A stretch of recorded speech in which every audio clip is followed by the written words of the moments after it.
for the restoration of Biafra is the fight for the survival, our survival as a people. Remember the key word, survival. What Britain wanted to do us is this: to submerge us into darkness and we become extinct. What is happening in our land today is a big evidence. Our young ones are not guided. Do you remember from I think 80s, 90s, this mantra, Nollywood actor, added fuel to the fire.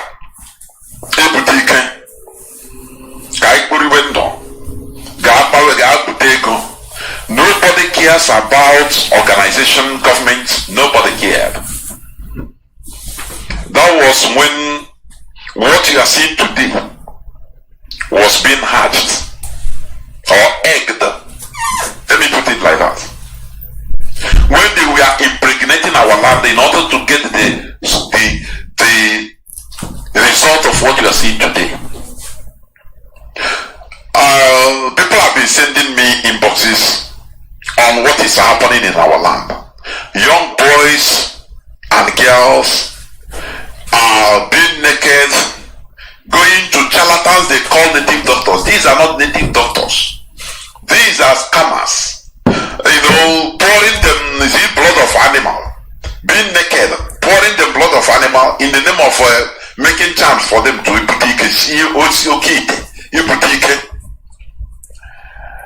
we will face them. Don't worry. I told some of the people, say, don't worry, we will face them. IPOB, we are warriors. We are physical warriors. We have fought and continue fighting. Do you remember the baptism of fire?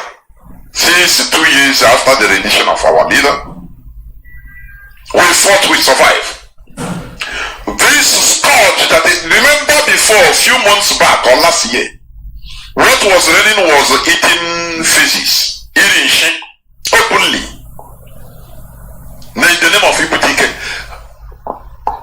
Britain wants to turn us into a country, a nation of zombies, worse than Almajiris.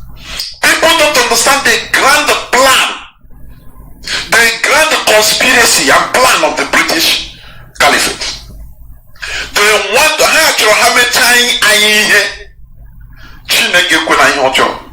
they want to recreate us so that I know how Britain I know.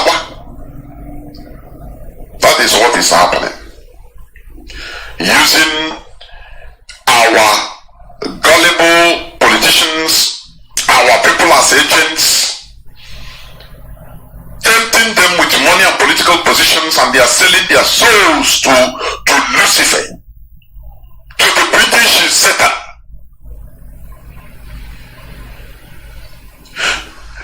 Before we love Igbo people, we are people that love knowledge, wisdom, people that love excellency.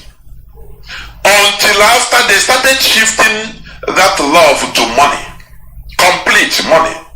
Who has money is a person that has brain. That is a mantra. Very wrong and demonic. That is why our young people, and Nollywood did not even spare they added the fuel into fire. Promotion of vices, social vices in the name of Ibutike. Instead, as somebody wrote, that the Igbos misuse something they would have used in promoting our culture and cultural values. Nollywood. Yesterday we talked about it. I said it. That give Igbo man weapon to fight enemies, outsiders, he will turn it into fighting his own people. The only race that has access to build Nollywood from scratch, what the we are promoting, we are anti-us. What they were promoting, we are anti our culture, anti our values. And I say now, which kind of human beings are these? In the name of him, everything is converted to money. What the maximum objective of any Igbo man is money, to make his personal money. And that is why our land has been going from bad to worse. And the Nigerian government or Britain, through the using Nigerian government, is helping us to be more zombies. This scourge in our land must stop. We will face them. All these people that are calling themselves native doctors, trying to bring in that image on our very beautiful cultures and tradition and values. We will face them. I am saying it here. We will face them. We shall face them. Because they are becoming a scourge in our land. This is not who we are. This is not us. All that matters to our people is money, money, money. Because of the promotion of money, you put that in, you become the best person. It doesn't matter. Before, I could remember before, if you make money, you go out and make money, come back to your parents. It doesn't matter how poor they are. They will ask you, because you are joking. That is who we were before. Manatata,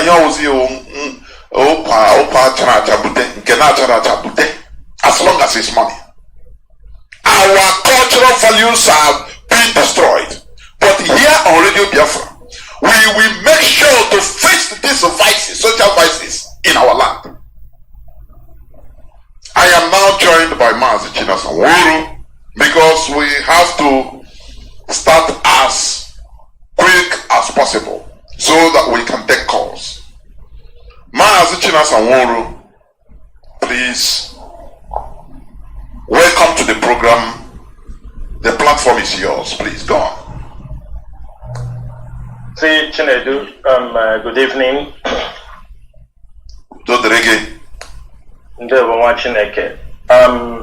Dear friends and other lovers of freedom, my name is Mazi Chinasanwuru. Mazi Chinasanwuru served the indigenous people of Biafra as a member of the Directorate of State. This evening, I have come on Radio Biafra once again to talk to Biafrans around the world, to talk to our people who are being misinformed, to educate our people, to update our people, and in fact, you can call it a general briefing on the Biafran struggle, what is happening, the ones you don't see on social media, the ones you have not heard of, some things that don't happen in the public.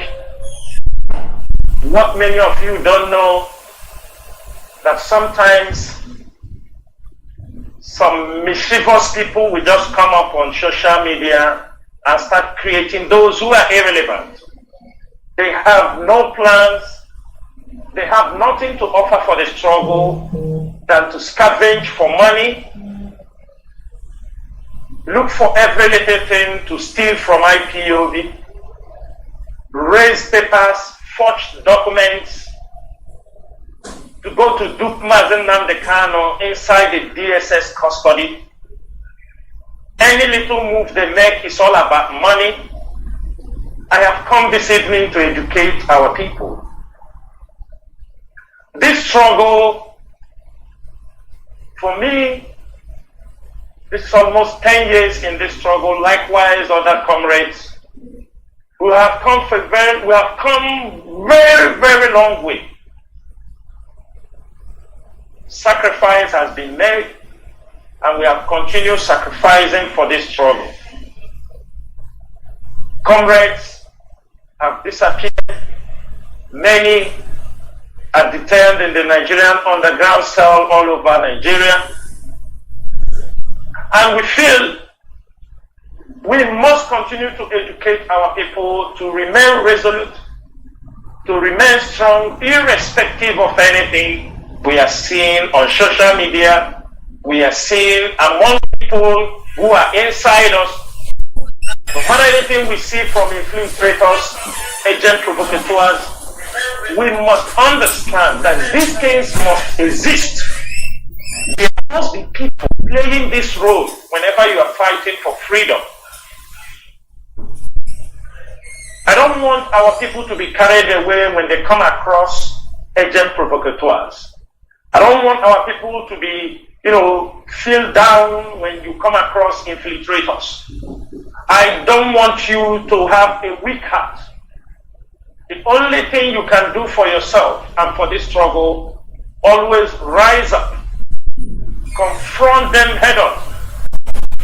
Do not give them any space, because some of them are also inside IPOB. Some were taught to lie low, to collect information from IPOB. Do not give them any space. Sometimes it might be a word you said somewhere, they will take it on and move on to another level.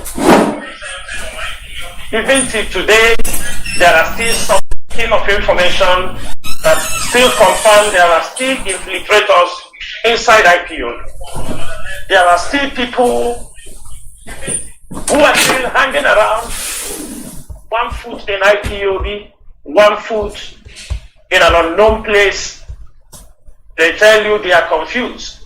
But for me, anybody who says he's confused in this struggle, you have to be very careful with that person.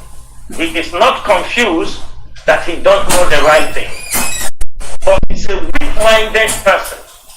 He is not deep-rooted in IPOB. Sometimes some of them came for money, financial gains. When they are not getting the financial gains, they tell you they are confused. Some of them cannot do anything without taking money. Some of them can never in their life offer any services without being paid. Some of them can never in their life sacrifice anything for anybody. You found them inside the struggle. And these are human characters. These are human behaviors. But one thing I have come this evening is to tell our people and Biafrans, all the lovers of freedom, IPOB is intact. The leadership of IPOB is intact. All our plans, strategies, yes, some might be delayed, but we have overcome them in these past 2 years. There is nothing, or there is no people or group of people doing what we are doing at this level worldwide that will not face challenges. That is one thing I want our people to understand. Challenges are normal in life. And if you think you are not ready to undergo these challenges, what you have to do is you peacefully sit aside. Do the one you can. If it is to join the rallies only, join the rallies. If it is to clap hands when IPOB does anything you feel it is positive for the struggle, you clap hands for them. You think it is to go to the meeting and contribute the little money you have, do that. All of us are not expected to deliver or offer the same services for the restoration of Biafra. But what we are asking everybody is that you must participate in one way or the other. There are people in the front line, living in the bushes, chasing the Fulani herdsmen. There are people in the comfort of their homes, walking through the social media. There are people on diplomatic missions, taking risks from one country to another, making moves. You are not making it for China Samoru. You are not making it for Chike Doziem, neither are you doing it for any member of the GOS. All we are doing is to make sure that Mazen Nnamdi Kanu is released from the hands of the enemy. Restore Biafra by any means. That is all what we are doing. We have not come to drive issues with people. We are very focused in our mission. By now, many of you would have learned a lot that after 2 years, remember that on 19th of June this year, we are talking about 8 days from now, will be complete 2 years Mazen Nnamdi Kanu was kidnapped and renditioned to Nigeria. Many of you never believed that IPOB will survive till today. Many of you never believed that IPOB will be waxing very strong like we are doing today, irrespective of all the challenges. The moment Mazen Nnamdi Kanu was adopted, all we heard was dissolve IPOB, destroy the GOS, hand over ESN to the governors. You people cannot handle them. They have no money to feed them. This was all we heard. Let's take over this leadership. This was all we heard. Very few words, very few people were advising the leadership and most of the frontline principal officers in this movement to hold on. Only few people. Many people. Because the Nigerian government was inside IPOB, working with the infiltrators. They were right inside. All of them circled Mazen Nnamdi Kanu. All this contributed in all the challenges. I used to say it. Let me make it very clear. Mazen Nnamdi Kanu have not witnessed, yes, he's in detention, but Mazen Nnamdi Kanu have not witnessed this kind of confrontation from Nigerian government against the, even when he was outside. In 2015, when Mazen Nnamdi Kanu was also adopted in Lagos, for nearly 2 years, IPOB fought. He didn't know what we experienced outside. He might be in detention. What happened between 2015 and 2017 was a joke. It was a joke compared to what has happened. Remember, in 2015, we were only carrying flag, marching round, and they were killing us. They were massacring us around Biafra land. When they were massacring us, Fulani herdsmen were moving in inside Biafra land. The Nigerian security was killing us. The Fulani herdsmen were occupying our land, butchering our peoples in the farm, raping our sisters and our mothers before IPOB stepped up. ESN was formed. And it was just 6 months. ESN was formed. Mazen Nnamdi Kanu was adopted, was sold. It is now when he was sold that we start hearing many things, plans people had. That Mazen Nnamdi Kanu is forming ESN. After he has formed ESN, he will be taken out of the way. Some of these things, we never heard them. That means there were a concrete plan that was laid down. People were already positioning themselves that Mazen Nnamdi Kanu will be something no IPOB leadership have an idea of such thing. But if there were people whom Nigerian government, one thing is this, and I continue to say it, our people must continue to be on alert, should not be carried away with anything. Don't be moved by anything you see. Don't be moved by women smiling or makeup coming to you, talking. Don't be moved.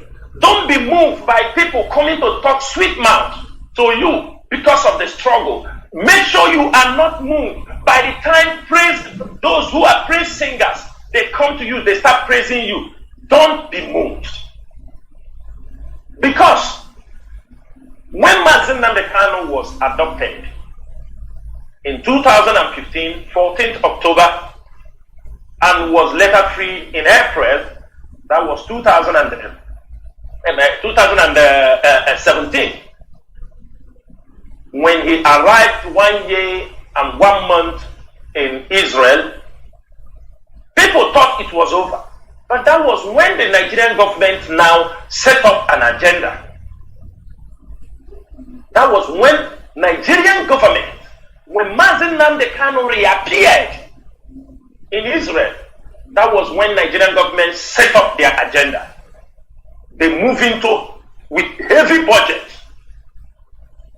on how to get Mazi Nnamdi Kanu.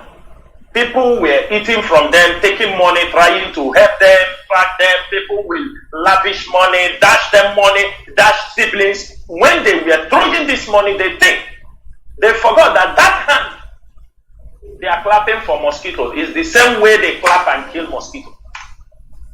They know, and they knew the caliber of men in the IPOB leadership.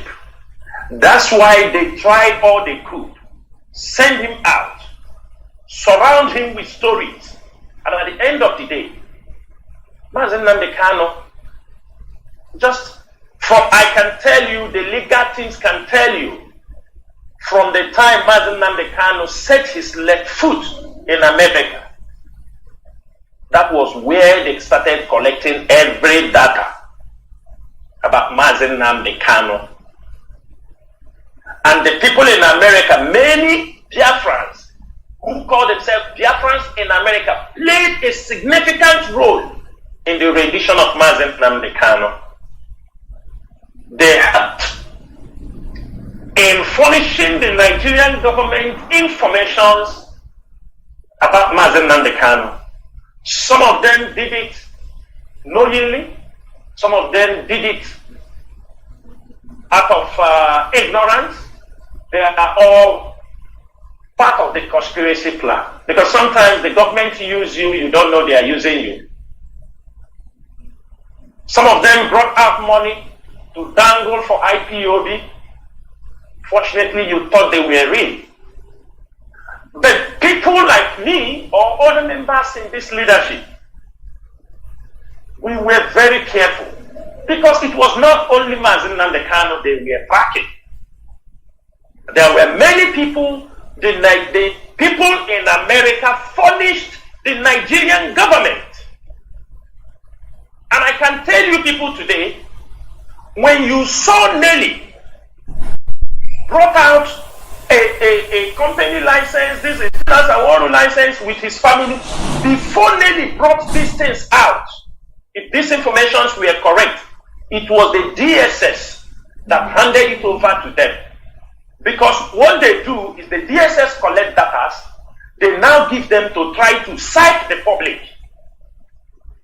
All those things you saw, everything you people saw, Nelly, and some of these infiltrators disposed on social media, they contained in the cases the DSS filed against Mazi Nnamdi Kanu. I want every Biafran to know this. There are over 2,000 pages of what the DSS filed against Mazi Nnamdi Kanu,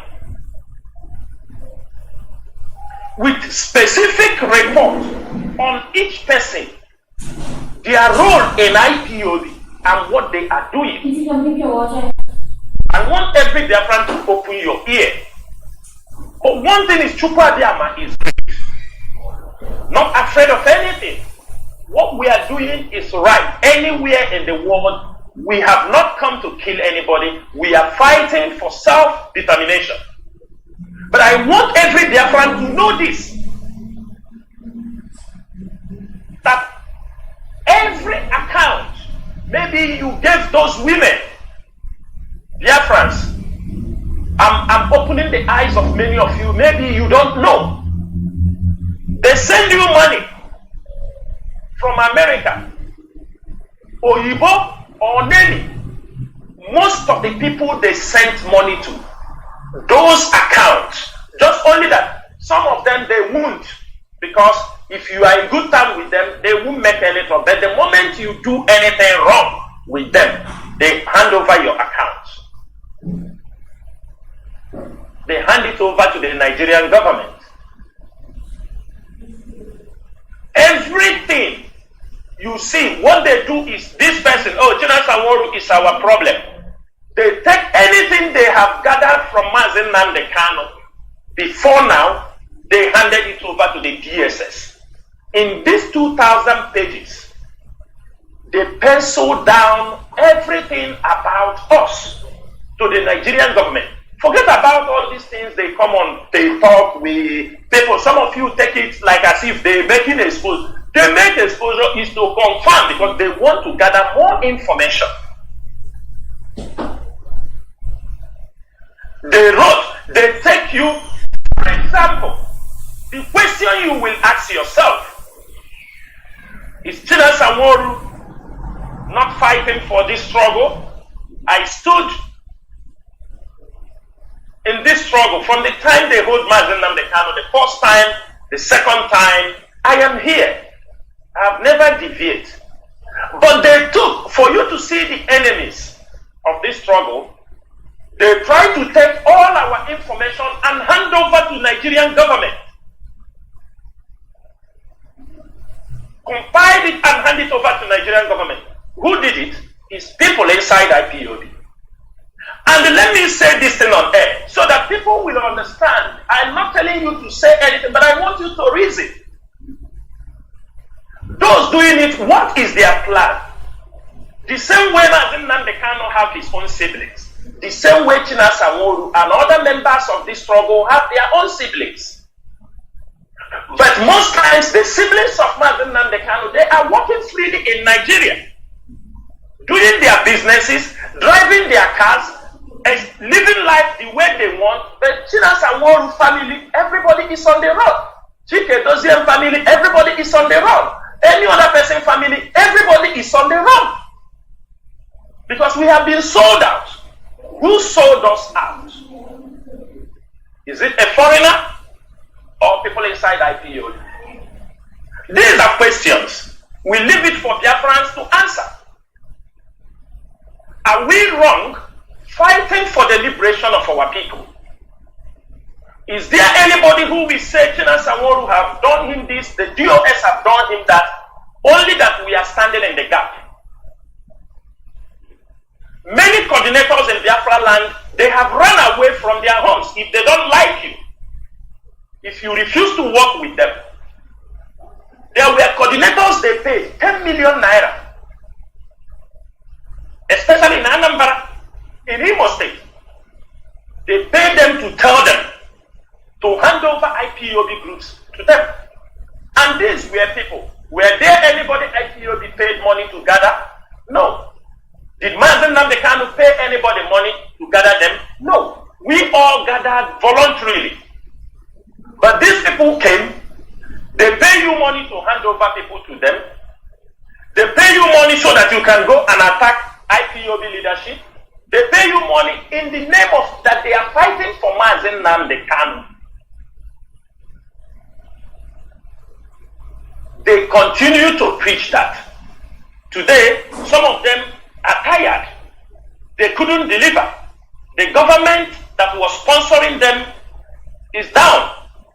So maybe people like Dave Umahi will not bring up more money. Maybe Hope Uzodinma is the only one because he's still in power. Today, Orji Uzor is crying. He won't bring out more money because they all knew what they have all done in one way or the other.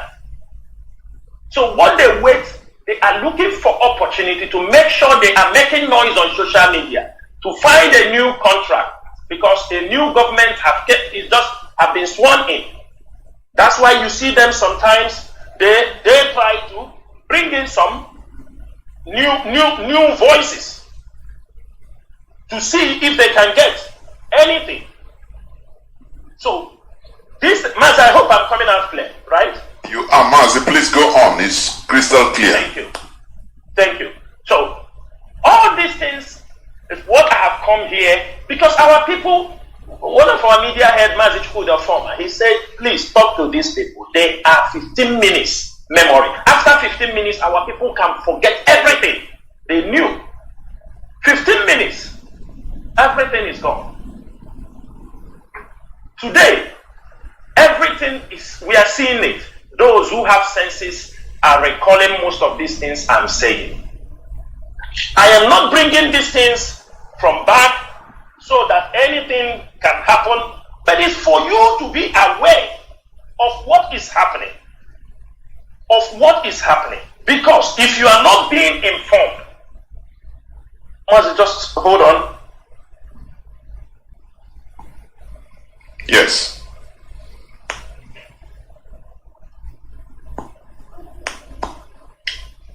Do not forget that we are live and direct. Mazi, go on, please. Go on.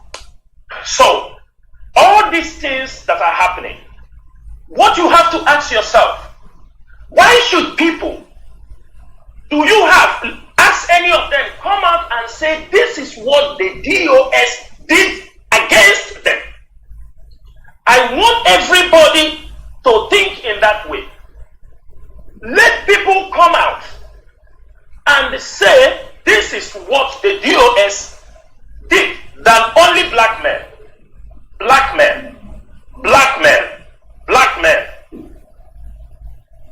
I say, hold on. People are just calling. I don't know. These officers, they don't know we are on radio.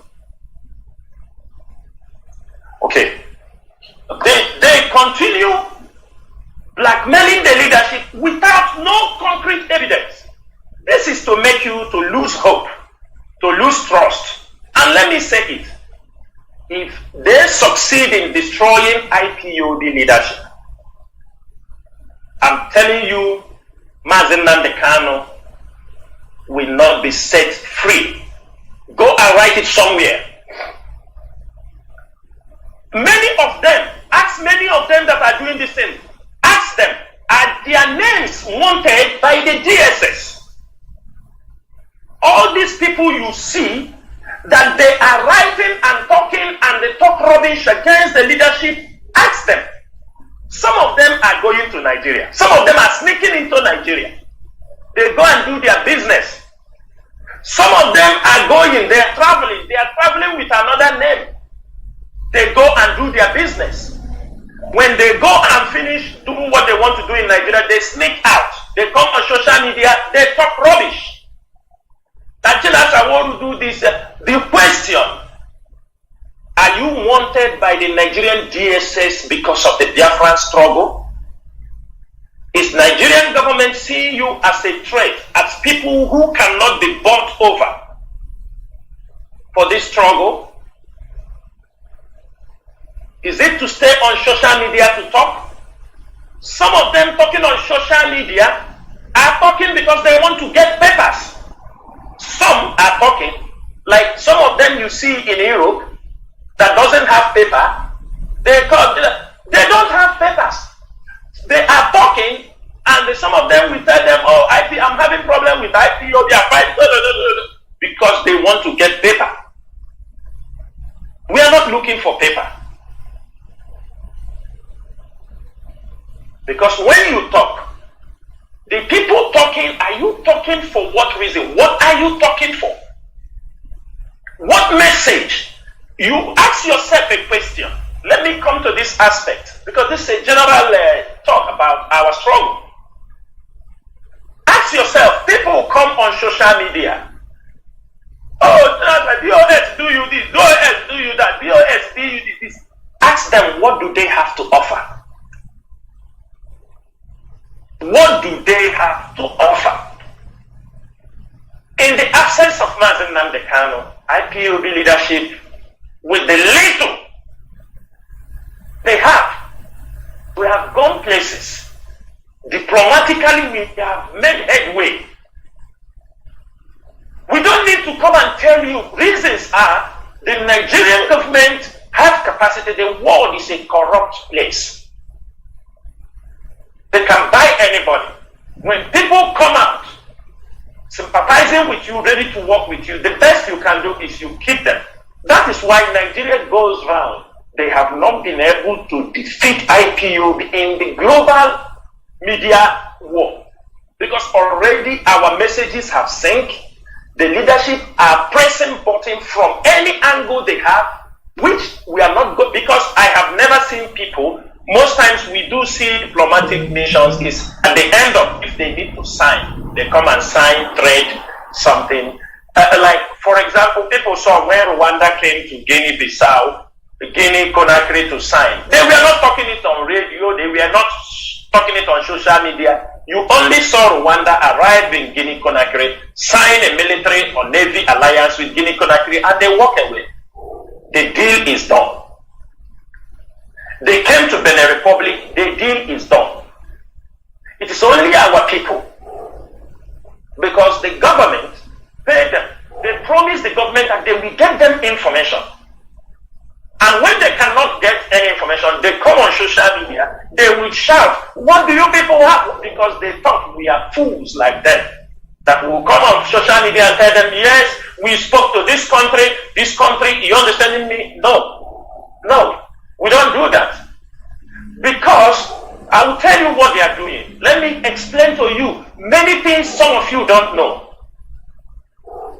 All the rubbish many people in America caused against this struggle, those people who go to use Mazen Nnamdi Kanu's name and the Biafra struggle, they give money.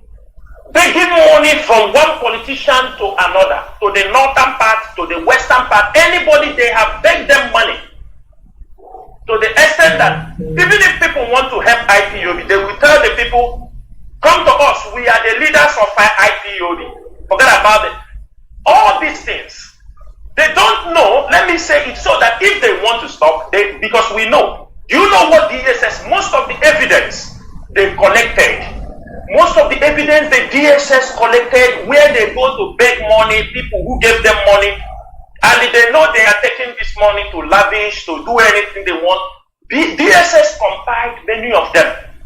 Now what DSS does is, they will look at some prominent Igbo people, prominent who are sympathetic to what we are doing. They will look at those who are very sympathetic, who they feel they may support IPOB. They will go to them with those documents, with all those evidence of money they are giving. They will tell them, you see, these people are just fraudulent. They are not using, they are deceiving these people. I'm telling you what is happening. They will tell them they are deceiving you. They are deceiving all of you. Look at the money they are collecting. It is for their own personal enrichment. It is for the people say, oh, I am not there. You are not there to defend IPOB. You are not there to tell him that these things they are taking, it is not IPOB that is cheating them. You are not there. I am not there. They put it in their mind. Sometimes we blame our people, but we don't know what the government have shown to our people. Sometimes we attack some of our innocent people, some businessmen. We talk against them. We want to bully them. We want to do something wrong to them. But I can tell you, they support this struggle. Every Igbo man. And let's just not make the mistake. That's why I'm also using this opportunity. The DSS and the Nigerian government should start tagging. If you catch anybody who say Biafra, everybody is a sympathizer. Even in the Aso Rock, everybody, people are sympathizers of Biafrans. People want Biafra to be free. When they go, because of what some people are doing, they go, they will use the evidence, they show them, you see these people, you see, they are just deceiving these people. That is why you hear some of our people will say, Biafra will not come, it is not going to come. Because of the campaign, the underground campaign, Nigerian government is not the one they make on social media. Let me inform every one of you. It's not the campaign. the Nigerian newspaper, they write again. No. It is far, far, far deeper than what you are seeing. They approach our people. There are many ways they are approaching our people. Some are through intimidation. They can meet some of them. They tell them, you see this Biafra something, if you support them, you see this your business here, we will crash it. You will see. It is very clear. All of you have seen what they did to Emefiele. That is for you to understand what they did. Somebody who worked for APC, a CBN governor, everybody knew Emefiele. In what way? Emefiele is an APC member. He's a CBN governor. He worked for APC. Somebody wrote this thing, and when I snapped this thing and posted it on Facebook, Facebook told me to delete it or they banned my account. I quickly deleted it. I want everybody to listen. The person wrote is from somebody. He said, Emefiele is APC. Emefiele worked for APC. Emefiele was controlled by APC. Emefiele contested under APC for presidential as a presidential candidate. Emefiele stole from APC. Emefiele got his orders from APC. But now, the same Emefiele have been arrested. Their APC card carrying member are stating now that he was working for IPOB and sponsoring IPOB. Have you people seen what is happening? If they want to blackmail any businessman in Biafra land, they go to him and tell you, pay us this money, if not, we will label you, you are sponsor of IPOB. That is why we are telling our people, everybody must rise up. Do not allow yourself to be intimidated. Sometimes you are surprised why you see some of our celebrities who are doing business. You can see Obi Kubana there. You see E-Money there. When you see them to go and prostrate towards some Yoruba people, it is not all about the business. It is not all about, it is a threat or it is a casual word they have given to them. They are being intimidated. They are being boxed to the corner. Tell them, you are IPOB. They say, we will do you this, we destroy your property. Out of fear, stupidity of that person, he cannot even rise up and say, I am not IPOB. They don't want to raise their voice. He believes to go to pay them so that they don't tag him IPOB. They don't come and destroy his business. This is how they have cowed our people towards a corner. Many of them are falling for the Nigerian government, and this is some of our people also who have graduated from using IPOB name to con people. That is where they have graduated to. And all they have done is to destroy the image of IPOB. That is only because of their selfish and greedy way of life. All the things they have collected, sometimes people support them. If the people fail to support them again, when they go and take money, I'm telling you what is happening. And I want our Biafran and Igbo brothers to raise their voice. IPOB have an inquiry number. If somebody intimidates you that you are an IPOB member while you are not, you want to use the name of IPOB, the only thing you can do, inform the IPOB leadership. Let us confront them. I am saying this thing on air. I may not say it again, but it is a way to save you. Because some of them come and take money from you. They say it is from IPOB. When they give you the money, they take the money from you. You know, somebody, a guy man, these Yahoo people, when they take money, if you don't give to them, they come again, they come again, they come again, they come again. That is what they do. They come again, they come again. Why I'm saying this, I want many of you to, I will explain something today. It is all about taking money from some people. When they don't give the money, they threaten them. If you don't give us money, we will do this. We will do that. You see, I don't know if many of you saw a post on Daily Times that they five people filed Obiano case in United States because of they killed their husband and killed this thing. Let me tell you, Obiano did not kill them in United States of America. Obiano did not kill those people in the USA. He committed a crime in Nigeria. He committed a crime in Anambra. But you see, some lawyers have picked up that thing because they know their lawyers in the USA. Go and write it somewhere, the case will die after 2 months.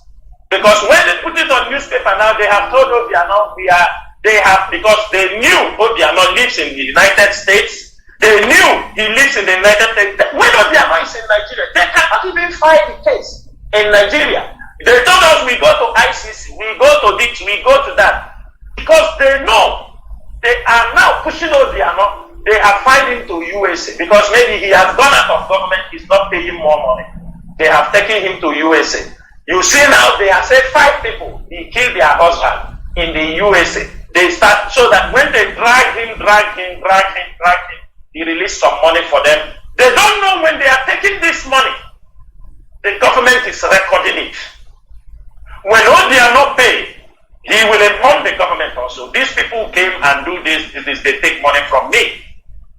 That is why sometimes I am not very comfortable lawyers who are going to court on our cases to go to put 50 billion compensation. 100, have we received anyone from Nigerian government? Is it all about compensation? Or have we gotten the right? Have we gotten what we want?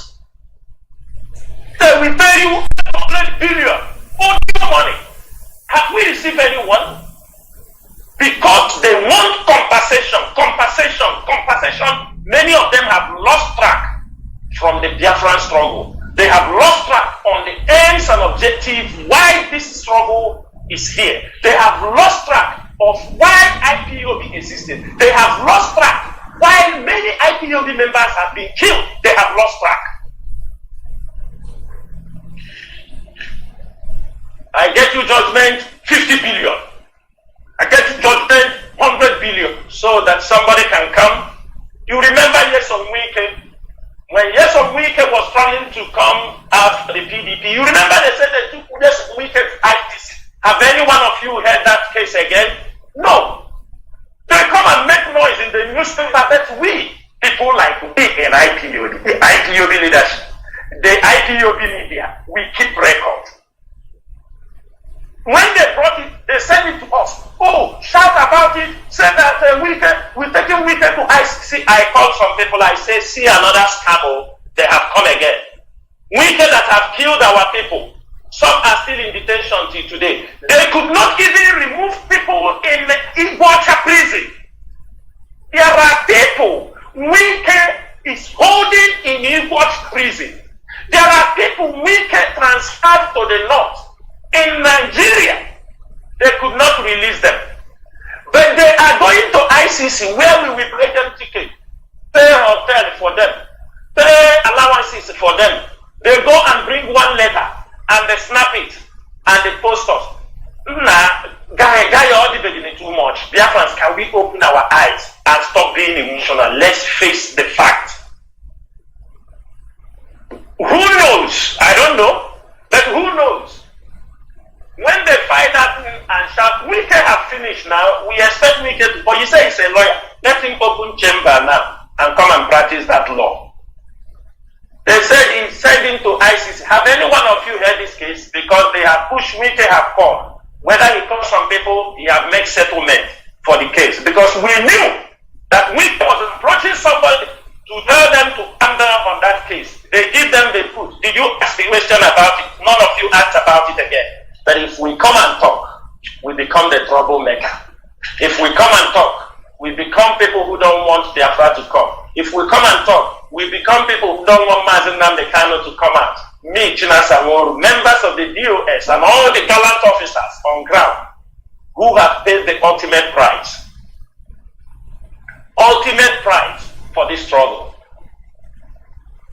People who have benefited from this struggle.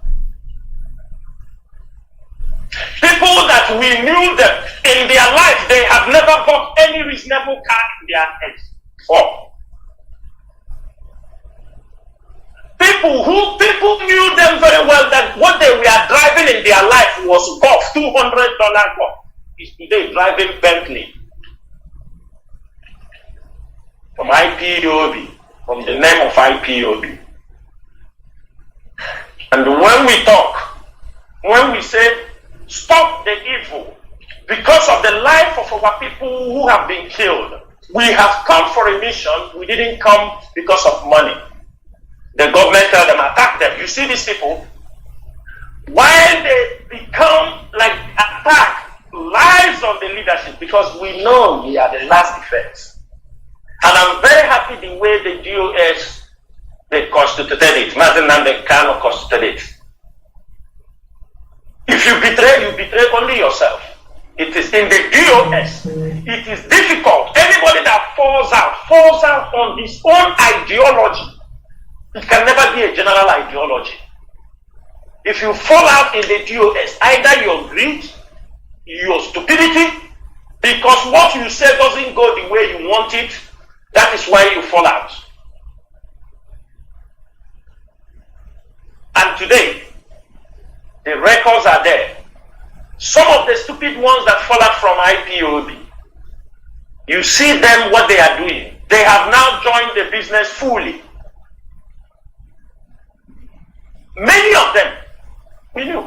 Some of them who have gone out, they have now gone. I don't know, most of you saw the video in Olo last time, where the military are jubilating about 2 people they killed.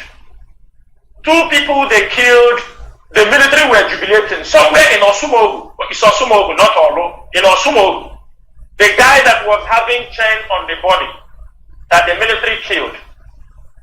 People did not know that this guy, when we saw this video, the IPOB intelligence unit, we want to know who is this guy the military are jubilating for? Who is he?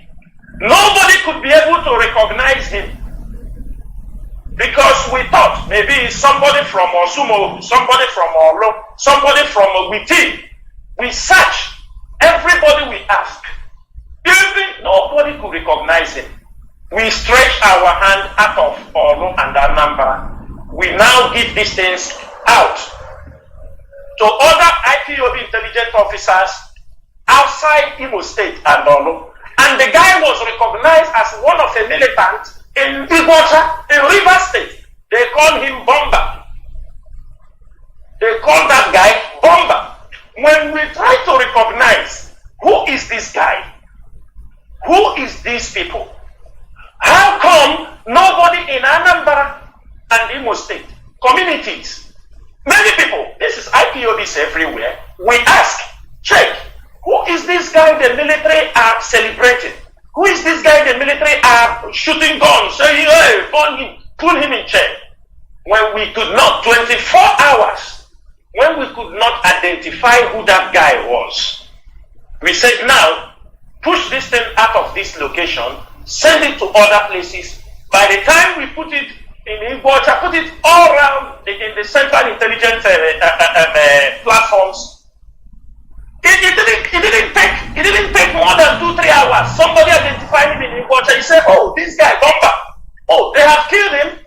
These are the people, infiltrators, because now in Biafra land, in the hinterland, many people have understood that something is wrong with this story they are telling them they are fighting for Mazi Nnamdi Kanu.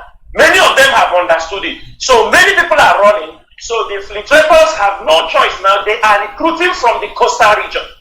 And it is somebody who has fallen from IPOB now, is the one helping them to recruit from the Riverine area. That guy that was killed, he didn't reach 3-4 hours. The report came, his name is Bomba, he's from Iguacha. I don't want to mention his community and his village because we have every details. They say his name is Bomba with the other one, that there are a group of people they are recruiting there now to come and join the criminals in this thing because the criminality must continue. The criminality must continue. Now, there is an information peddling that Hope Uzodimma and the guys have come into agreement to calm down because of the election coming. So he told them to calm down within also because of the election. So they have come to an agreement. That's why you don't see them. You don't see them again every Monday coming out to see how they have come to an agreement that they are going to keep calm until the election for Hope. In case he didn't win the election, he will use them again and start terrorizing Imo State. These are the things happening in our land. These are the things happening surrounding this struggle. These are the things that some of you do not know. That is why some of you, we told you, be careful in Biafra land. Be careful where you go. Be careful who you talk to. We are in a war front.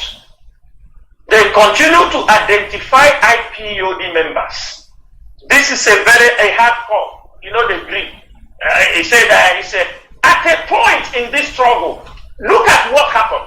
I don't know if many of you knew this.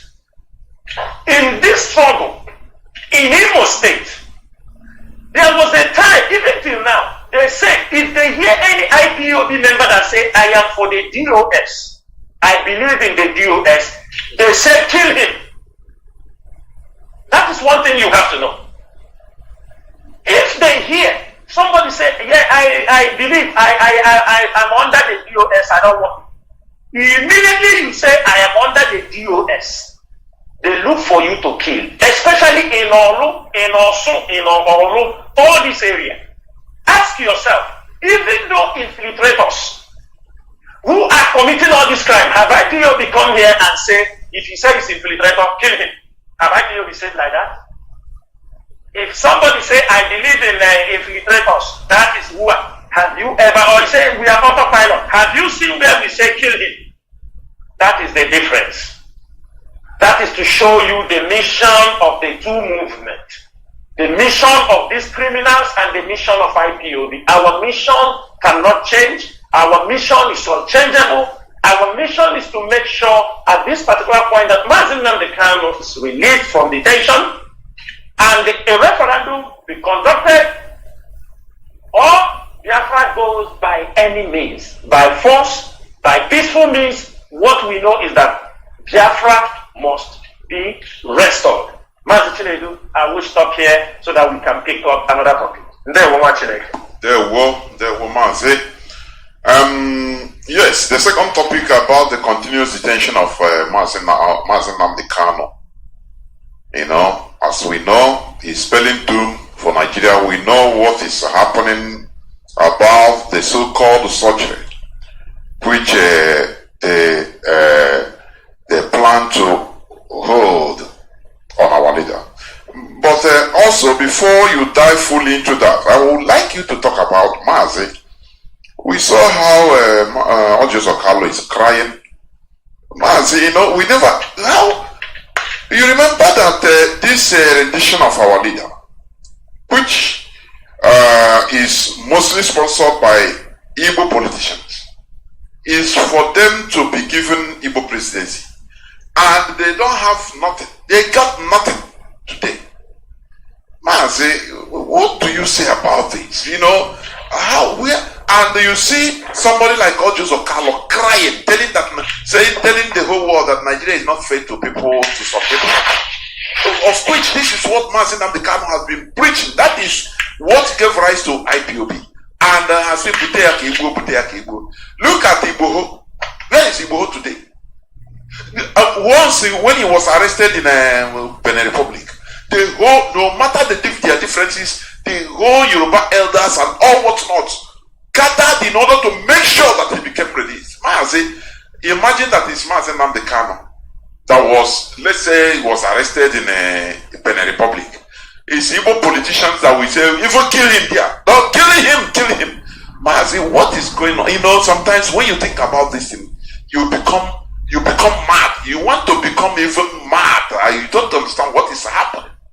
Now they sold their guarantee, and they got nothing. Now I want to say that IPOB is we make them not to get the Igbo presidency, and Ahapopora has said, okay, people can vote, no problem. And today, nothing. All of them mention. Mazi, I don't know whether our people have shame at all. Mazi, please, combine it in what you will say about our leaders' surgery, so-called ear surgery. Please go on, please. Mazi Chinedu, thank you so much. You see this topic you rose about how they catch Igbo, how how people rally around, and today Ojos Okalo is crying. The problem is not crying. It's good to cry. If you feel heavy in your heart, you understand me? If the pain is so much, we encourage you to cry if you can. Mazi, hold on.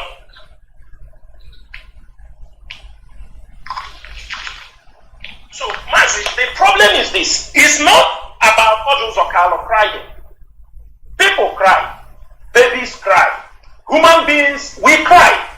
But the problem is, after crying, have Ojos Okalo learned any lesson? Because after crying in the floor of Senate, and he go to misbehave, repeat the same mistakes he has done. Today, from what he said by his mouth, from what Ojos Okalo said, what we hear from his mouth, that means Ojos Okalo invested more outside Biafra land, are you understanding me, than he invested in Biafra land. Because according to him, he said he had 3 factories in Aba, 2 in Ota, 3 in Lagos. That means he invested in 5 companies in Lagos and invested only 3. And he comes to our place, and he was once a governor for 8 years. For 8 years. He has become a senator for many years. During campaign, what we saw is wheelbarrow, Nanjineja Walker, grinding machine. That's what we normally see. He has been there.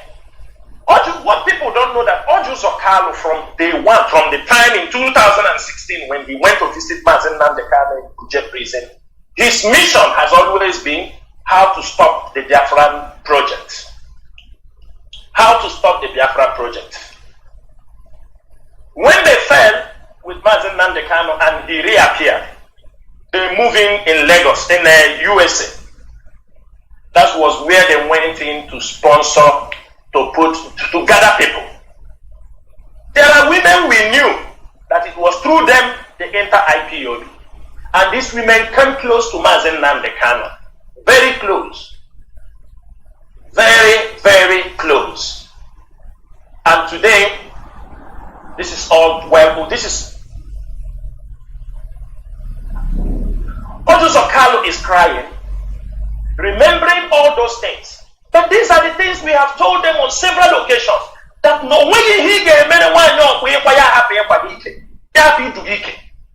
there is nothing we do in Nigeria. Nigeria will love you. As long as you are an Igbo man, there is nothing. All of them that participated in one way, he said they want to take his property. Sometimes it's not the property. They see you as a betrayal of the people. They know that, let me say, don't play a little bit. Ojos Okalo said, people he were giving money, transport money in his house. The thing is this, who are those people? He said they become agents. From the beginning, the people were agents. That's why they come and take transport money. They were doing dirty jobs for you. You were giving them transport money. He didn't say I set up business for them. He didn't say I made them to be rich. And he didn't say I set up life for them. He said I used to give them transport money. Mazi, it was agents. He was giving transport money.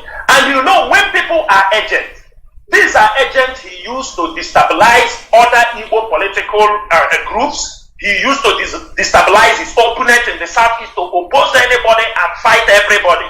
That was us, the people. Because you're giving them transport from your home. When you are no more giving the transport, they look for other people who will give them the transport and work against you. It is a reality of life, Martin. Monsieur, I don't know if you understand where I'm going. Yes. That Ojo Zokalo, the billionaire, said he used to give people transport money. He didn't say he was doing business with them. He didn't say I set up something with them. Who are you giving transport money to go and do dirty jobs? Because those who take always transport money, Emma, those people who will come to you, they come with car. They tell you, okay, give us fuel now, and you 1 million from Ojota to Badagry. You understand me? You collect 1 million. That's the transport money. And they know you were doing a dirty job for him. When you are no more relevant, when you are not giving, you feel you have used them, they turn around also and they work against you. These are the people he's complaining that they are working against him. Because you give them transport money, he may say, is that what you are saying? Do they see you are doing something wrong? Sometimes you may send them to go to kill somebody. Send them hard on. No, we are not going to do that. Because you give them transport money. Mazi, this is the kind of ideology, this is a kind of politics all these our Igbo politicians are playing. That is why you see them, they use many people during the political campaign. After they go into office, they catch all of them, put in the jail, because they don't want those people to disturb them. Some they will kill them until the rule finish. They don't mind to support them. That is why we encourage our people to desist from these politicians. We have already knew their way of operation. We already knew this is the way these people operate.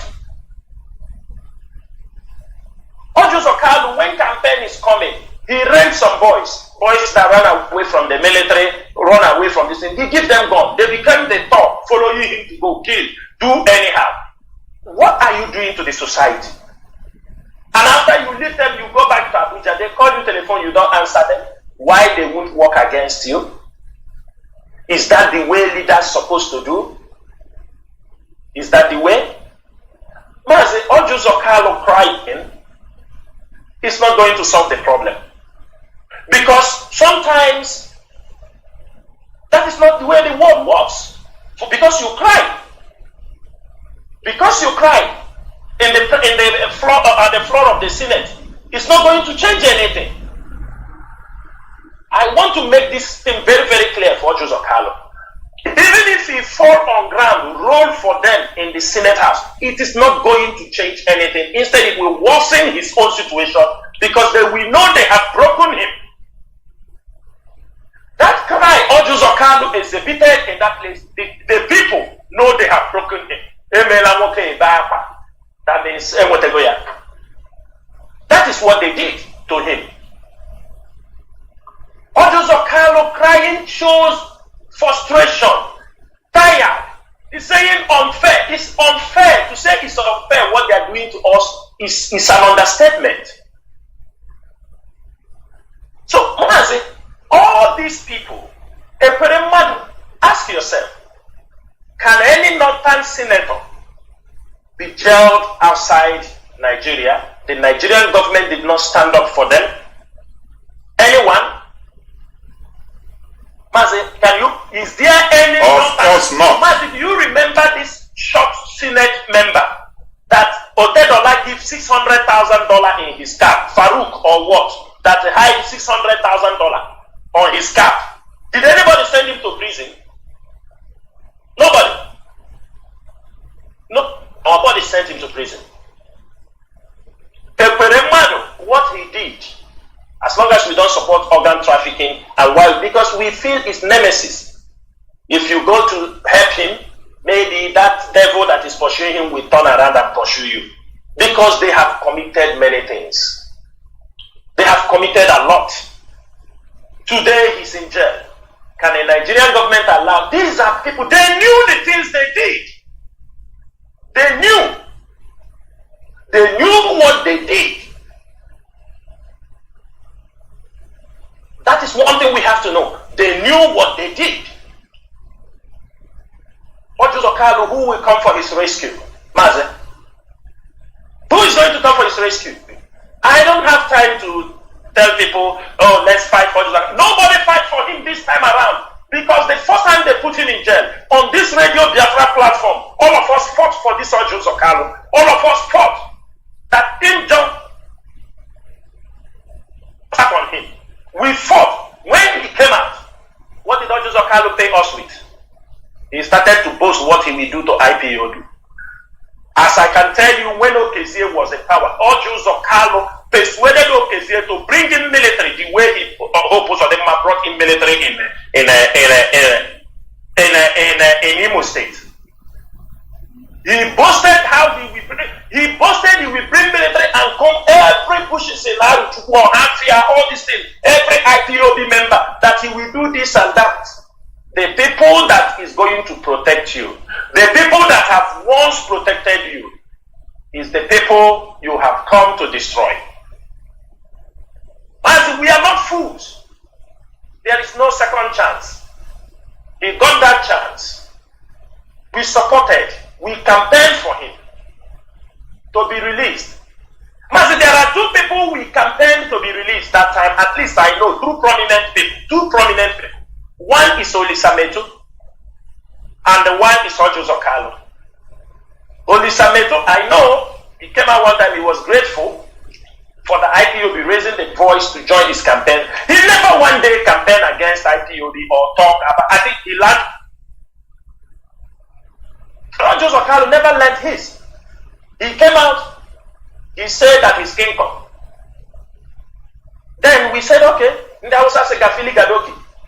We leave him with his Hausa brothers, and today IPOB have casted the bread upon the water, and we are leaving him to found it after many days, like they said in Ecclesiastes 11:1. He said, cast the bread upon the water and leave it to be found after many days. That's what we have done for Ojus Okalu. Mazi, let me go to the main topic for the unconditional release of Mazi Nnamdi Kanu, his health issues. I want every Biafran, I'm going to speak as slow that everybody will understand me, because some people may say I'm speaking a little bit fast. But this topic, I want to use this opportunity to address this topic. Why I want to address it? Because whatever we are doing is all for the good intention. And after I will come, after today or tonight, I will make this explanation. I will leave it at that. Because we have a lot of things in our hand. We have a lot. After I will explain what happened, because not everything you see on the social media, maybe before you see it on social media, maybe we have fought for over 2 weeks about these things. We might have fought for over 2 weeks about this subject. Mazi, this issue started, I would like to give dates. It's very, very important. These things I'm going to talk now, I would like to back them up with dates. Do you understand me? I will back them up with dates so that it will be very easy for every one of us to understand. Mazi, on the 4th of June. On the 4th of June, if everybody is looking, they will be looking at the date. On the 4th of June was on Sunday. On the 4th of June was on Sunday. And Sunday morning, around 10 a.m., I think 10 a.m. My local time. It's like at 8 in the morning, or in Biafra land, 10 a.m. Biafran time. I saw a call from Ifeanyi Ejiofor. I'm saying it on this radio. If I lie, if I add my own words, may Chukwu Kikadiama take away my life. Because this involves the life of the leader of indigenous people of Biafra. We are taught you cannot be leading people without being honest, being truthful and sincere. Because of tomorrow, because history will always judge all of us. On that 4th in the morning, I saw a call from Barrister Ifeanyi Ejiofor. Actually, I missed the call. Later on, before I say let me freshen up because I was going out, he repeated a call again. So second time I missed the call, then I called him back. He told me, Mazi, please, I wanted to just update you people. He said, we went to see Onyendu. So I was like scared because the way he just talked it, we went to see Onyendu, there is some development. I said, what happened? I said, when? Because it was Sunday. So my mind was Thursday because I didn't communicate him from that Thursday. He told me, no, we went on Saturday. He said, we went on Saturday, which is 3rd. I'm sure with the dates. I think I'm correct with the dates. He told me that Onyendu informed them to write a letter to the DSS Directorate of Legals because of his health issue on surgery that he wants to undertake. That he should write it and they should meet the Directorate of Legals for the issue. So they say he wrote the letter within that week. So the DSS Legals gave them appointment on Saturday. He said because they came late, that's why he didn't call to inform us. So he said they have tried to reach Mazi Edoziem, but Mazi Edoziem did not pick up the call. He said, let me just inform you, he said he will also try to reach a farmer because there is a way he comes out, he can talk to a farmer, talk to Mazi Edoziem, talk to me. Any three of us he can deliver the message. Sometimes he prefers also to deliver it to every people individually. Sometimes he will also bring us together, deliver the message. But unfortunately, I was the one he delivered that message to. They told me they invited them in the DSS to meet the Directorate of Legal with Sam, Michael Zekon. When they get there, they need to bring Onyendu to them. He said they were all sitting. At that point was when they realized that Onyendu went inside the theater for an operation. But when the time they want to give him anesthesia for the operation,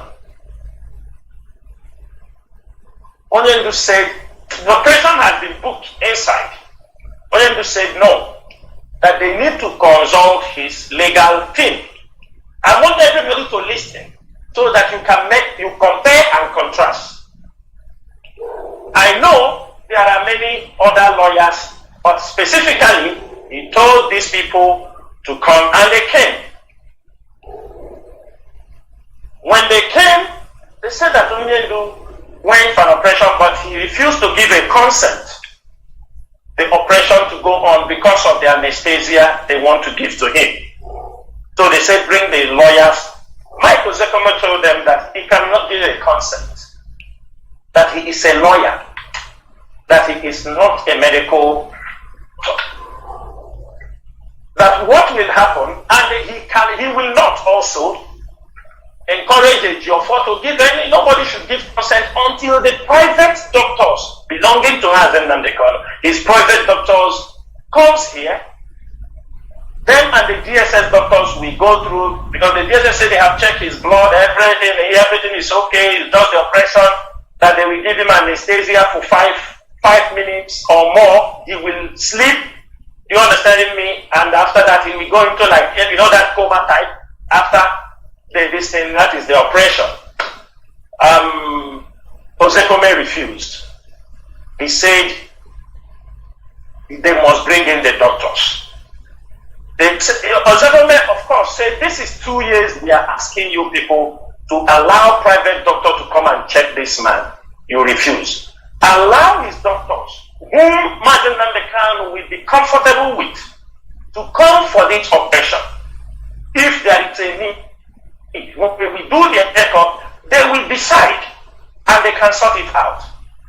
They said, okay, they come in agreement that they should go and get this. According to what I said, they told them, okay, get the doctors. If you get the doctors, try to come with them to the DSS, the director. So we all agree with the doctors, with Onyendu in front.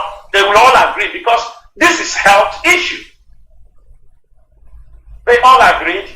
He said they were happy. Onyendu was happy also. They left. He said, Onyendu told him to inform his people they should get his doctors. When they want, they should send the doctors to Zekome so they can fix an appointment with the DSS. Barrister was telling me this thing on 4th, which is on Sunday. And on 5th, there was a visit. They went to visit Onyendu, I am sure. But maybe the brothers or the in-laws, I don't know those who visited him. When Barrister sent this message, I said, oh, Barrister, this operation that on 25th, Aloye Jimarko tweeted something. That Aloye said that Onyendu, all of us shared it, many people shared it, that Onyendu needs an urgent surgery. Okay, he said, okay. I said, that means it is serious. That we are thinking the DSS approval will come now, we will be informed.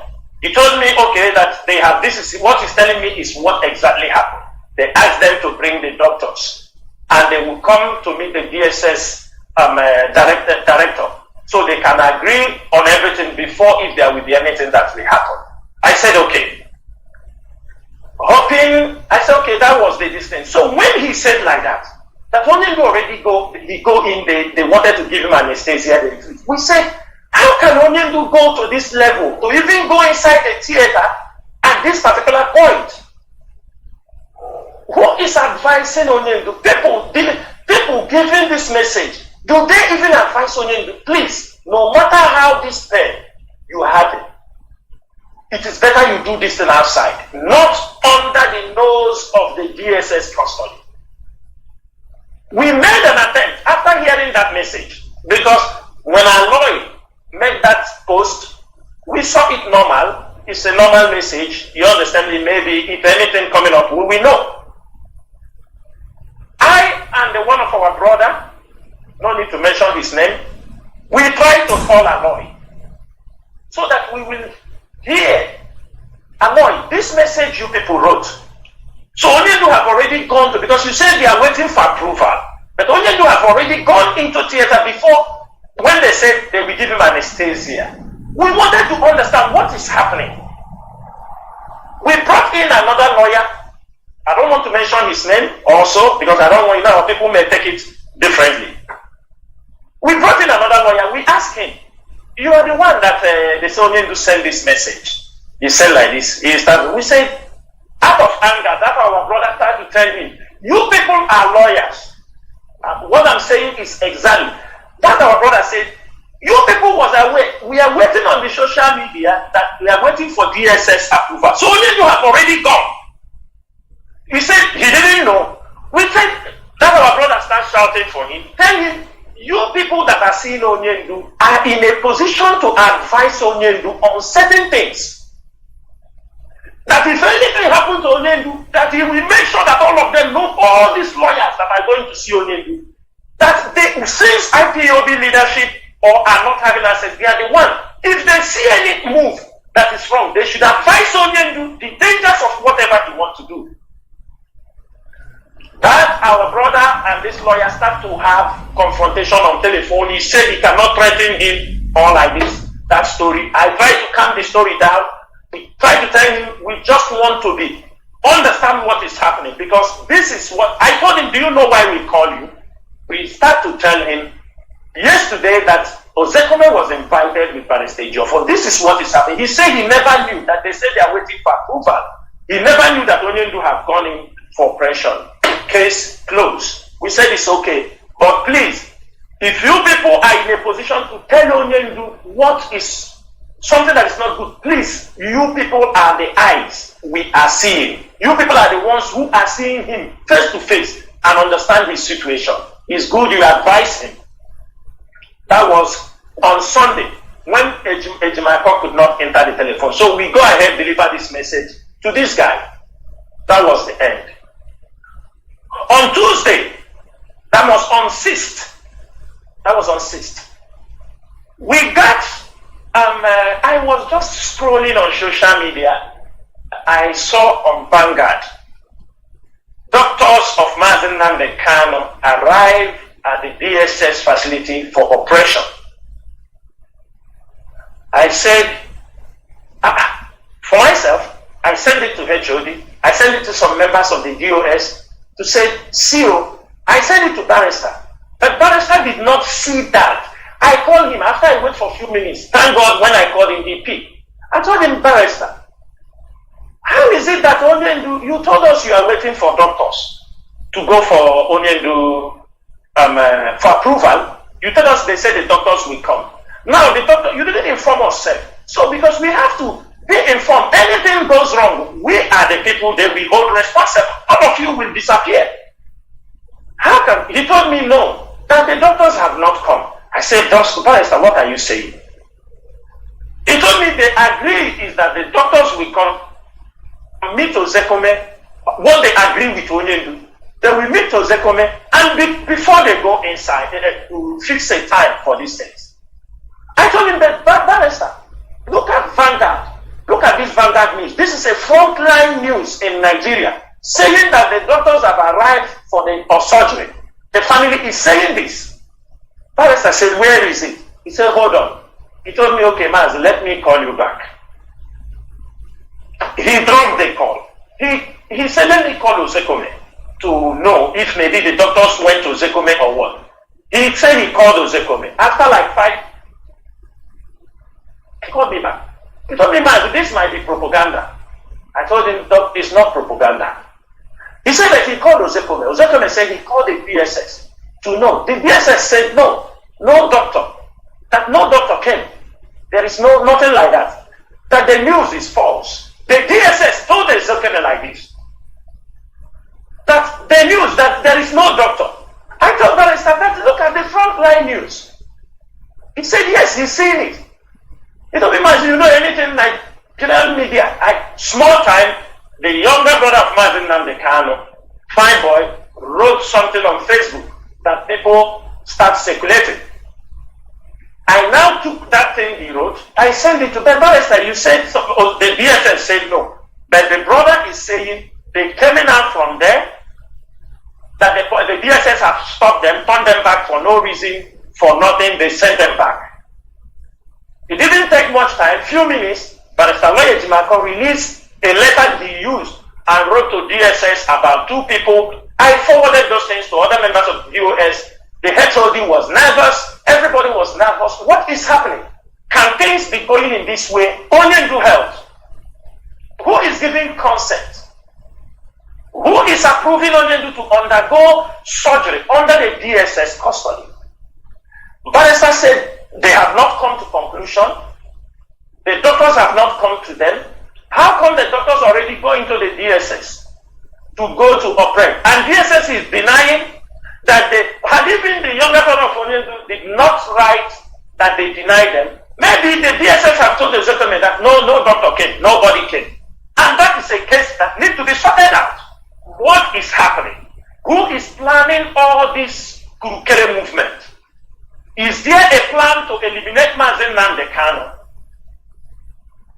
I am coming to that because I'm going to go deeper on the risk, the danger that lies under this ear surgery. This is how it happened, fellow Biafrans. Barrister said, okay, if it's like that, Ozekome, that they are going to meet DSS and ask them what happened. Was this what they all agreed? Why things went on this way? Because of that, HOD got all this thing. HOD called Barrister. They bring in some people asking, what is this that is happening? We told Barrister our own stand. I told Barrister, we cannot give any consent. We will not accept. We are in a position to deliver message to Onyendu to say, do not undergo ear surgery under the DSS detention. Reasons are numerous, which I'm going to make it very clear where we stood. Everybody knew very, very well when they give you when you give a consent. When these things were happening, I called the wife of our leader. I asked him, are you involved who gave consent for this ear surgery? Do you people know the implication? He said she was not aware. She was not aware. He's just hearing it as she's going to. That's what she told me. She was not aware she had already in the theater for surgery. I told him because that is why before the HOD, all that thing, I was mad. I wrote what I wrote, calling every one of them not to accept, because I don't know how they are playing this. What happened in Kenya will not happen under our eyes again, because we are not yet out from the Kenya saga. This Kenya saga was people that were advising Onyendu. There were people who told Onyendu, give him one paper, tell him to be traveling around and he's the leader of anywhere. He showed them British but nobody will touch him. When they catch Onyendu, they all disappear. Those who deceived Onyendu, those who deceived him, who tell him, no, you are a British citizen, you're giving that false sense of security. Oh, I gave you a paper and you told them you are the leader of this thing. We are in a crooked war. Who cares? We have enemies everywhere. Everybody who knows what I'm saying knows that Kenya hates our people. Kenyan name in East Africa, Kenyan people, Tanzania, Uganda, Rwanda, all this East Africa, they hate you. When they see you hold their men, their women is to destroy you. Their men, immediately they know you are evil, you are Nigerian. Few may like our people, but they hate. They see us like people they want to devour alive. There is a hate run in their hearts. And people knew Onyendu was in this kind of country. There are countries that, if in Africa it would be difficult, but these are countries that have hate towards our own people. If people don't know, let them go and ask. Men know. Men know what I am talking. Those who have traveled, men who have seen things, know what I am saying. Now, they want to give Onyendu anesthesia. Do you people know I am not a specialist, I am not a doctor, but I am informed about certain things. And I know there are doctors listening, there are medical experts listening. They will give more analysis of what I am saying. If they have the opportunity, they can go on social media and tell their friends the consequences. Especially when you give somebody anesthesia, automatically he will stop. Sometimes, you understand me? Sometimes, I didn't say that he can stop breathing. He stopped breathing. There are complications in this anesthesia. Everybody must know that. When, if you happen, includes, the complication. Everybody knows Onyendu is sick. Sick, not only here, this thing. There are other things, as somebody who is under detention, they want to make him ear surgery. Complications, there used to be mental disorder from anesthesia. If you take it and go into surgery, there used to be mental confusion. Memory loss. Sometimes personality change can occur also. You understand me? Patient may also be, you can be after that, you be in a vegetative mode. You understand me? And in most times the person may suffer cardiac arrest. These things are what we knew. And now everybody should remember consent. If Mazi Nnamdi Kanu gives consent, do need the operation. He goes in and comes out. Who are you going to blame? Which court are you going to present the case? Doctors will come and say he gave a consent. If any family member is ready to sign it, Is it Mazen Nnamdi Kanu who is in detention? We give consent and tell you, yeah, make me this operation? Is that the person you are going to allow? Because consent is, I'm giving permission for you to perform this operation, you understand me, this operation procedures on me. Taking If responsibility. anything happened to Mazen Nnamdi Kanu, Yes, I if said anything taking happens to responsibility. Taking who responsibility. will be held responsible? Maz, are you hearing me? Yes, yes, yes. Go on, If go on, go on. anything happens to Mazen Nnamdi Kanu, who is going to be held responsible?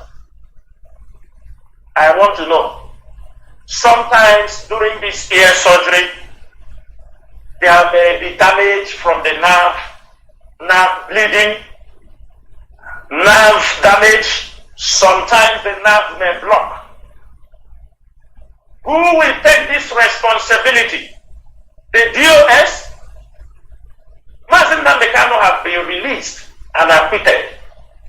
What the DSS is supposed to do is release Mazen Nnamdi Kanu to go and take care of his health. Reasons. We are here most times, the barrister will come out and say, when we talk about drug abuse, when the prescription is given to Mazen Nnamdi Kanu for 14 days, and that 14 days, the DSS may allow only 5 days or 7 days. The remaining 7 days, they will not allow the medicine. Is it Mazen Nnamdi Kanu will undergo this surgical operation here and kept inside the cell? When there will be bleeding, they may decide not to give him his medications. And when he died, already, God forbid, already you have signed consent. Nobody will know. They will tell you it is from complications. It is possibility there was a cardiac arrest. It was a possibility there was a mental damage. It was a ear operation order. And we start afresh. We start talking. Is that what we want? Therefore, let me make this thing clear. As we are going to open this line, if I lied, people should come here and say no. If people are listening to me in China, listening in Turkey, some of you might have heard this story in Biafra land. There is one of our brother. They call him Upward. He's a millionaire. I don't know if I call millionaire or billionaire. He's one of the richest in China. Last year, the same ear problem he had. He's the importer of many pampers in Nigeria and baby oil. He's a millionaire. People, they knew him. They call him Upward. I think. The same ear problem. This ear problem they are talking about only. This guy said he didn't want to do the operation in China. He flew by himself. He flew by himself to Turkey for this ear surgery. He walked into the hospital by himself. He signed the consent for ear surgery in Turkey. As he walked into that theater, he came out in body bags.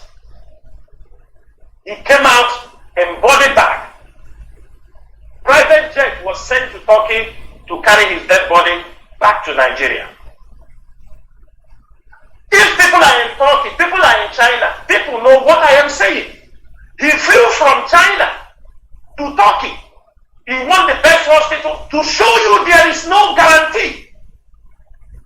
It is better than they can do this operation in a hospital. People can be around him, our people, the family can be around him, and he's sure. But you know, he's in a good state of mind to go into this operation. This is how this man Upward died in Turkey. They flew him private jet in body bag, bring him back to Nigeria. Ear surgery. We have seen many people who have gone into this ear surgery. They never come out.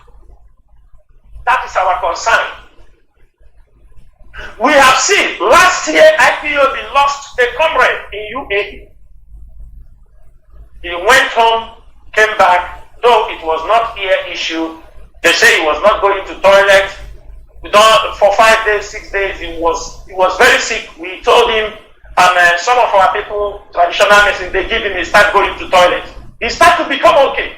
When they said, But he said he wanted to go and check himself in the hospital again, because when he went the first time, they said they scanned him, they couldn't see anything. Now, when he started going to toilet, he went to UAE. He was living in UAE.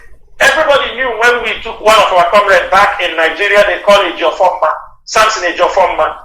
He went by himself into the hospital. They met them, they said, oh, we have seen that thing that is. He walked by himself into the theater. A young man of 35 years carried out operation in UAE.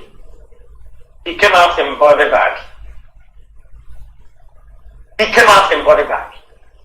I mean, these are personal issues. Complex of a leader of over 75 million people, controversial issue, somebody under the Nigerian detention, and the people are going in the back, giving advice for Onyendu. For me, I will never accept. Even people who are listening, the lawyers, I have called some lawyers, I have told them, tell Onyendu that me, Chinasa Woru, I refuse that he will undergo any operation inside the DSS custody. I am saying it, and the members of the DOS, I knew, I communicated with everybody, do not want Onyendu to go operation, and we are not going to give consent for that. Let the private doctors meet them. They will see the situation.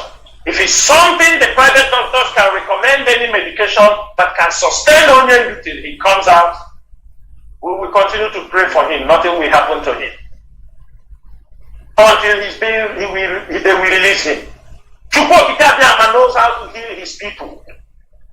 Let the doctors, any medicine the doctors, the private doctors will recommend, Chukwu Kitabiama will use it to heal Mazinani and endure till he come out from that place. We will not accept.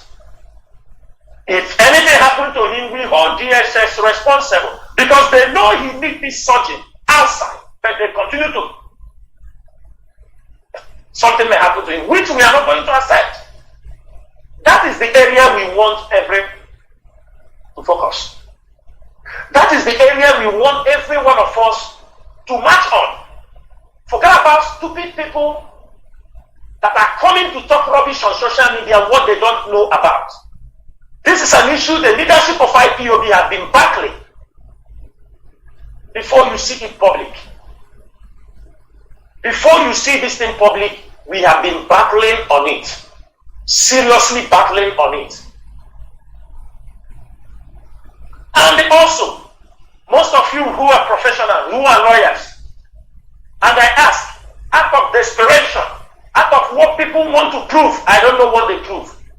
Is it right? It's a question I'm asking. Is it right that Onyendu medical report will be published to the public, somebody in the hands of the enemy? Somebody in the hands of the enemy. Is it right? Most of you who knows the law, do you know, go to any hospital. No hospital likes to, you don't have right to publish somebody's medical report. That is why there are people that advise people. Talkless of Onyendu, that is under the DSS custody, you publish his medical report in the public, giving enemy possibility of this guy is having this problem. He's having this problem. This is what, if you do like this, don't only do it, something can happen to him. You have no responsibility. The ill health. People, hospitals have been sued because of making public medical results. Confidential health issues. You don't make it public. Only when the person in his right mind. He cannot, because you make it public, it's not going to bring any sympathy to the DSS. Because you make it public, it's not going to bring sympathy to the court. Before you make it public, it's not going to bring anything. The public cannot force the judge to say, because this is what it. No, it doesn't work that way. It doesn't. And it is not right. Somebody in the DSS detention for over 2 years, it is not right to make his health report, his confidential health report, public. Whatever the person wants to achieve, whatever they want to achieve, that is their own case. But one thing that will make this thing with Biafrans all over the world, like I wrote in the small note, Biafrans should know that.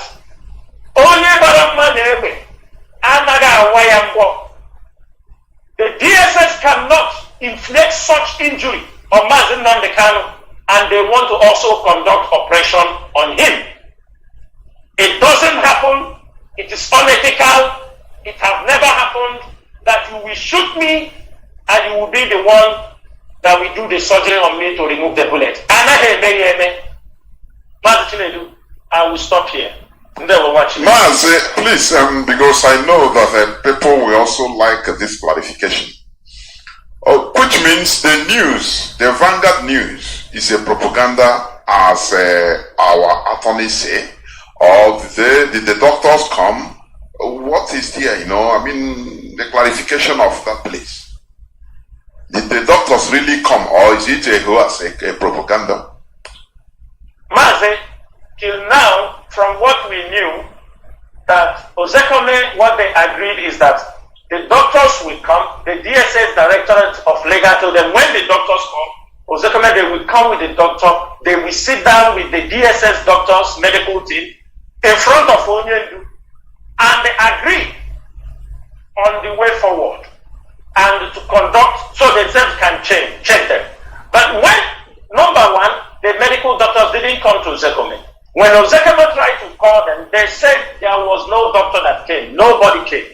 So now the legal team is trying to make an appointment to go to show the DSS, this is the publication we saw, this is what is written, this is all these things. They will meet the DSS Directorate to understand every municipality of Yobogono.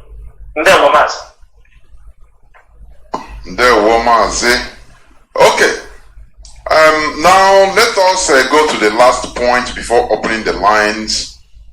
Still talking on the criminality in the name of IPOB, ESN, and Mazi Nnamdi Kanu, which must be resisted and completely eradicated in Biafra land. Mazi, please go on. Go on, please. Mazi, criminality is something we are fighting, and we are making headway. We are making progress. Sometimes I used to tell the Nigerian military, the Nigerian police force, and all of them who carry guns, chasing people, killing innocent people, because some of them, that is how they are taught. They just bring, sometimes most of the Nigerian police officers, some of them are criminals, convicted criminals. In one word or another, they bring them out and they hand them over a gun, recruit them in the police. It doesn't. Only in Nigeria these things happen, mass. Before you enter police, you enter all these security agencies. They will check your background. Are you a criminal? Have you been part of? Do you understand me? They run these things. But only in Nigeria that people, criminals, they will say no, to stop it, put them in the police. That's what they do with Boko Haram. Islamic military, they say put them in the army. It doesn't work that way, man. It doesn't work. Many Nigerian police officers, Mobile, all you see many of them, some. And one thing is that if you bring them in, inside they start to corrupt the good police officers. That is one thing you have to know. They were criminals before. You now indoctrinate them inside the police force, inside the Nigerian army.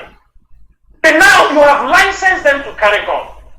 You send them an assignment, they stop on the way, commit one crime, they remove their uniform, commit one crime, move forward, they wear their uniform back. They put the uniform back on them.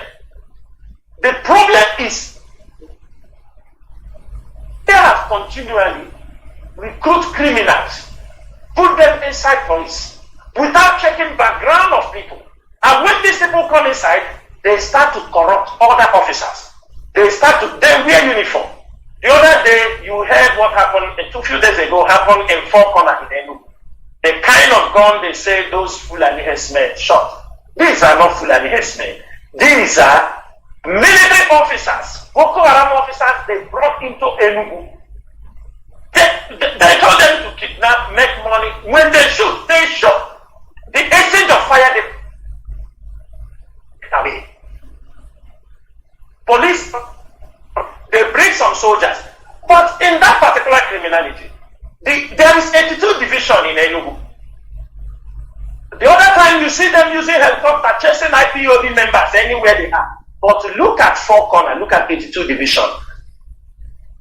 Praise those their helicopter, war helicopter again. They could not pursue anybody. What they do now is that they come and station those military in the entrance of where Fulanese herdsmen are operating. They are like a guard for them. And we are going to sort it out. Since it has come to this level, Nigerian army that kept those people, whether they are army, but for us, we term them as Fulani herdsmen and Boko Haram terrorists. That is what we term them. All those ones they are using now to protect where the Fulanis are camping, where they are coming out to operate. They use the military they brought now and block entrance to those places. All of them are Fulani terrorists. All of them are Boko Haram military. And we are going to sort it out in Enugu because this nonsense must stop. Mazi, criminality is something we are fighting on a daily basis. Everybody have seen in Anambra what have happened about the Commissioner for Homeland Security. We are talking about what is happening under his own watch, in his own look. Instead for him to step in and go and chase the criminal, since he is the Commissioner for Homeland Security, for AVG, he did not. He decided to attack Emma Powerful. As if him and them, he started to blackmail Emma Powerful. He begged him money. Let him bring the evidence. That he discussed for him to give him money. He refused. That's why he's blackmailing him. That Emma Powerful. We ask him, we challenge him to bring evidence. He begged you money. Bring us the evidence that Emma Powerful was begging you money. Ebakeba, you know the people you are communicating with. Ebakeba, I don't want to, you know the people who are coming to you and tell you that they are Emma Powerful. You want us to steal the beans on the air so that they will say, Ebakeba, come and to the public and tell the people, that person who is telling you that he's Emma Powerful. Because we have information. There is somebody, his name is Emma. So because nobody knows Emma Powerful. Nobody is seeing him patrolling. Nobody sees, and they come to you, they tell you, Emma Powerful, I am that Emma Powerful you people used to hear. And stupidly, you say Emma Powerful come and beg you money. What happened is this. If you have any evidence,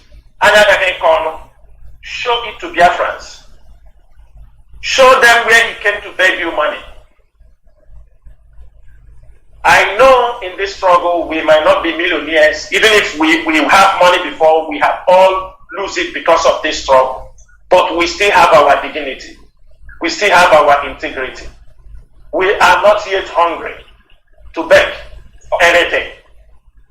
Another thing is this. Instead of Ebakeba to look forward, it's a challenge. We told you this thing is in your community, in your own local government. You were 8 years with Obiano. Now you are with the new government. You cannot tell us you don't know what is happening in that place. Every crime you people target on IPOB or IPOB. Making investigation, trying to understand all this mystery. IPOB, separate IPOB, asking. A lot started to reveal. You are now telling us AVG. Let me say something here, very, very clear. Ebakeba. Your AVG is in Anambra. Only in Anambra. You cannot do your AVG into Imo State.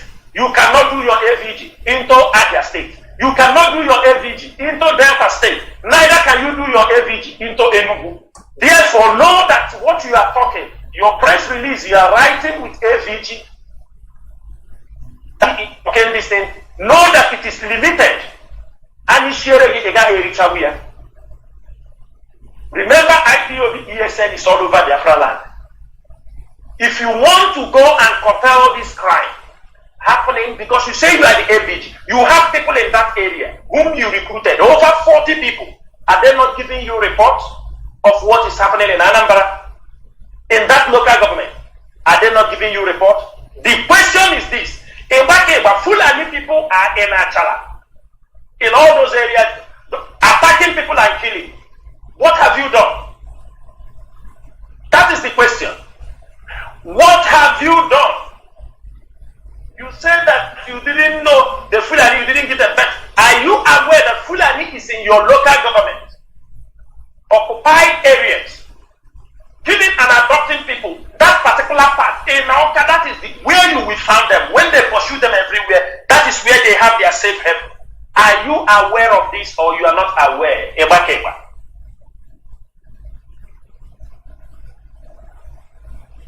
We have volumes of reports against your role, what you do in Anambra, and we are waiting you because we are waiting for you. We are not the only ones saying these things. People are making reports, and we are making. If people who care to know, we show them the report. We are talking about evidence. People who confess, who knows what the people they kidnap in those places, the discussions happening in that places, we have it. We don't know you, Eba. We don't have any relationship with you. We are not friends. We don't know who you are. But the problem, in the course of investigation, we found out what is happening. We want Biafra land to be free from these criminals. We want Biafra land, irrespective that you people are calling our names on a daily basis. We did not say, oh, because you call up.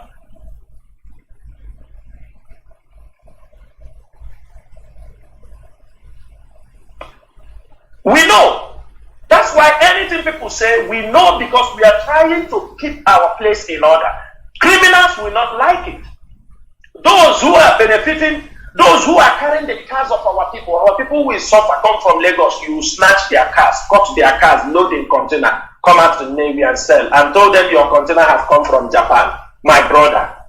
Tell them your container just come from America, my brother. Is that the way you do to your people? And you people are aware of all these things. And you Nanaga Lexus. You don't see anybody driving Lexus, Toyota Hilux. No, the Toyota Sienna. They don't see it.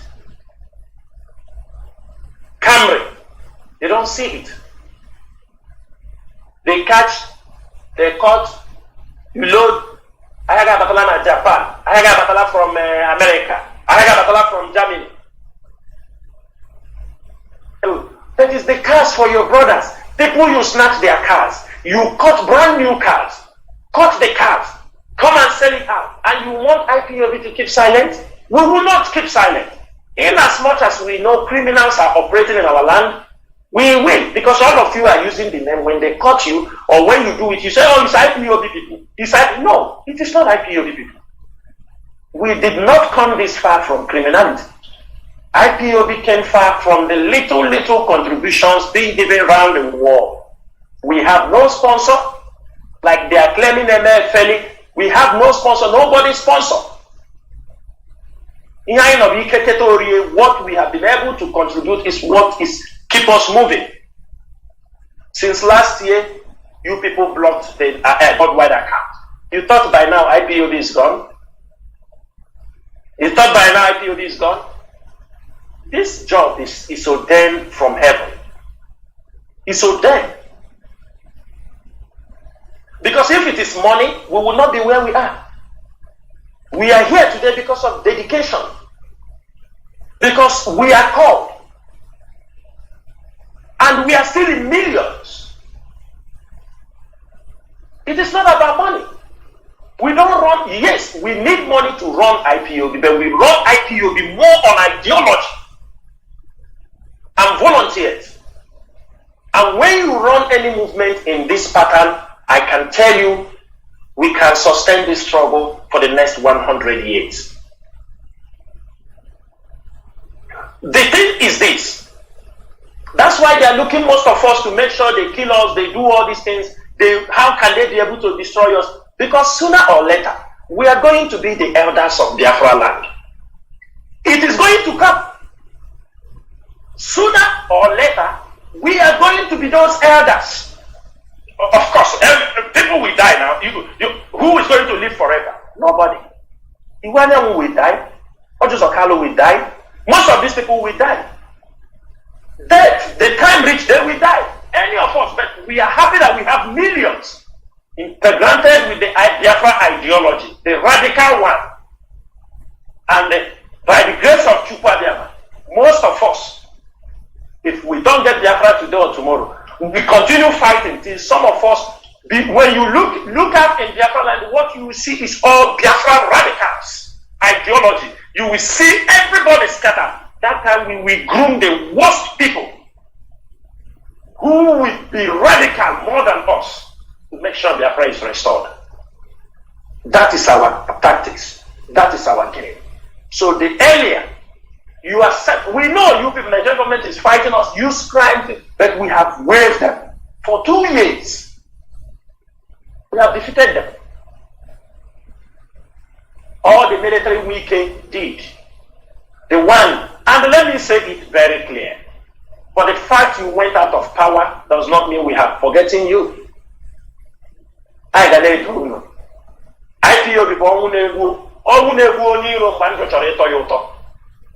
that is where we will. It's people will run, people will do this thing. What we are saying, IPOB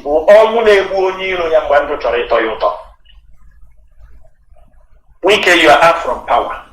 Therefore, you are out from governorship. All of you who have participated in killing our people, one day, we go, we waka. One day we go, we waka, we jam you people. That is life. The one we cannot do today, we can do it in the next 1 year. We don't forget, and we will not forgive. Criminality is what you people have brought into this during this period, these 2 years. You use it, kill our people. You sponsor people. Is it not clear for our people to understand what is happening? You saw what they did with Labour Party when they go and bring that man, Papa, to come and hijack the Labour Party. Everybody, you saw it? You saw what they did. The same thing they did in IPOB. They brought people. Take it. Take it.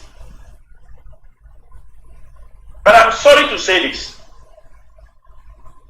If somebody told me, but one thing is that sometimes I say, whatever we see from anybody, it is expected Chukwu Abịama have made it to be so that he can train us. We can learn how to maneuver. We can learn how to defeat those type of enemy, so that when we will tell the story of Biafra, the story will be complete.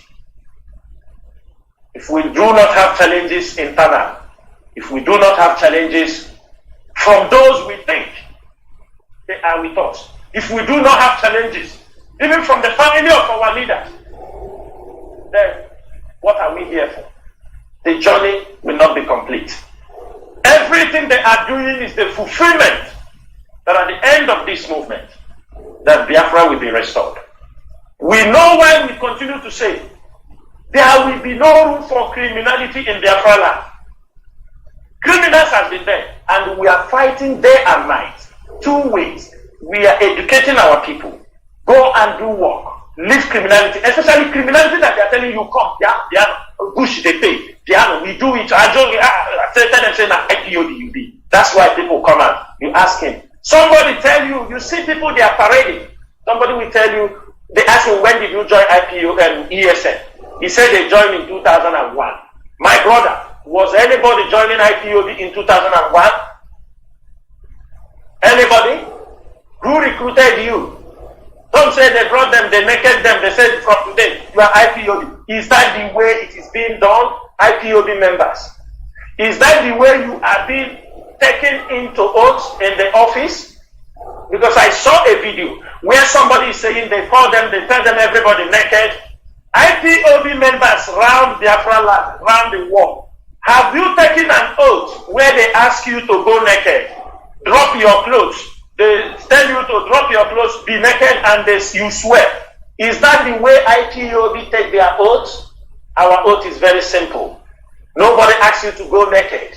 Nobody asks you to remove your clothes. Nobody gives you those kind of oaths in IPOB. And that shows you all those people that are talking those rubbish are not IPOB. They are not ESN. They are not part of what we are doing. These are people recruited just to come and call a dog, give a dog a bad name. They came to come to destroy. They use money, law many of them. Tell them I may hear Biafra. We don't worry. We are masters in this fight. Go and write it somewhere.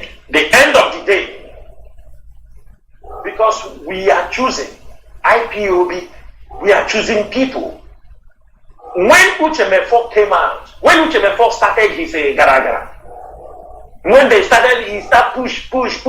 They formed, they go, Dr. Ukado, Obido Dienu, Asari Dokubo, and many of them, they went and formed de facto Biafra de facto government. Today, they have divided into three. Obido Dienu is now the de facto president. Asari Dokubo have returned to the creek. He has gone back to the pipeline for contract. Uchemefo have formed his own now. He said, now, indigenous na tono hago. Or happy indigenous, or hapo choko, which one again has some. That indigenous na toya, he now have formed his own indigenous Igbo nation.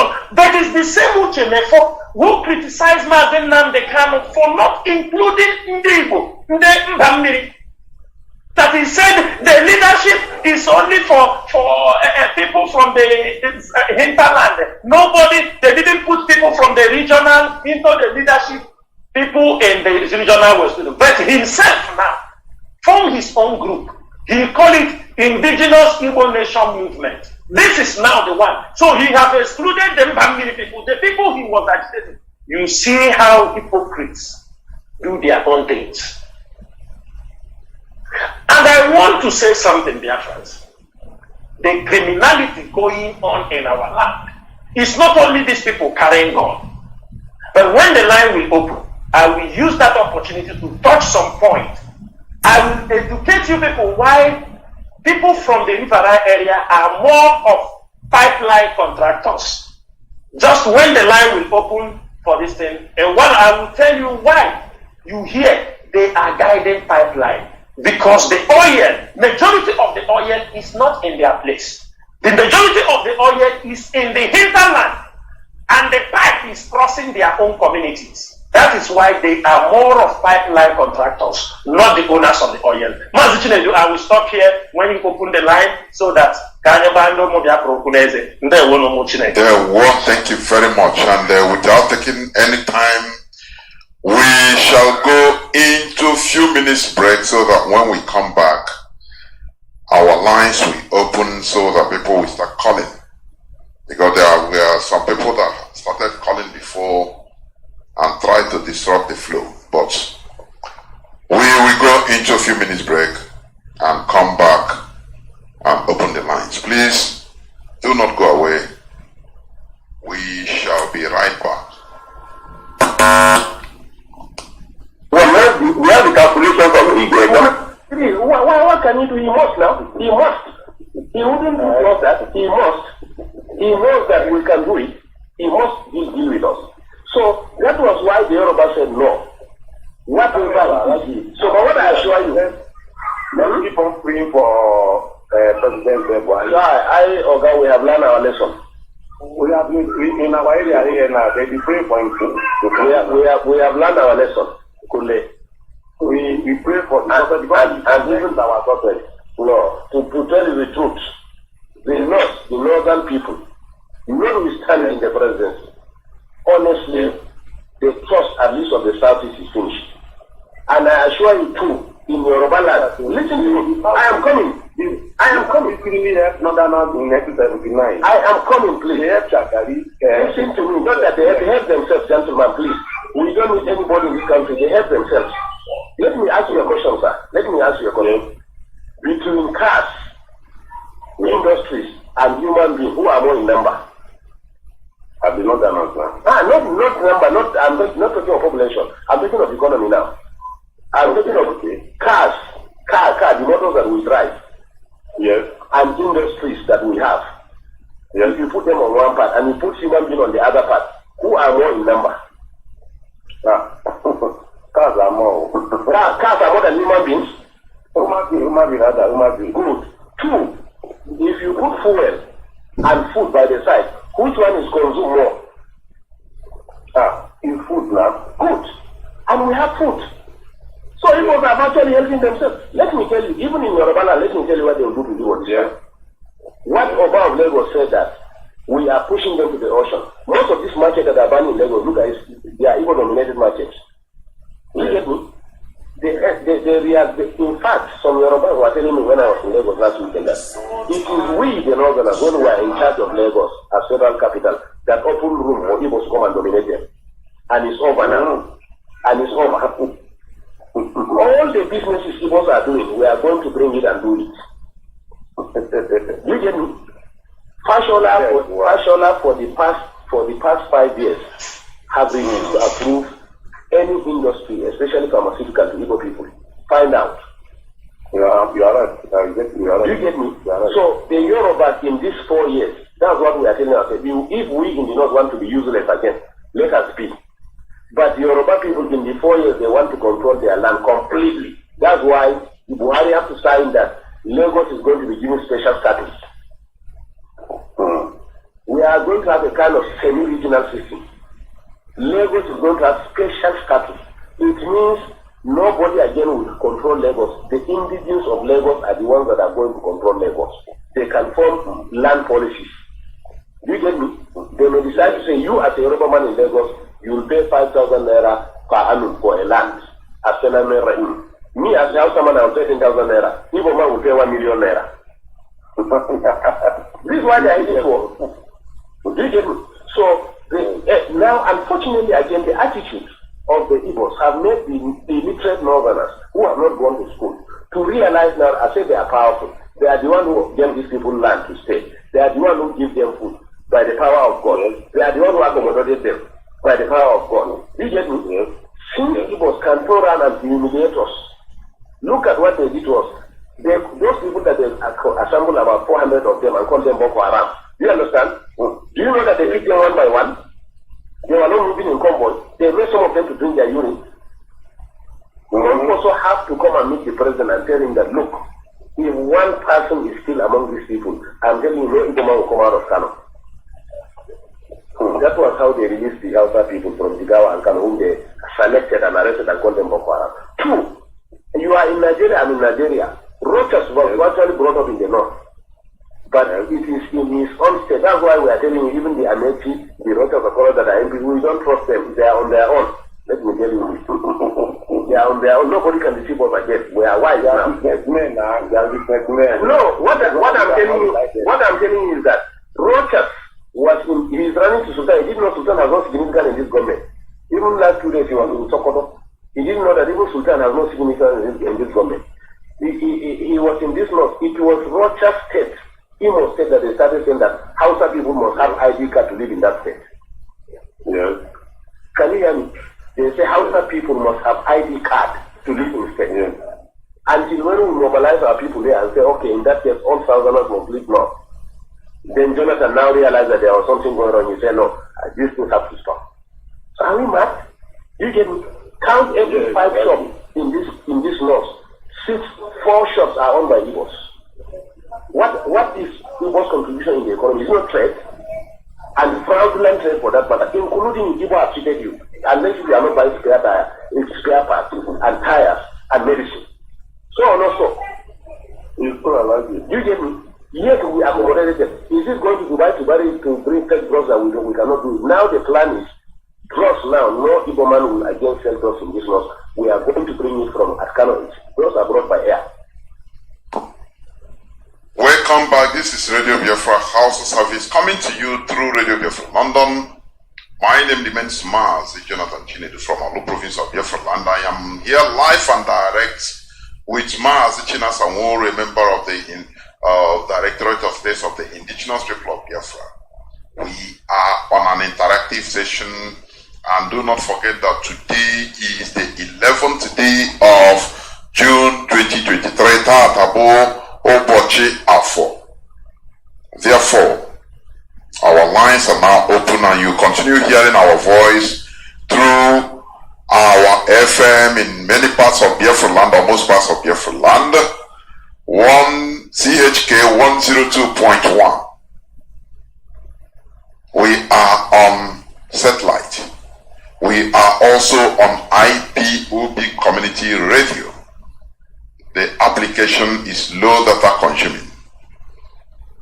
Also on Facebook and other social media platforms. Just ask how do I listen to Radio Biafra London.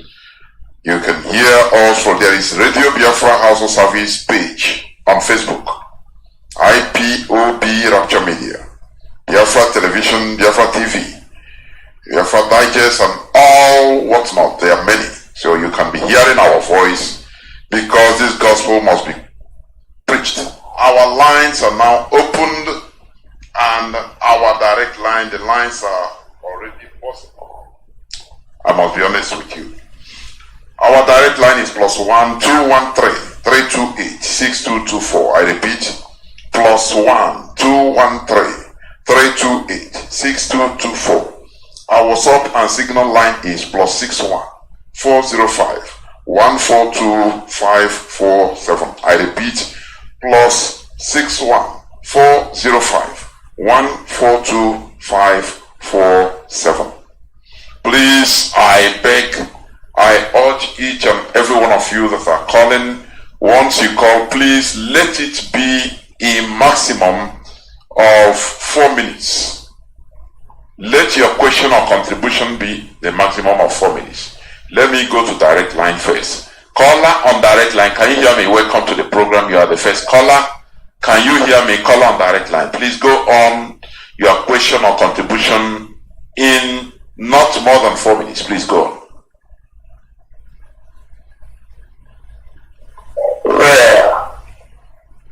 Hello? Mazi, go on, please. Go. Once I pick your number as a direct caller, from direct line, stop shouting hello. Go on, because I cannot keep you waiting. You are paid. Go on, please.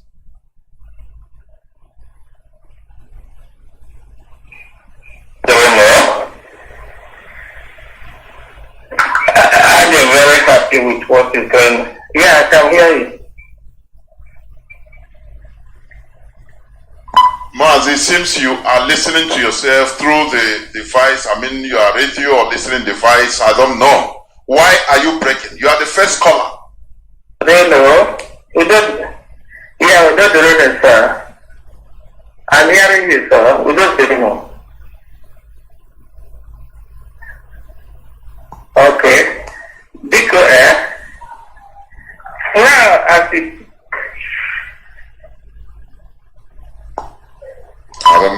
I don't know what is happening. Our brother. Okay, let me cover.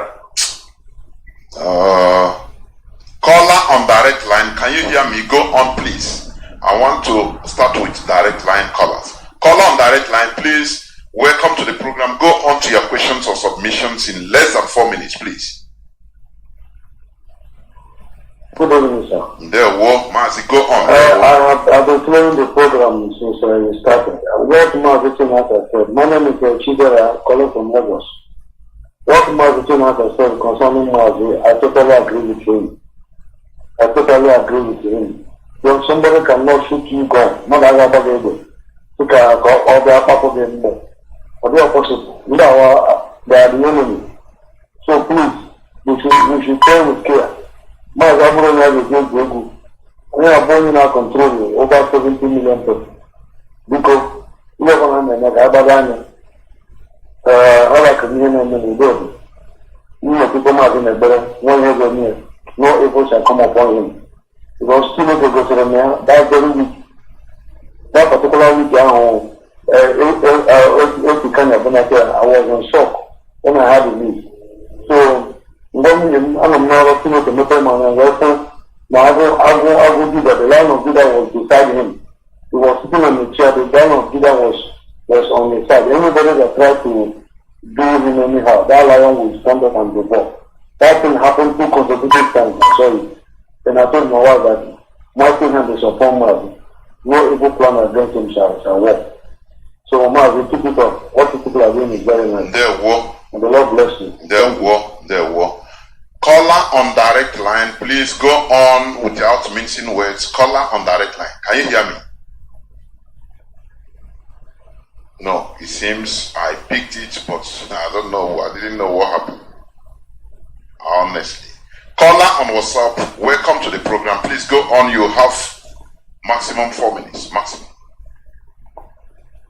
There war. Don't reggae. I must comment about China Samuru. I must commend him because his wisdom that was big in that place. And these people, they come with a long strategy, because if you take somebody to hospital for surgery and the person on the process die, it will be justifiable. The person, they will say that it is maybe the person did not make itself. So that one is comprehensive. But that question you threw, nobody can answer that question. Somebody cannot purposely shoot you bullets and say you want to go and remove the bullet for you. It's not possible. Your enemy cannot do that for you. So all of us should focus our strength on that.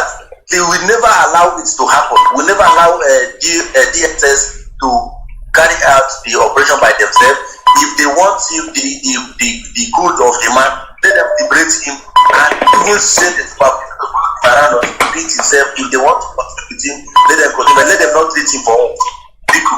It is a mistake that must not be done. Thank you so much.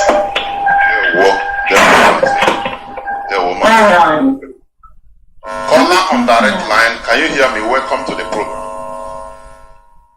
Also, people should also know that the signal line is open, please. Caller on direct line, welcome to the program. Can you hear me? Caller on direct line, please go on. Caller on direct line, can you hear me?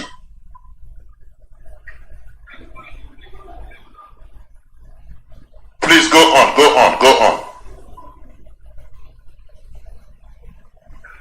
Yes, Mazi, call on direct line. Go on, go on, go on.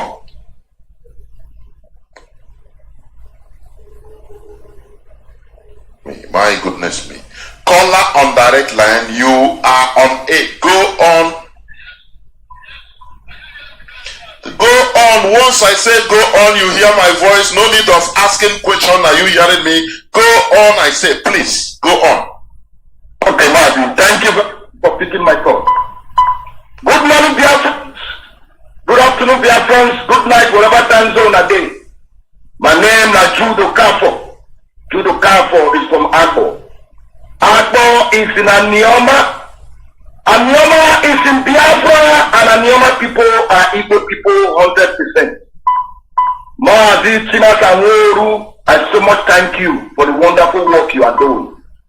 Every time you come on Radio Biafra, you always speak the truth. And that is why our leader will always say that IPOB are whiter as snow.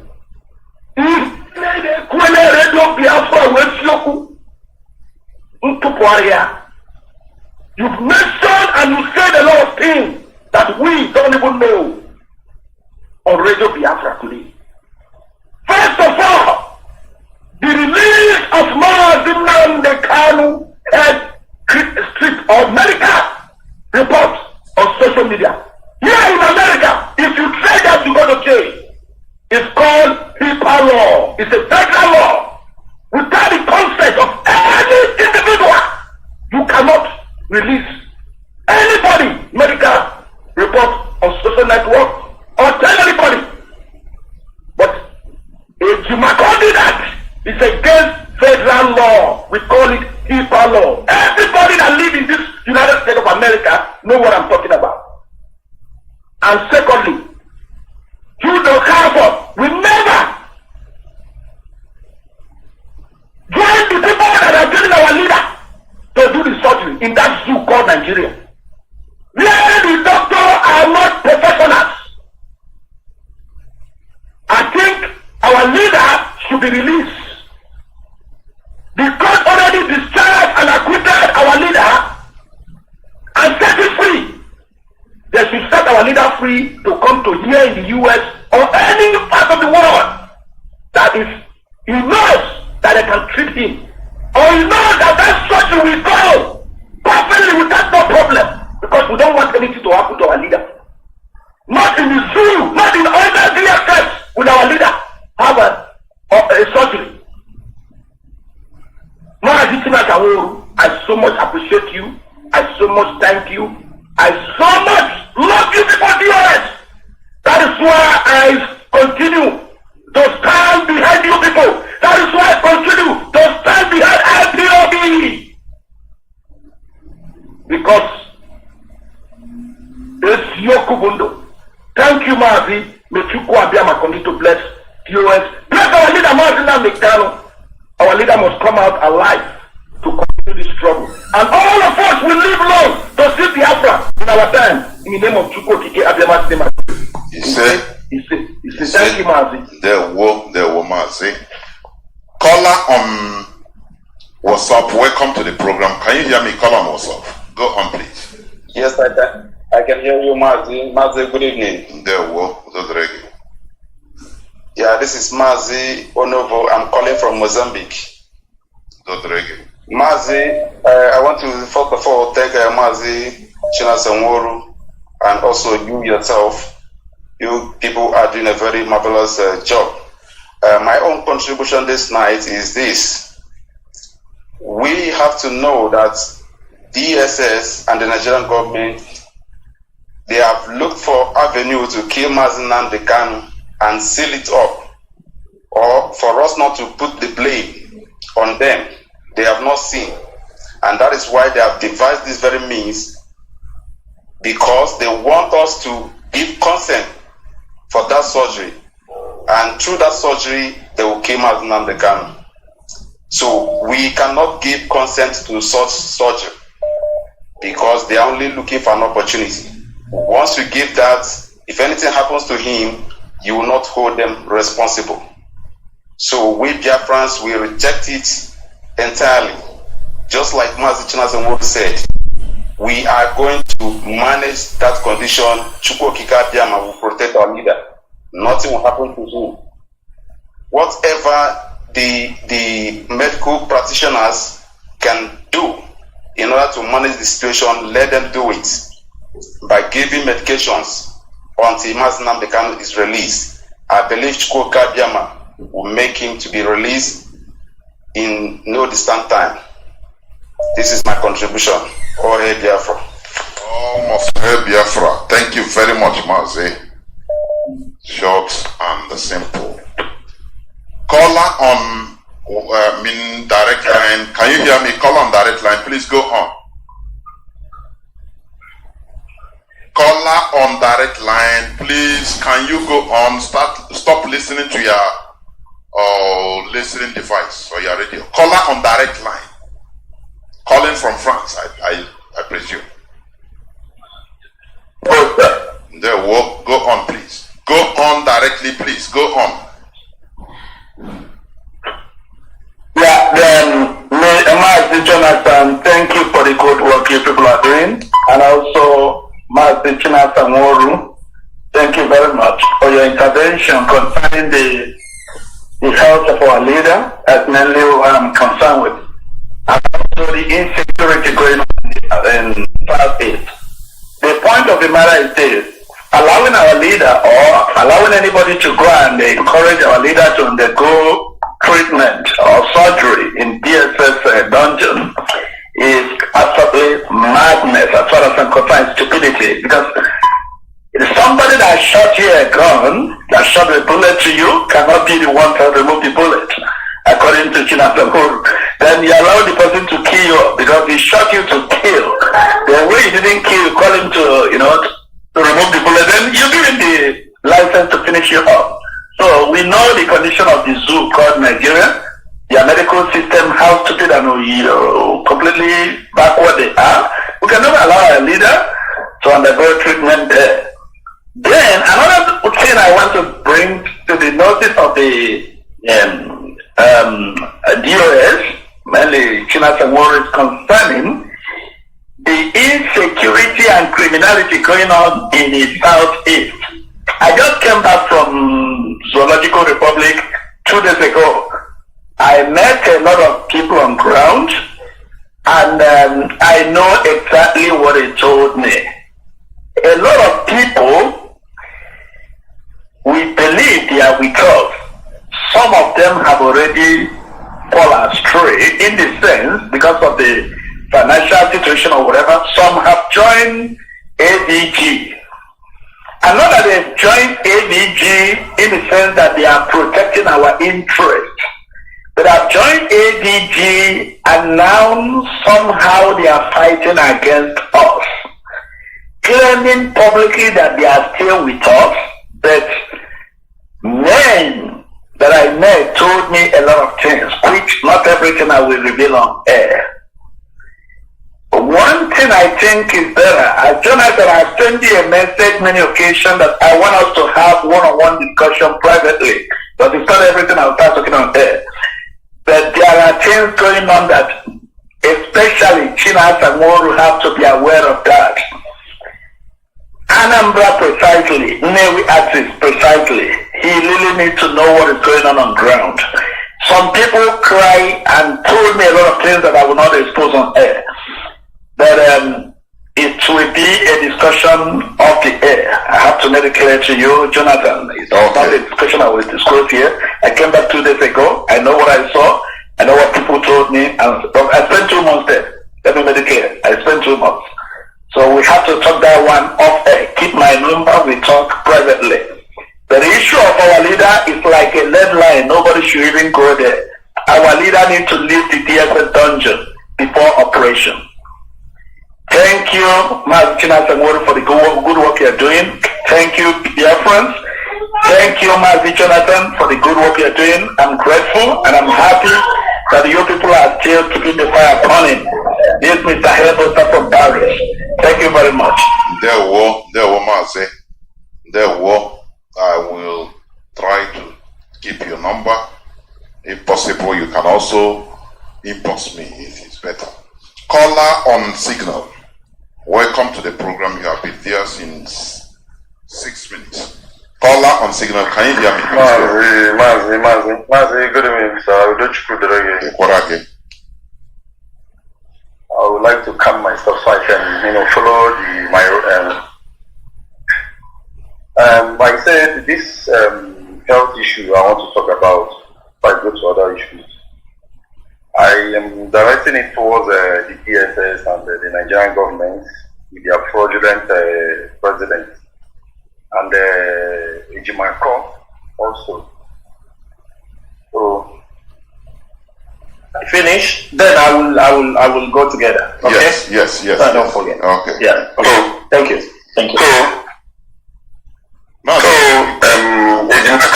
Ejimako said is the family lawyer. Is Mazi Nnamdi Kanu not part of the family that he's working for? That is making all of this arrangement, and there was no way to reach his wife. And the DSS and the agents and the rest of them that they are working with. Is Mazi Nnamdi Kanu not the leader of IPOB? Don't we have the DOS? Don't we have the IPOB body and the IPOB members? Don't we have the legal team that they normally see in those places? Don't we even have the family? They did not get in touch with all of these people. They were manipulating themselves. I guess we already know who they are. Secondly, all Joseph Okaro and their Nigerian politicians, all these people are irredeemable. I don't think we should have time for them, because if you watch from how they are talking, you see that these people, they still go back to the same shit any other thing if it's not sabotage and think of a better position for themselves individually. Then another aspect which I want us to really look at, especially every IPOB member and every Biafran, is the area of our security. It's not been left for only ESN. We, the individuals, have so many roles to play, and I think the DOS and our radio presenters should come up with means and ways like advising our people on what to do. Because our people are so, I just don't know, we are so docile. There should be means which we will be able to advise ourselves, talk to ourselves, so we can have tactics, means which the people will be involved in securing themselves, especially against the Nigerian security. Like if you go to Anambra, you find out that there are so many criminal setups. These people that they just set up, they are very quiet. They are not doing anything. Even in a remote area that we can't even you can't even think of, they are there. And all these villagers and all those communities, they know these people and they cannot talk. Like if you go to Imo State, there are communities that is contributing money for criminals. And all of this money that they are contributing, individuals, both the people that is in abroad, both people that is in Lagos, they are contributing this money to pay to a criminal that they know that is one of them that have worked with DSS, worked with all of these infiltrators, and worked with other criminal gangs that they say that they want to leave the place, or if they don't do it, they will burn their houses. And you see, this will contribute big amount of money, millions that runs to 20 to 30 million and gives to an individual because he has been terrorizing everybody. And all of these things, I think we should educate our people for them to know how, and the DSS, the Nigerian government and their security knows about all of these things. This thing I'm telling you is very, very important. I don't know, but I know about Imo State and Anambra because those are the places which I normally, as in travel. You will come to a community, you see criminal like 10, 8. They are not from that very place. Most of them are born. I have even sent this information in other this thing. Most of them from Ebonyi. Very strange people, and they will just lie low there. What are they there for? To show you that the Nigerian government have plans. These are plans, things that they will later, activate in the future. So I believe we will do that. Then the DOS, I want to tell them that this very fight that we are because your 4 minutes is over. Please. Round up. Sorry, Many people are coming. Round up. The DOS should not take as a slip because we're not dealing with as in a reasonable purpose. These are Aburu. There should be means which we should be. At least moreover, presently Mazin Nandekano is not answerable to anything. There is no legal means which is keeping Mazin Nandekano. So there is no way it should undergo any. And let me just cut because there are other people waiting. Please, thank you, sir. Their work. Mazi Chinasa, you said you wanted to say something. Yeah, Mazi, I wanted to. That our brother that spoke, the one that said he came to Biafra land. Yes. My brother, let me say something. Let me also open the eyes of some of our people. When I spoke about that when Mazin Nandekano was renditioned, there are certain people very close to Mazin Nandekano who persuaded so much for us to hand over the ESN to the government. And I refuse it. When I did that, they went ahead convincing people. There are people they were convincing that we sold Mazin Nandekano, that they should join the government, you understand me, that's the only way they can be able, that we have taken the money. Some say that now when people were writing on Facebook that Chinasa Nworu took $1 million, him and Chike Doziem, I don't know if IPOB have $1 million, they $700,000. They continue carrying this blackmail everywhere. Everywhere the blackmail was going on. At the end of the day, that was when they start to convince people, especially in Nnewi, this area you are talking.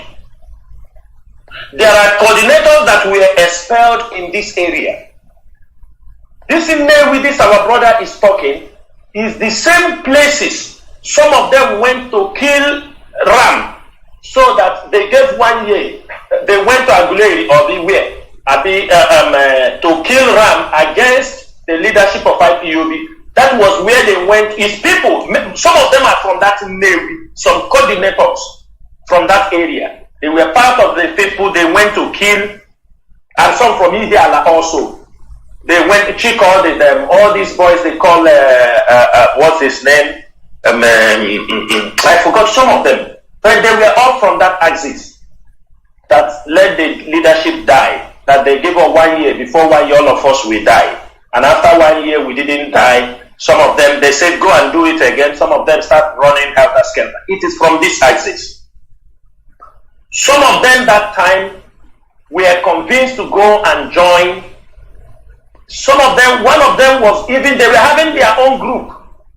They were collecting money, build up their, our people, criminality is, you understand me? They love it sometimes. Some of them. That is how they build.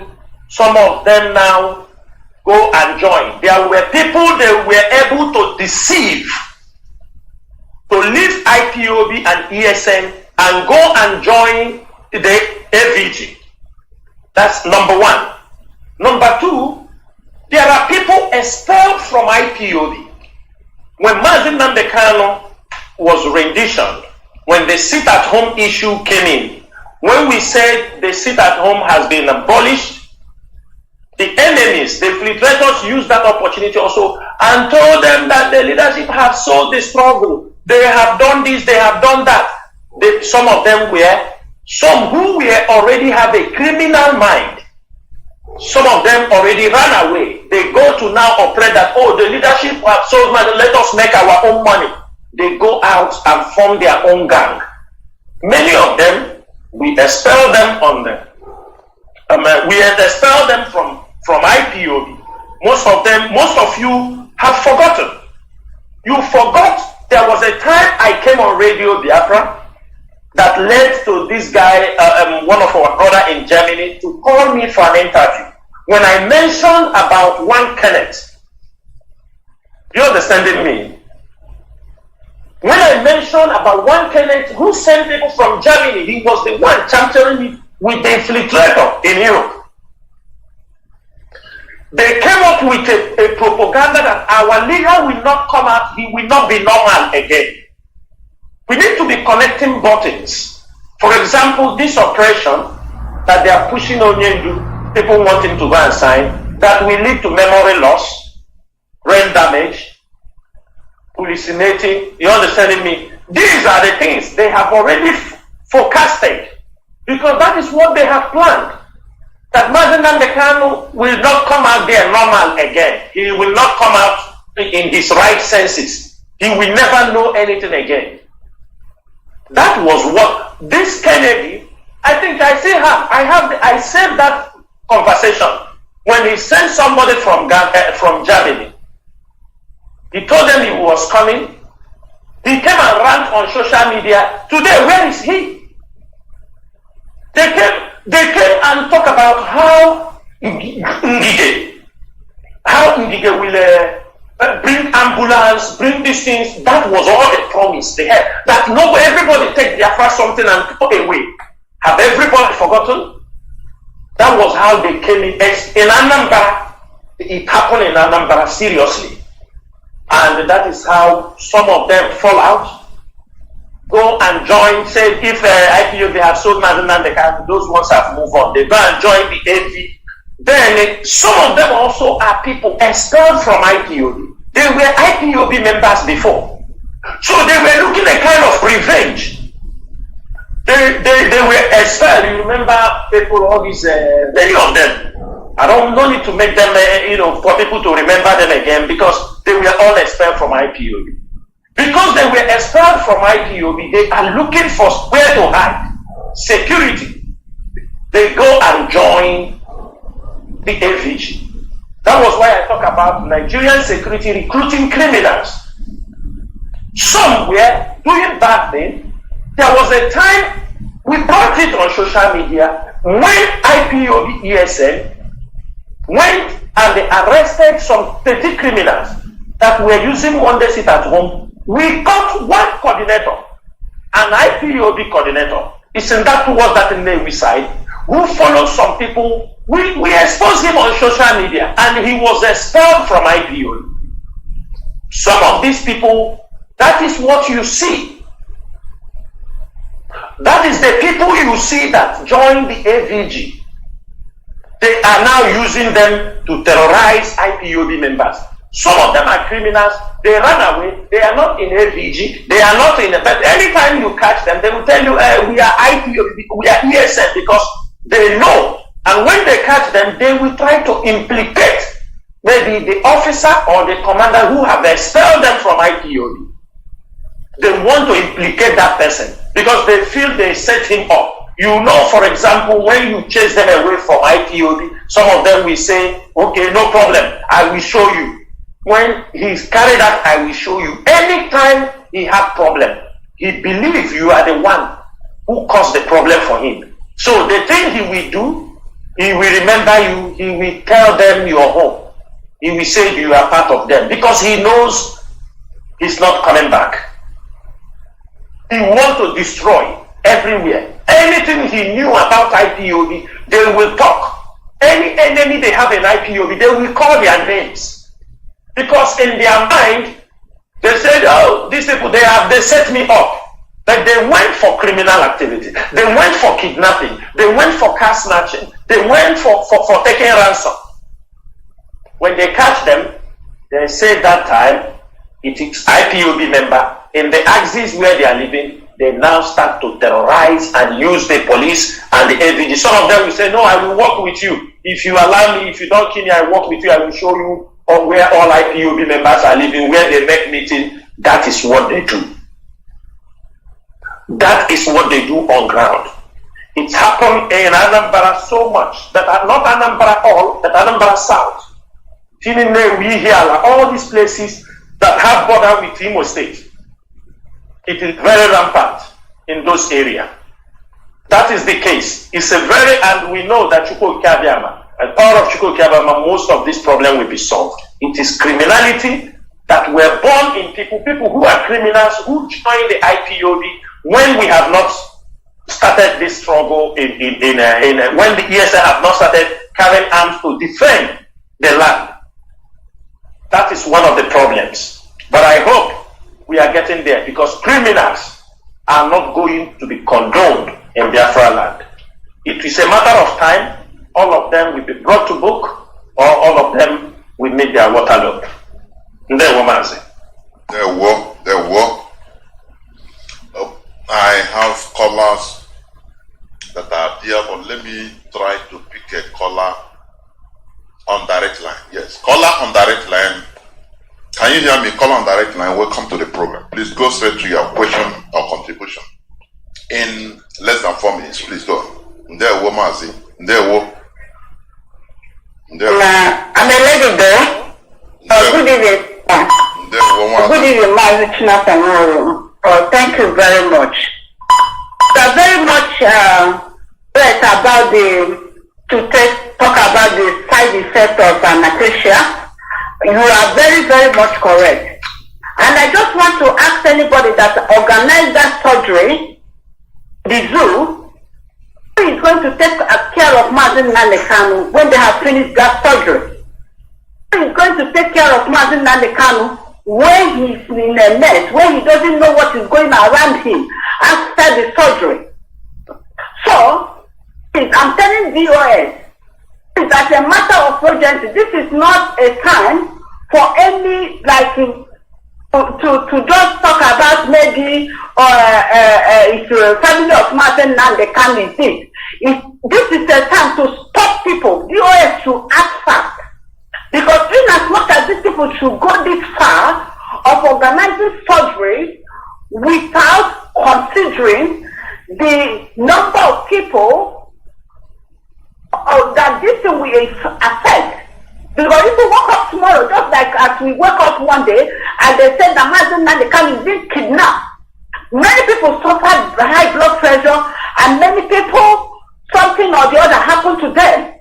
And these people did not consider or even put forth to Mike Ozokome, which is the lead counsel of whatever that is going on, the case of Mazen Nandekan to put him into consideration of look at the suggestion of what we are about to do, and they want to just eliminate Mazen Nandekan just like this.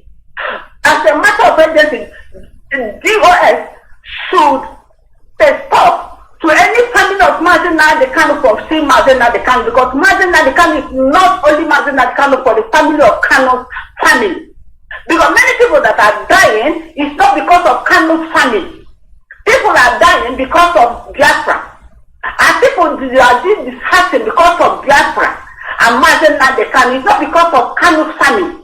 This time, the DOS should act fast. This is what I call. And I thank God that I was being picked, because this surgery has happened, just as you said. We will just wake up one morning, just as I was at work, and they called me, is it true that Mazen Nandekan is being arrested? We just woke up and they said Mazen Nandekan is dead. What is going to happen to us? What is going to happen to millions of Biafrans?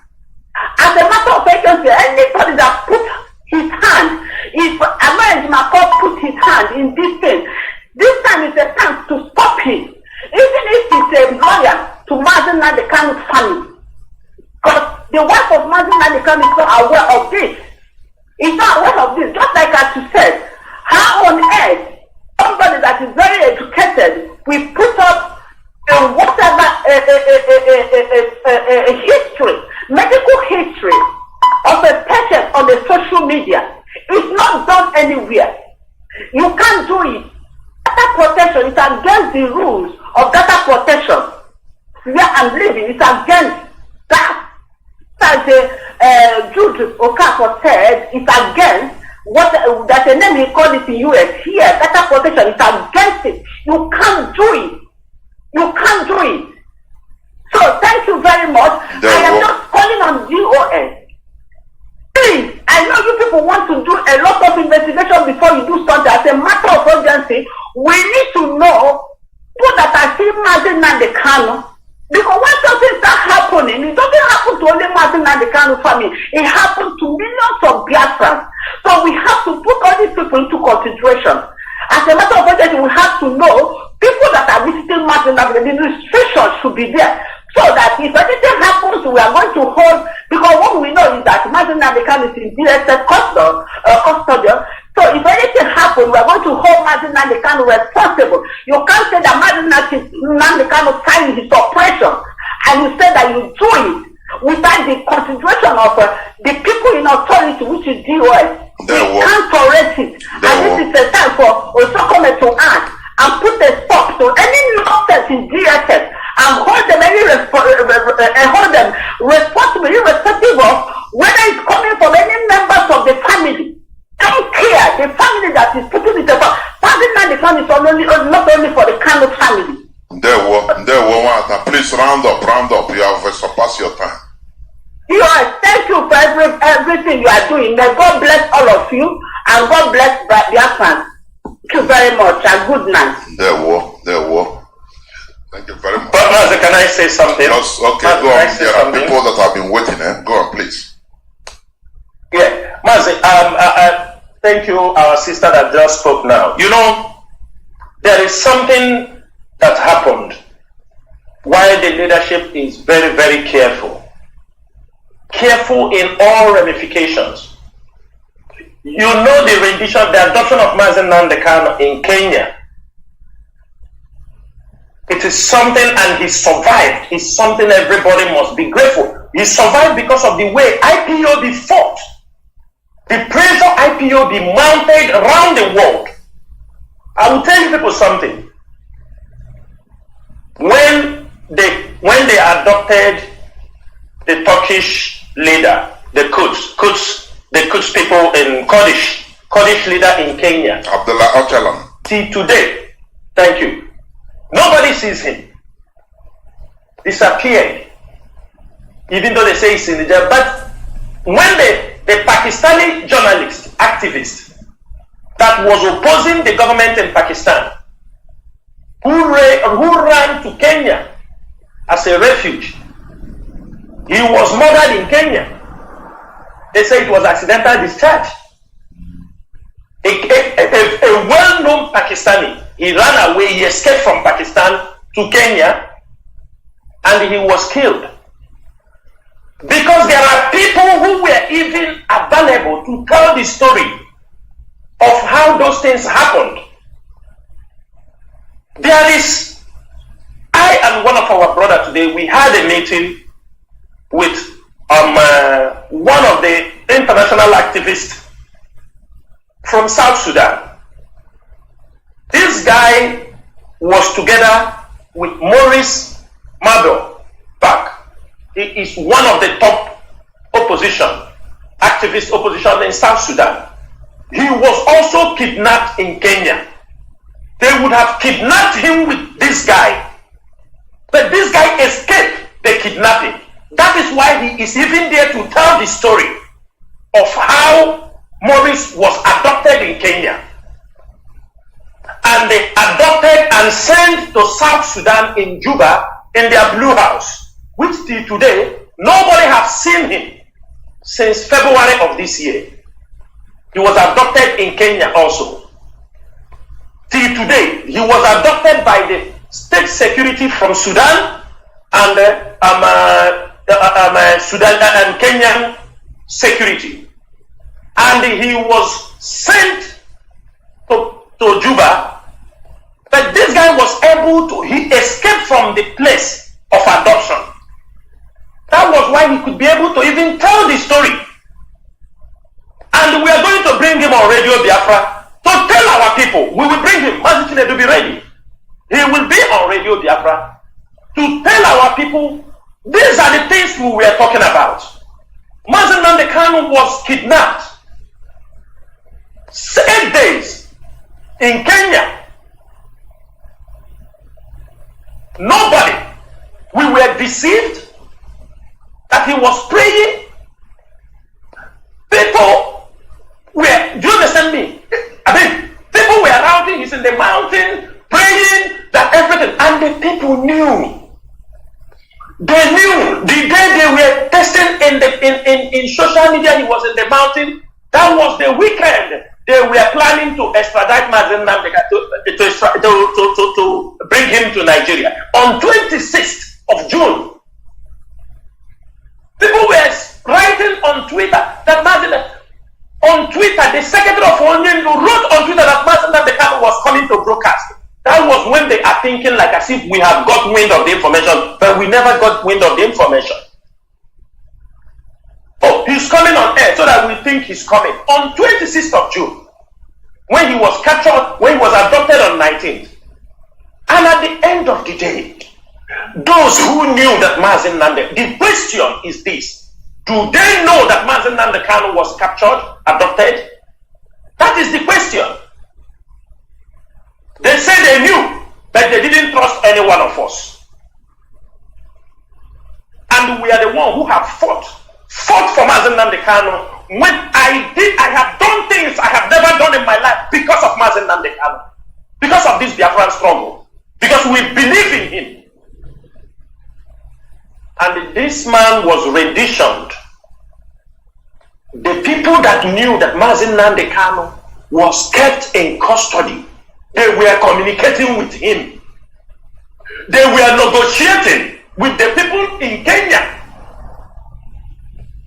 They were trying to extract money to say they will pay to leave Mazi Nnamdi Kanu. When Mazi Nnamdi Kanu was finally flown to Nigeria, if care is not taken, I know Mazi Nnamdi Kanu may want to protect his family members. If care is not taken, I can bet you that money at that point, money was extracted. That we will use it to give them so they will leave you. I can bet you. And at the end of the day, Mazi Nnamdi Kanu was renditioned to Nigeria. They turn around. I don't know how these people sleep in the night. I don't know how they sleep in the night. This set of people, I don't know how they sleep.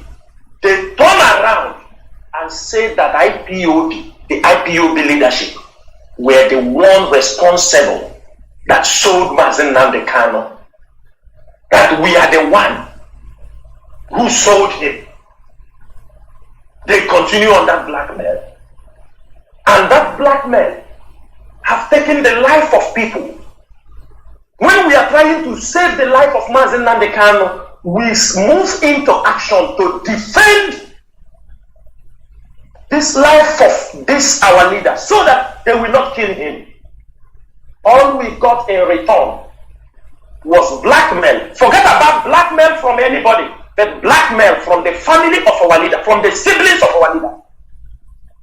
Anyway, for me to be very honest, not all the siblings also. I can tell you that. I can tell you that not all the siblings. And I don't lie against people. The younger brother for Mazi Nnamdi Kanu, Emmanuel Kanu, have never in any way said that we are the one that sold Mazi Nnamdi Kanu. He has never made such statement. And he don't say such a thing. But you people knew. The one in Germany moving because he claimed he want to be. This is what we want to prevent. Now, Mazi Nnamdi Kanu, can Mazi Nnamdi Kanu sign consent that I am going into operation? Only him. Because he was already in the theater. So when Mazi Nnamdi Kanu come out in a vegetative state, they told us no, he signed by himself that he should go for operation. They said he signed by himself. They show you signature. Maybe when he was signing, they will video him because this is DSS. They will make a video, record him, every conversation. When he put the sign, everything he said, yes, I'm signing, I'm taking the consent that I'm going into this operation. I take responsibility. There will be video evidence. If Mazi Nnamdi Kanu comes out in a vegetative mode, the world will see the video that Mazi Nnamdi Kanu was the one who decided to go into this. If you are an advisor to Mazi Nnamdi Kanu, if you are somebody that loves Mazi Nnamdi Kanu, will you ever advise Mazi Nnamdi Kanu to take consent to go into surgery under the scissors of his enemies, those who are keeping him under detention for over 2 years? Those who are keeping him under solitary confinement for 2 years, those who have denied to release him after a Nigerian court of law have asked them, discharge him and acquitted him, will you be able to defend that case again? What would they say? They say, hey, the DOS, Chinasa Nworu, they have taken money. They are working for Nigerian government because they believe when they accuse you working for Nigerian government, that the people will believe you. But I ask them a question. If you have any person in the DSS custody, if you have any DSS, ask them, are they looking for the brothers of Mazi Nnamdi Kanu? No. Are they looking for those people that are talking about calling us? No. But are they looking for Chinasa Nworu, Chike Doziem, Emma Powerful, Abani, Chukwudi Ofoma? Are these people listed as wanted people by the DSS? Yes.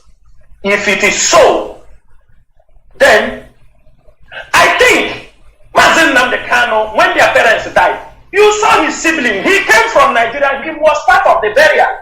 If my father died today, let me ask any one of you, do you think Chinasa Nworu can come for the burial? No. Do you think any of my family can come for the burial? No. These are the things we need to understand. Because people are talking rubbish. People are talking rubbish. And they want to bring it on the health of Mazi Nnamdi Kanu.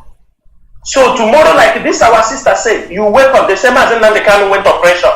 Something happened to him. Like she said, I know more than 10 women who developed, some of them died on the process when they hear that Mazi Nnamdi Kanu was adopted in Kenya and brought. At least I was talking to minimum of 10 elderly women. 10 who when they call me, they hold their child. I know at 10 women I was consoling, and one of them later died. Though the other ones I am not always in conversation with them since I try to. I mean 10. But one of the women I know she died. I knew this from her daughter. People people develop sickness. And the next shock, Mazi Nnamdi Kanu went. Okay, he went for operation. He came out memory loss. He have lost his memory. People, they thought it is DOS. It is DOS. That is why we continue. And I am saying it on radio. And I know this is what some members of the DOS are also saying with me. Send this message to Mazi Nnamdi Kanu. I have already communicated him in my own way. I have called somebody I have told him 10 Mazi Nnamdi Kanu. I said he should not undergo any such. That is what I said. Here. I will tell him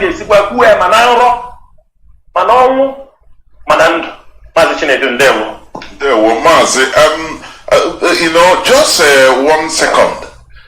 When you look at, maybe we don't know, it's only Mazi Nnamdi Kanu that knows the pain he is going through with this sickness. There is a kind of situation you can be. Yes, what is happening? Instead of going through this pain, can we also check in that corner? We are not carrying the pen. It is Mazi Nnamdi Kanu. You can just say, let me sign. I will go. No. Because of the pen. How possible is it? How possible? Mazi, I'm just asking. No, Mazi. I agree with you. I agree. We have considered that situation. That is why we said, if such a thing want to happen, Mazi, are you hearing me? The whole world is hearing you. Go. Yes. If such a thing need to happen, Mazi Nnamdi Kanu must be allowed to bring in those doctors. They will go through. I am not an expert. They are the ones to determine that, yes, Mazi Nnamdi Kanu is in pain. Mazi, they can advise.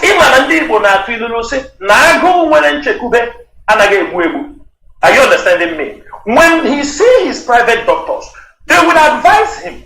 They may say, no, if we give you this medicine, it can sustain. Because the people are the only one he's seeing. He's not seeing other medical teams. Are you understanding me? So, let us allow those professionals, those private doctors. It must be something round table. They will agree. The people can even advise Mazi, no, we can handle this in another way, not the way. Mazi, somebody cannot say, I want to commit suicide. You tell him, okay, because the life is so difficult for you, commit the suicide. Mazi, we will not accept. It is our duty. It's our duty to save him if we have the opportunity. When there is danger, it is our duty to intervene.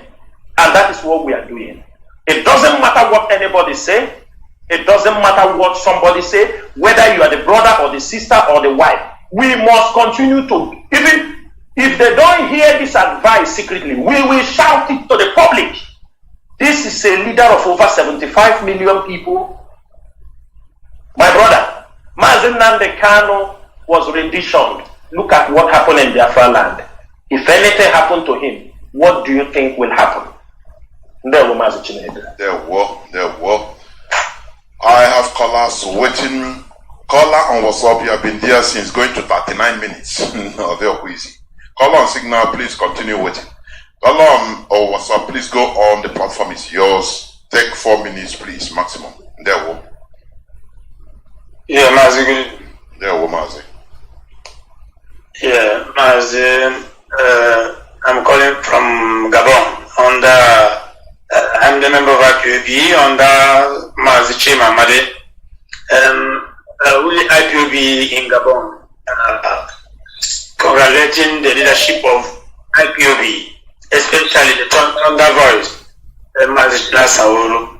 We are congratulating you, the job you are doing for IPOB around the world and the Biafran. It's not easy. If it's easy, it's like a child's play. So that is why you can see all the whole saboteurs in our midst, in Biafra land and the zoo. All of them are rising up, looking for a way to bring IPOB down. But I want to tell you that the Chukwuka Abiyama, the God Almighty, are with IPOB and our leader Mazi Nnamdi Kanu. And I want to make it very clear to all zoo Republic around the world, and they must know. I think they must understand that they do not think that IPOB or Biafrans should rise up again this time around. And they are calling us terrorists, they are calling us all sorts of names. But I want to let them to know, understand that this struggle, we cannot go back about this struggle. Biafra must be restored. Biafra must be restored. Because I want to tell them to understand, especially their wives and their children, wherever you are, must tell your father or your mother, wherever you are in Nigerian government, to release Mazi Nnamdi Kanu, so that he can go and take his treatment. Mazi Nnamdi Kanu have a wife, have children. He must go and take care of his children, because he cannot be beginning to maltreat somebody because he needs for his people to be free. So I'm telling them now to do the needful. If you are in government, tell your father or your mother to make sure they release this man. The court in the zoo, this court now, they are running, everybody are running. I want to go to court. I want to go to court. The court have said that Mazi Nnamdi Kanu must be released unconditionally. Up to now, they are still holding him. Everybody, Nigerians, those in government, they are mute, but now they are running to the same court. I want to tell them that in Igbo language. So Mazi, keep on doing the job people are doing, and what I want to tell them that Biafra must be restored. No going back about it. We IPOB in Gabon, we are doing a marvelous work here to make sure that Biafra is restored. No going back about it. Gabon is the ladder. If you are in diaspora today, you're supposed to know the history of Gabon and Biafra. So Mazi, we are with you people. Kudos, and Biafra must come. Thank you. Thank you. And God bless. There were Mazi. Caller on signal, welcome to the program. Can you hear me? Mazi, thank you for holding on for 32 minutes. Go on, please. You have 4 minutes maximum. Mazi, go on. Mazi Jonathan, good evening from here. Thank you so much. My beloved brother Mazi Jonathan, my friend have understood why Mazi Nnamdi Kanu called you agriculture. You are really doing the needful. This is why you are a member of the US and representing this work that Mazi Nnamdi Kanu has put in your name, that you must keep on doing what you're supposed to do, that this struggle will keep on running. Fellow Biafrans, lovers of freedom, my name is Mazi Akab. I'm calling from Austria, and I serve in the European of Biafra as IPOB also Mazi Jonathan, I love the question that you told Mazi Jonathan, and the other woman that somebody that is in pain. It gets on extent the person might decide, let me go and do this thing and get myself free from this pain. And Mazi Jonathan also reacted on that question to let us know the important why we must not allow such things to happen, because when it happens, the enemy will use it against the POS. Not the same way they did when the leader of IPOB over the population was kidnapped in Kenya. The POS tried to know what happened to our leader. They denied to give them information what happened, rather they tried to blackmail them, and they know what happened to our leader. They told them that Mazi, instead of giving the right information, that this rendition would have stopped in Kenya. They want to replicate the same thing in the zoo. A man who has been kept 22 years now with pain, they beat the hell out of him and give it here for them. And they want to conduct Jesus Christ. But they don't know how angry we are. If they know how angry we are because of the situation of Mazi Nnamdi Kanu, nobody will use his life to blame God. Nobody.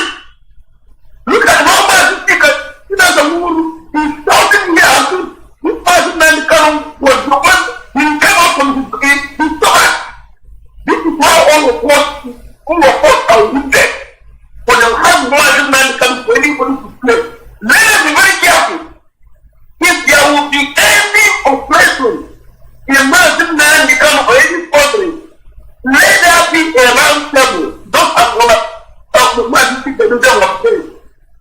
For my listeners, what I've said to you. Let there be a round table before Mazin can go on under any subject. Because those that are planning this thing, they are planning it at the end of the day when it backfires.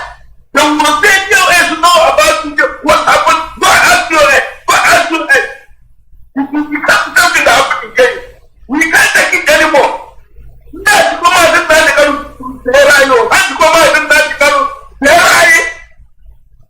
But only man who because of what you tell them to go to Nigeria. This time around, only she had to make him stay free and go back to Nigeria. It's just time around. He went to open your. He went to open the market. But thank you. The woman say thank you very much. We are gradually rounding up. Let me pick a caller on direct line before going to WhatsApp. Caller on direct line, please stretch to your contribution or questions within the limit of 4 minutes. Please, go on. My name is Mazi from Oro Province, and I'm telling the regional people of Biafra in. My goodness me. My goodness me. The line just cut. Caller on from Lord Chineke. Caller on WhatsApp. Welcome to the program. Please go on within the limit of 4 minutes. Ndewo Maazị Chinedu. Alụmọ Chineke. Ndewo Maazị Nworu Agụnechemba. Ndewo Nwa Chineke. I remain Maazị Milimalogo, calling from United Arab Emirates. By the power of Kokika Binama, I'm a member of IPOB under the leadership of Wagan Nega in UAE. We have heard everything that our commander, Maazị China Samoru, said about what is going on. What we are telling Nigeria DSS, sometimes some black people behave like an animal, and that is why when white people saw the behavior of black people, they start laughing at us. Something we should trash, and they come to the round table to bring the good result on it that will benefit everybody. Nigeria DSS or whatever they call themselves know that Mazi Nnamdi Kanu want Africa to be liberated from European slavery, and they are playing a game on the life of the leader of 75 million people. This is how 1966-1970, when the war came gradually, they thought that it's a thing of joke until the war broke up. Understand? And we IPOB, we are not joking. Whatever we tell you that we will do it. We have vowed to die for what we believe.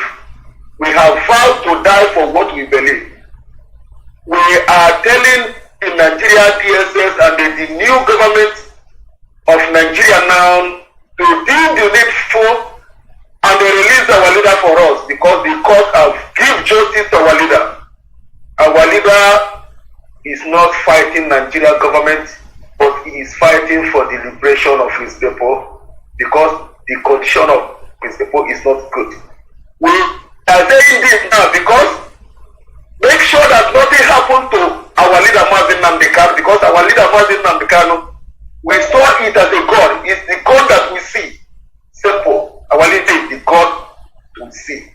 We have no other way than our leader Mazi Nnamdi Kanu. So let Nigeria DSS not play a game on the life of our leader. And the family of our leader Mazi Nnamdi Kanu should know that Mazi Nnamdi Kanu have grown beyond brother or family brother or family this the case of let them not take away shot because if they have what happened in Kenya in mind, the game that they play, that one still there. We know all of you. We have know everything about all of you that rendition our leader to the hand of our enemy. We know all of you, and we are saying that our leader must be released. Must be released. That is all I have to say, and that is the agreement of all the around the world. Let nothing happen to our leader. Thank you very much. We are actually winding now. Caller on WhatsApp. Sorry, on Signal. Please make it as brief as you could. Caller on Signal. Can you hear me? Yes, I can hear you. Please, as brief as you could. Go on, please. Yes. Anyway, to what is necessary. Mazi, are you using earphone or earpiece? Please, you remove it. Bluetooth or anything. Okay. So let me go straight to the point. It will be good to tell it to the enemy's face, to your enemy's face, what they are and whom they are. And it would be nice to let us know that all the whole parasitos in Nigeria, it's their president, lawmakers, police, army, so on and so forth.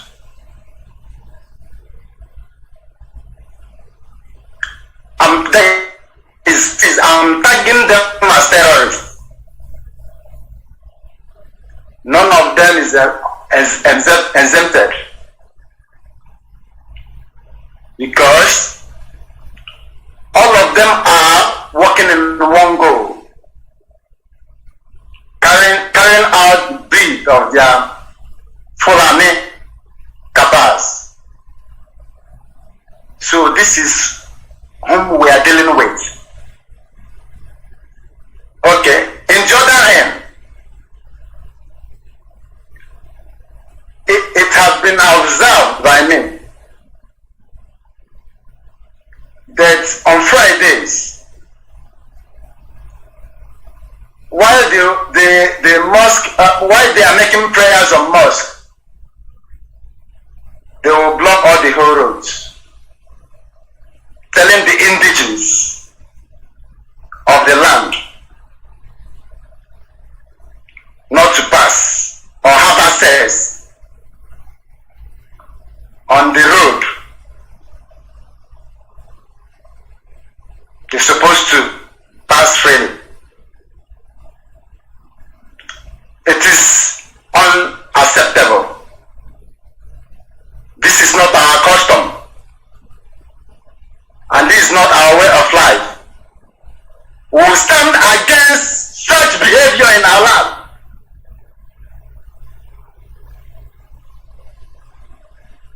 They cannot come from Futajalon and north and come down to our land to change our way of life. Thank you, Master. Thank you very much for being guided to the time limit. Caller on WhatsApp, you're the last caller. Welcome to the program. Please go straight to the point, please. Caller on WhatsApp, can you hear me? Yes, I can hear you, Mazi. Good evening, sir. Mazi, go on, please. Okay. I have no much thing to say because almost everything I wanted to say has been said by one person or the other. But it should be known by everybody. The only thing I have to say is it should be known by everybody that what is it called? Barrister Aloy Ejimako is working against the release of Mazi Nnamdi Kanu. Enemies are using, but I have to say it and I have to make it openly because that man is not respecting himself. Barrister Aloy Ejimako, enemies are using him. They want to use him to kill Mazi Nnamdi Kanu. And if Barrister Aloy Ejimako said that he is not, that he is Nnamdi Kanu's family lawyer, then he should be removed from those lawyers that IPOB selected. He should not. We should remove him from IPOB. Simple as that. He made it that he is only for Kanu Takan. That he is not Nnamdi Kanu's. Then we will try as much as possible to IPOB lawyers. That is all I want to say for now. Well, thank you very much. Thank you. Mazi, I think you will go on to also conclude so that we can exit from the program. Mazi Chinasa, hope you're here. Okay, Mazi Chinedu, thank you so much. I will just start from what this our brother said. I want to make something clear before I say other things that will end the program. You know, the leadership, IPOB leadership, in one way or the other, let me not talk about me and our brother, Benjamin Madugugu. We have made numerous efforts, and I think with other members of the GOS also personally, we have tried our best to make sure, because we know the enemies are working in line with these lawyers. You know, they can play them. We want all the lawyers to work in full understanding, because it is all on our head.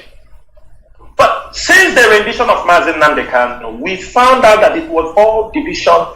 Anybody, any people that the siblings of Mazi Nnamdi Kanu found out he is working in any way to support, they go, they unleash blackmail on you. They cause problem. They will, I don't know what. We have tried our best. Let these lawyers understand themselves. Let them work together. But it is all effort in futility, because we have done, like this thing you're saying, we don't want. That is why when I came on air last time, I told our people, do not in any way drag any IPOB lawyer on social media. We believe everybody is trying to contribute his or her own quota for the release of Mazi Nnamdi Kanu.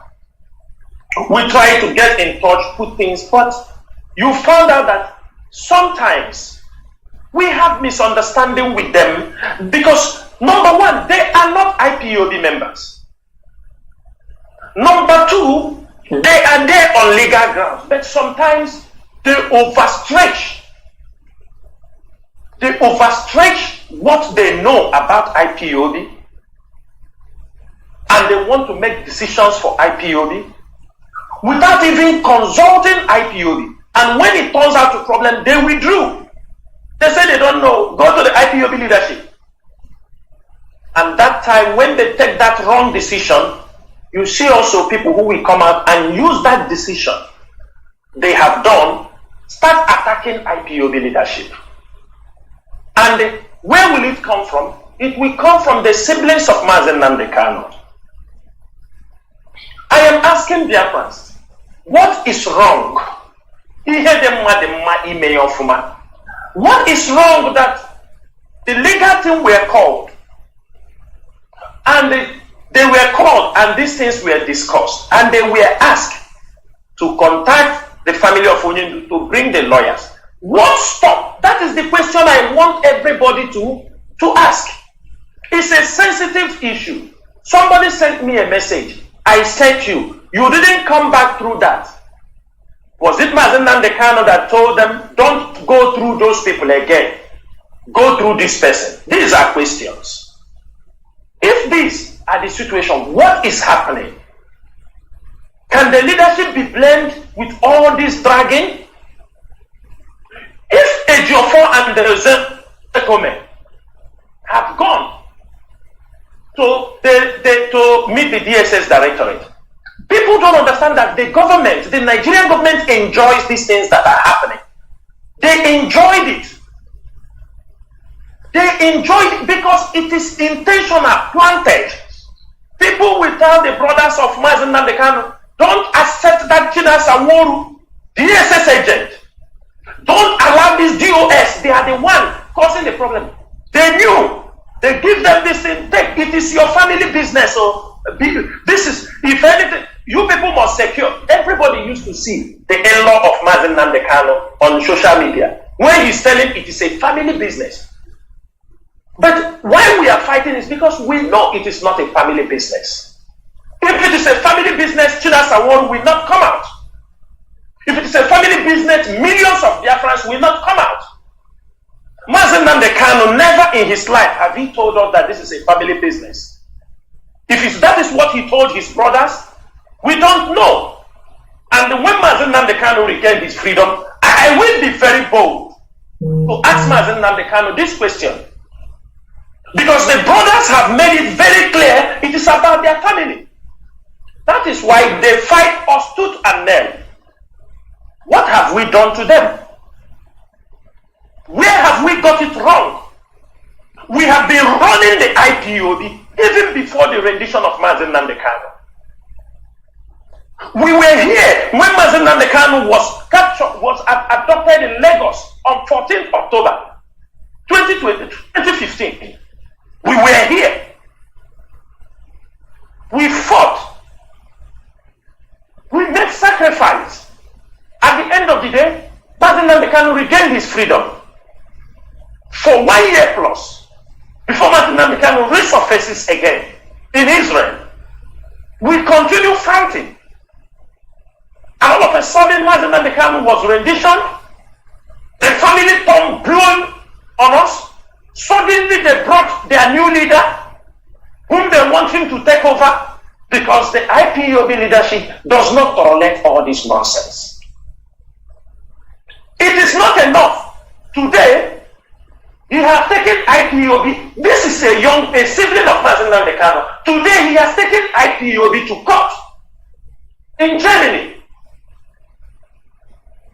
He has taken, before he took the IPOB media personnel, Biafra child to court in Germany. He lost in that case. He has gone back again. He has took IPOB as a whole in Germany to another court. This is another one. Does it mean the siblings of Mazi Nnamdi Kanu, they have no friends? They have no people who can advise them what they are doing? People like me, I'm a mad person. My madness can go to the extent that I can do something people cannot believe. It is not only them. We can do and undo. But because of the respect we have for Mazi Nnamdi Kanu, the respect we have in this struggle, we maintain. My brother, let me say it on. Nobody, there is nobody in this struggle. Any IPOB member in the top position in IPOB, he can do something you cannot expect. Because we have undergone certain things. We have undergone certain things because of this struggle. We are no more normal. But we try to maintain peace. We try to maintain peace. We try to avoid problem. We try to make things that problem don't come in the public. But every day and day, tell me, dear friends, who is stirring the problem of IPOB every day? Every day. Can you people tell me those who stirring the problem of IPOB? Can you people tell me? And I want to say this thing. Some of you sometimes you wonder. Sometimes Mazen Nandekano sent a message for the leadership. Maybe he got wind of it. Immediately he transmitted it to the people he's working with. It looks like IPOB leadership is dragging information with some people. Sometimes before Emma Powerful, maybe Emma Powerful is preparing a press release. There is a way they got wind of it. Maybe they were there when Mazen Nandekano sent message. Say, tell Emma Powerful, I want you to put up a press release on this day. While Emma Powerful is preparing the press release to give it to the press because he can't do it the same day and it come out the following day. He has to prepare it. There will be proofreading before it is sent out for the press. The moment Mazen Nandekano sent the message, maybe any of them got the message from there. First, they go and they give the message to those they are working for to make sure the person will go and they write about that particular topic before Emma Powerful will come to. And this message was given to them to help them in the legal, this thing they say they are filing. It is given, the information is released, maybe to give to them to file for legal cases. They say they are filing. They use it and give. So by the time Emma Powerful will write a press release, it looks like Emma Powerful is writing press release is somebody, a non-entity. Emma Powerful has been in this job. He's a loyal, he's a hardline member. He is a loyal servant for this job. It is not about being professor or being anything. Emma Powerful is not a professor, he's not master degree holder. Emma Powerful is a normal Biafran that Chukwuka Biafra is using to do this job for the indigenous people of Biafra. Sometimes people may think it is a professor, but the consistency, knowing what we need, the right time to put out the messages and be gone through by some high-level member of the DOS who will put a touch. Of course, screening. There is any press release and somebody will take the information. This is sabotage.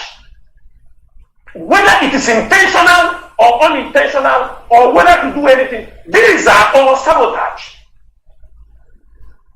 Maz, if I may interject just 1 second, please, if you allow me. Yes. Do you know that what they are doing, these actions, is sending a signal to the Nigerian government to continue holding our leader? It's a direct message to them.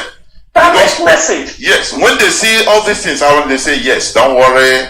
They will break apart, don't worry. And they will continue holding Mazen Nandekano here. They will continue. They will continue. Mazen Nandekano do send message. Maybe when he send that message from a lawyer, he will say, my brother said they are handling a case in UK. They are handling a case somewhere, which he don't know whether they are handling or not handling. But he said, give them this information to add in what they are handling case. To add, as you understanding me, more information to the case. And they give them a powerful to prepare a press release. The moment you see it, they give it to the infiltrator. He run and come out because he can write it on Twitter immediately. So by the time Emma Powerful will prepare a press release, send it, because the press release automatically don't come that day. He send it today, it will come out tomorrow. They wrote it. So they tell people they are the one. You see the deception. And you ask yourself, DSS is reading all these things. They enjoy the manipulation. They enjoy the game. They understand the kind of people they are dealing with. And they are very happy. All these things delay the coming out of Mazen Nandekano. And they will run out and come and tell you, they connect them with it. We will not even share any information again. There are information we cannot even tell Mazen Nandekano. Because mistakenly, what we are doing, he can tell him, and the mistakenly maybe where the brothers sleep, they say, immediately back, it goes out. They go there and pretend as if from the time they rendition Mazen Nandekano, all their plan was. That's why I respect Mazen Nandekano till tomorrow, till next tomorrow, because even though he's in the DSS dungeon, he knew the men he was working with. Because the amount of pressure given to Mazi Nnamdi Kanu in 2 years to dissolve the DOS, even if they put that energy trying to release Mazi Nnamdi Kanu, maybe they say we are not doing anything, they would have get more progress. If you say the DOS is going to do something, do something. This is the challenges. People should know. We don't come here to talk. We don't. They here. Let me tell you. They are number one. What do I say? They steal information like hell because they feed with information. They steal information. You see all of them when they hear. I can tell you my experience at some time. When you are talking with one of them at the early stage, he got information that he is shocked. He don't know about it. Immediately he tell you he's coming, you should wait. The next 5 minutes, 10 minutes, it is written on social media. They give it to the agent they are working with. We know these things. You can be talking. I can tell you vividly, when they said we have closed down the Radio Biafra in UK, when they were bringing all allegations that Chief Edoziem have sold Radio Biafra, is Radio Biafra not talking to you today, Mazi Chinedu? Is Radio Biafra not on? Is the Radio Biafra license revoked in London? No. Is it not working? Is everything not in order? When they get small information, boom, they go gather. They come. You people have sold. Am I selling Radio Biafra? What am I going to use it to do? Without the people, am I the owner of Radio Biafra? Am I the owner of Radio? Radio Biafra belongs to the people. Any day you take away Radio Biafra, it is not belonging to the people. You say it is your personal. That radio dies that day. That day, the radio will quench. Nobody will listen to it. People have come with different names. Voice of Biafra, voice of this, the Radio Biafra International. Have they been able to stand the test of time? No. It cannot. At the end of the day, you speak with them. 1 minute, boom, they take the information. They don't even listen. They don't even understand what you are talking. I am not new in IPOB. I didn't see them participate in any decision making in IPOB. I have not seen them. If there is the one they are doing, let them do that one. Let them do that one they are doing. Maybe there is one they were doing. Let them move in that direction and channel and put their energy and leave the DOS alone. To come to tell us, before DOS take decision, they have to come and consult you.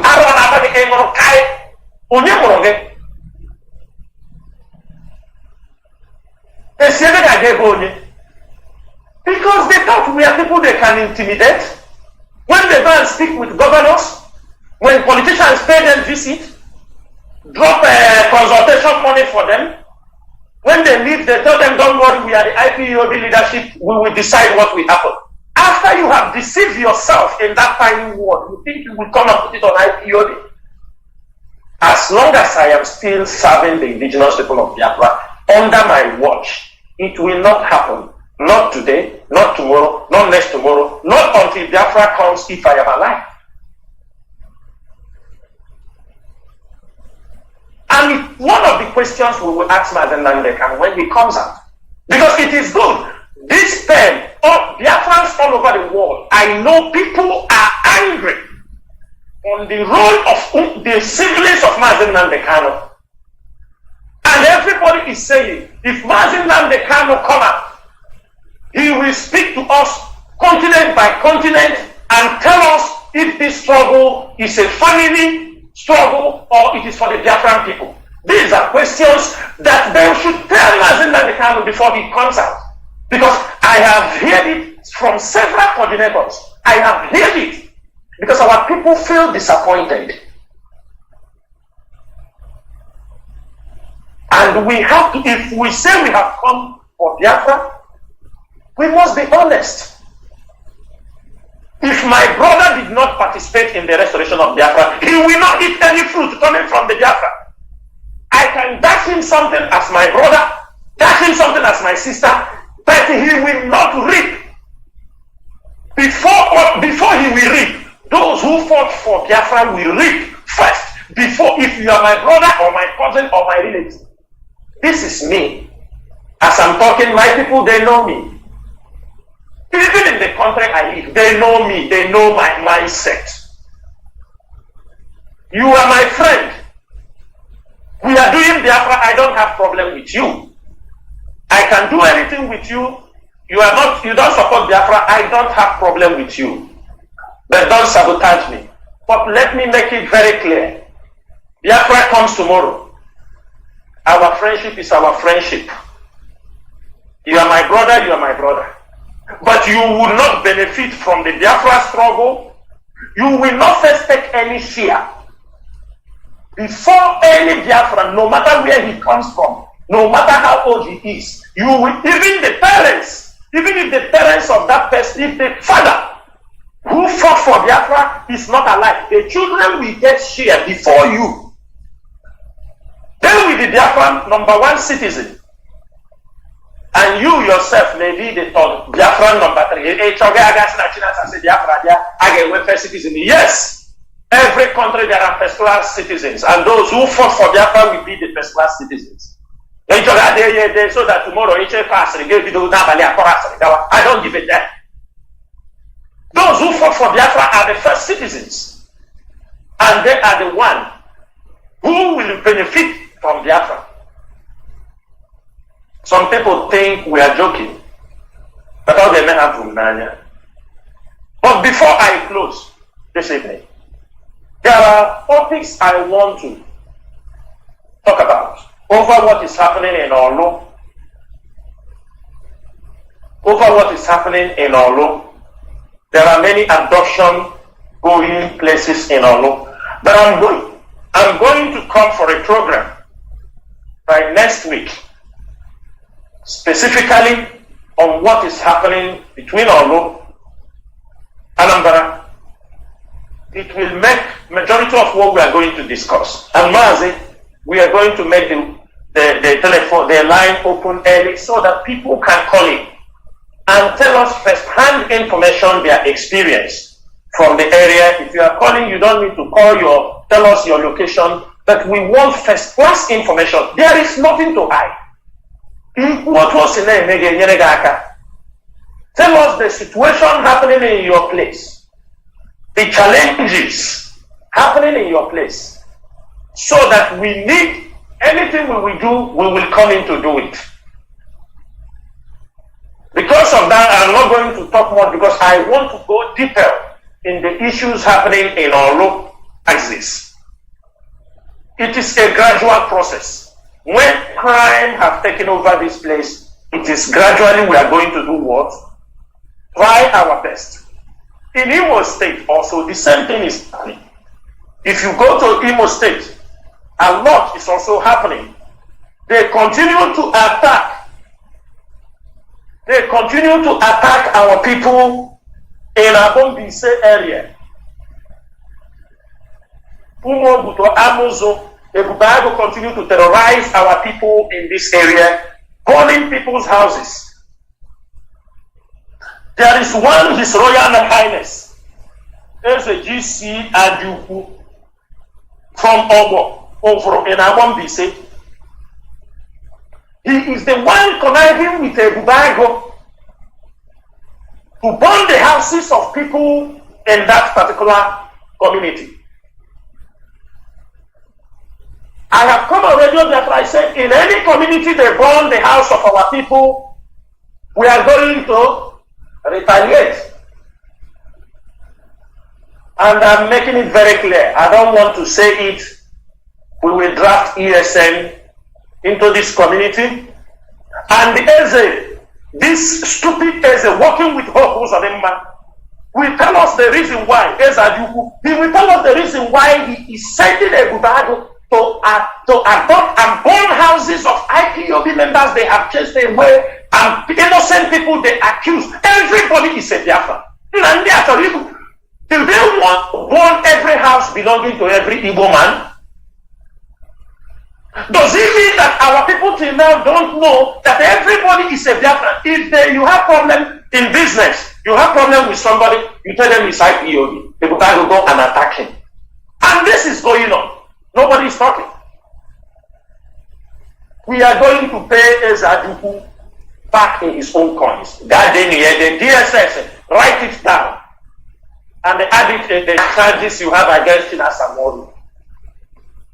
We win. We win. Do you understand me? We win. We will pay back. We will pay back. For more than how many weeks now, any information you got, both those who are not IPO, somebody say, Ezeaduku, you have problem with people. You are dragging land with people. You are having personal problem with people. You will call a to tell them this person is IPO. They will come and burn the house if they don't find the person. Tell Ezeaduku, we are going to pay him back. Makachineke. Let DSS write it and add. Those you have burned their houses, will make sure they pay you back in your own coin. The nonsense is getting out of hand in Imo State. And we are going to prepare for them. Because we found out now it is innocent people. IPOB members, most of them gently leave the town for you. So you are now looking for those who are sympathizers. If you see any young boy have mark, you pick him away and kill. Why? Do you people know what you are doing? All these things are the challenges we are having in Olu, which I know I'm going to come and we are going to open the line to make sure, especially you go to Umuaka, everybody see what is happening there, how they are attacking, killing innocent people for no reason. They attack, they kill for no reason. And for that reason, I'm asking every IPOB member, all Biafrans, we must all remain strong. It is not going to be easy. We know that. But we are now in the game. We are in this battle.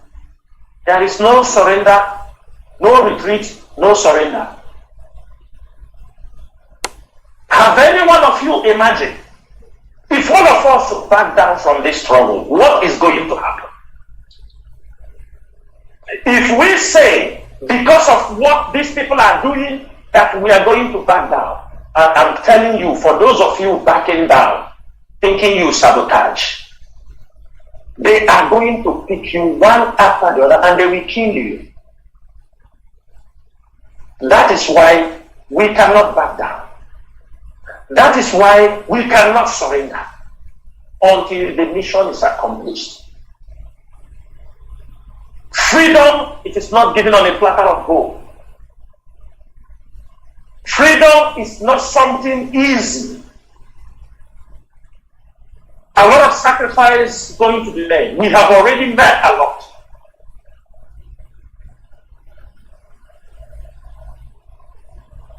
And I can tell you, as we are fighting, the IPOB leadership is making efforts.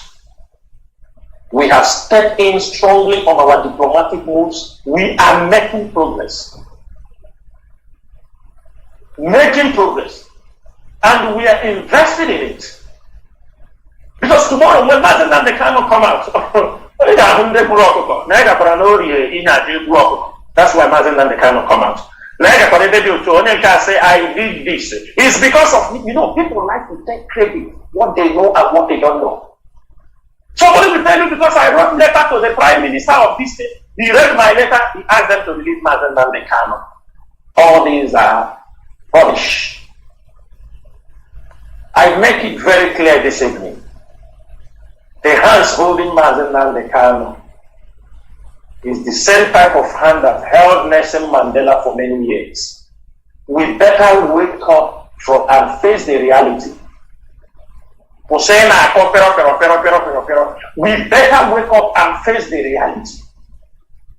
Many hands are holding Mazen Nnamdi Kanu. Not only that DSS or Nigerian government you are seeing, This is a very big fight. We do not need to backslide and start waiting or talking. Mazi Nnamdi Kanu is not a police station where you go and grant him bail. Mazi Nnamdi Kanu, his case is not a case of bribery. Let's bribe somebody so they can. It is not his case. For those thinking, if anybody telling Mazi Nnamdi Kanu, if I give this person 100,000, they release you. Give this only Mazi Nnamdi Kanu wayo, he's a criminal. They are feeding on that. The case of Mazi Nnamdi Kanu needs the voice of over 75 million. We must all stand up because what Mazi Nnamdi Kanu represents, he represents freedom. He represents the restoration of Biafra. He represents destroying where all these scavengers, slave masters are feeding on. That is what Mazi Nnamdi Kanu represents. They know the struggle championed by Mazi Nnamdi Kanu is going to free millions of people in Africa. That's what it represents. And that is for those who don't know. Even the family who doesn't know the worth of their brother. By their actions, they discredit what the man has built. They have lowered this struggle to something of caricature.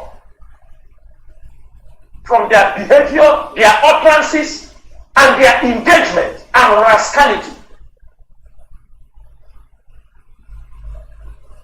This struggle that people fear wide and far. We know people fear IPOB tomorrow. The moment they rendition Mazi Nnamdi Kanu, people go to sell IPOB for nothing. Tell them, don't worry, I will do this. Don't worry, we are the leader. Don't worry. Because they just hand over a small envelope for you. Give it to EG, you will throw one. One money. Roll up. That is all. And buy car and cruise. Is there any other thing you do? We must all know that this is a serious issue. What we are fighting is freedom for a nation. Some countries fought for it 20 years, 25 years, 40 years. Are we prepared? I am not telling people that we are going to stay 20 years, 30 years. But one thing is that as long as we have decided, we have given ourselves, it is a mission of no return. If you are an IPOB principal officer, be careful wherever you are. Be very, very careful. If you are a member of the DOS, be careful wherever you are. You are a principal officer, be careful wherever you are. Media personnel, be careful. The Nigerian government is looking for everyone how to bring you down. If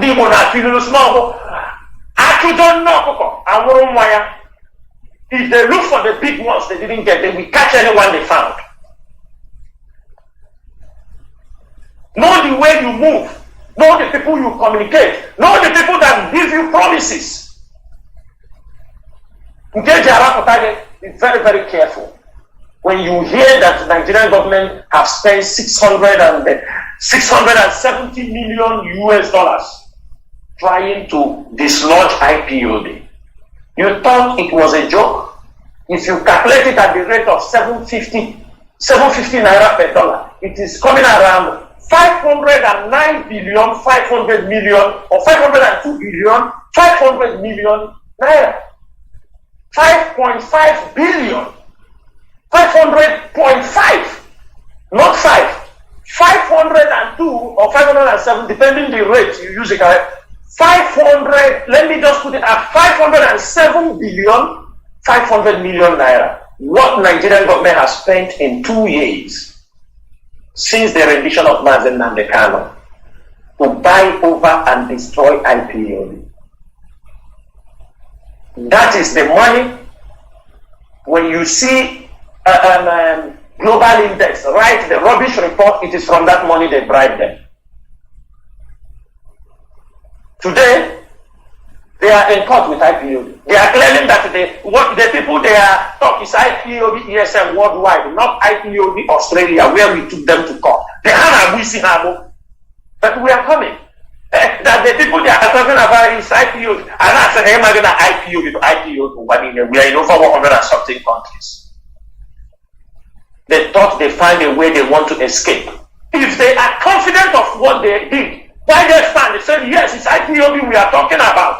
It is you people we are talking about. Now they are trying to tell us, no, it is not this IPOB in Australia. It is IPOB. We are talking about IPOB ESN. They are not. This is the IPOB. What is IPOB ESN? So you didn't know before you write a report against IPOB. When I came here and told you people about Lord Ahmed in Liverpool, these are the people.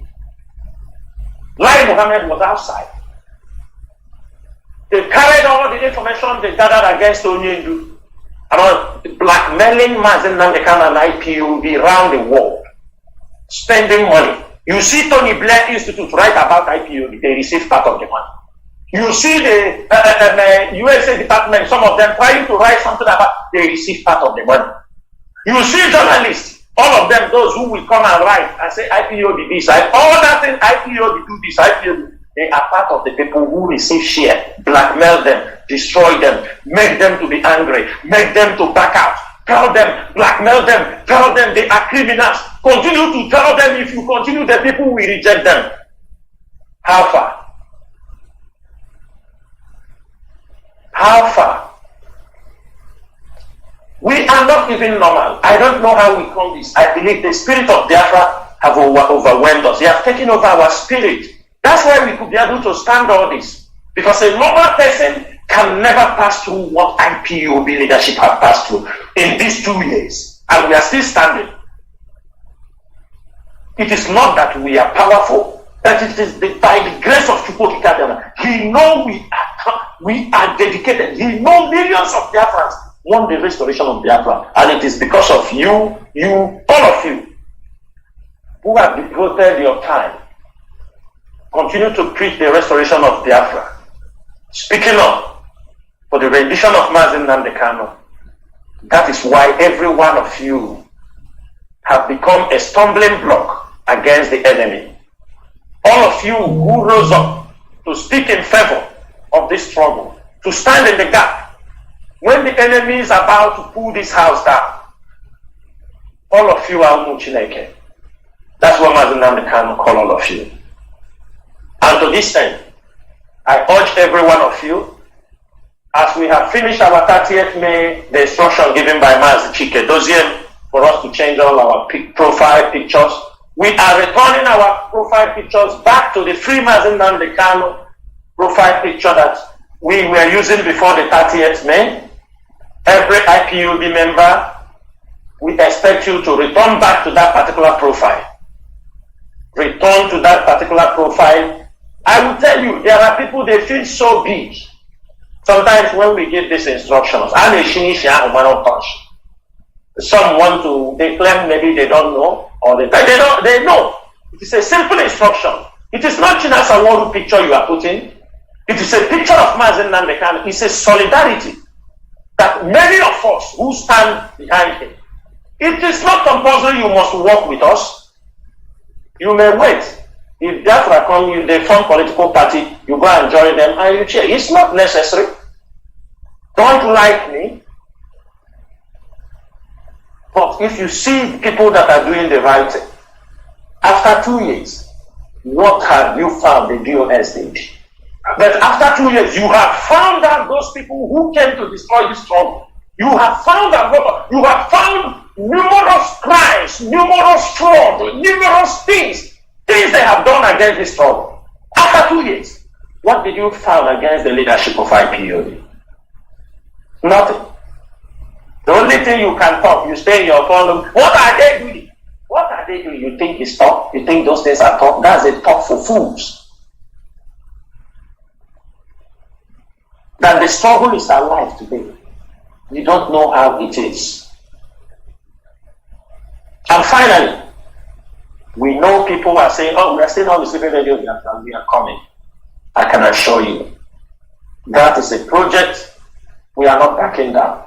Transmitters are ready, mounting them, putting them in the right places, not those who cannot be able to take care of the transmitters.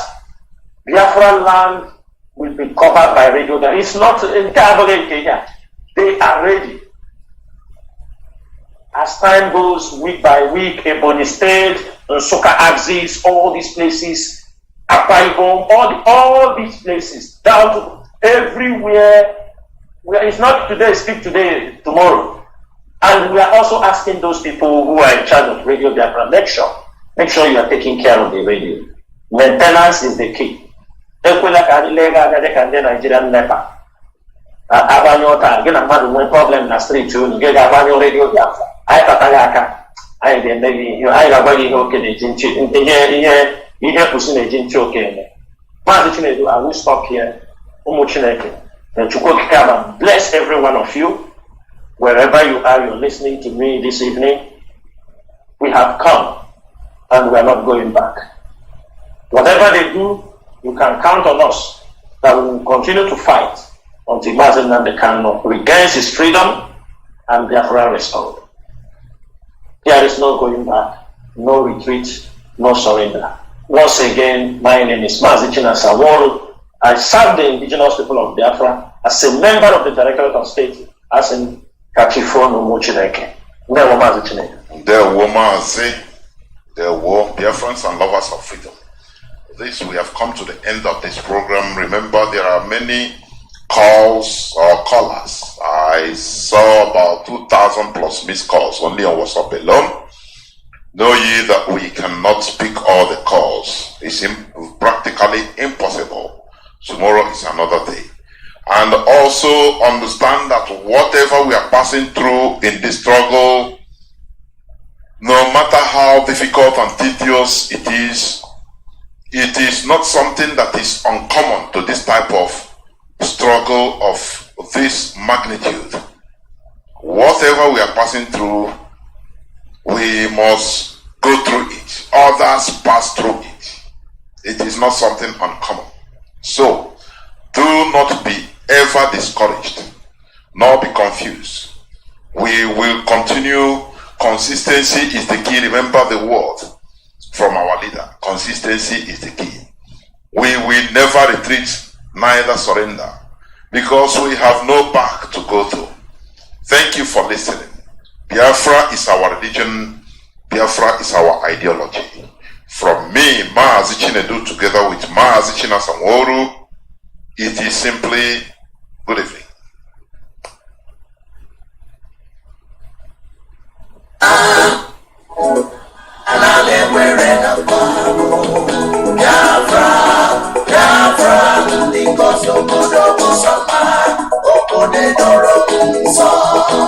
The land of the rising sun is a home of the Biafrans. The fire of the eastern land is a promised land, a blessed land of the Chupacabra. Emeka Onusi Biafra, Emeka Onusi Biafra, Kaimara Biafra, Kanebo Sokani, Kaimara Biafra, Kanebo Sokani, Biafra Kani, Zobe, Wabuke, Ahijala, Awoma, Onalemo Kanamambo, Wanachumo, Wasalabia, Chubu Kikabiyama, Onani Onaka, Gameraji Ema, Zobe, Wabuke, Ahijala, Awoma,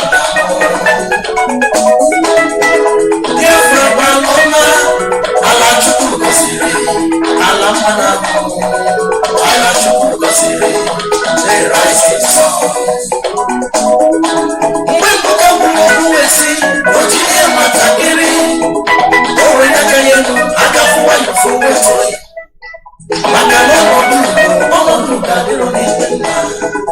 Hey, Lenda Ladima, Nisu, Nina Mobarama, Yokula, Agapala no so, Kahapa to Sumo Biafra. Manachuko Kikambia Madika in Macao. Manachuko Kikambia Madika in Macao. Nagigala, Babu Somewhere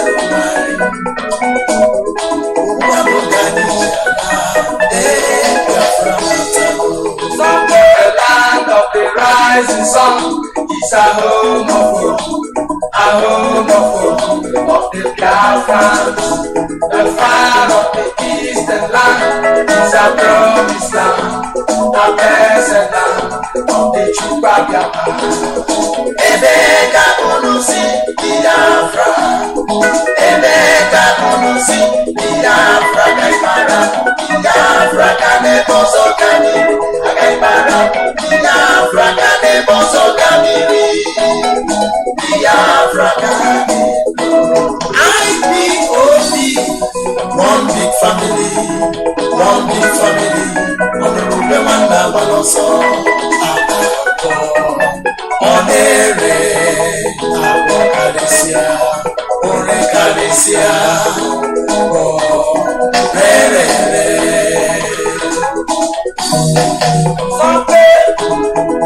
Amalotisia Canelo, Wababa Noriaka,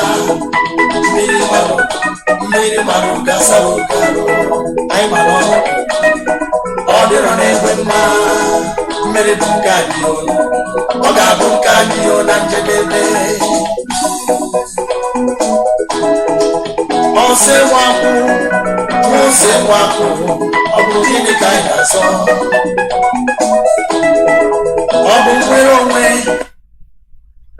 Oga Bunkadio, Nanjebe.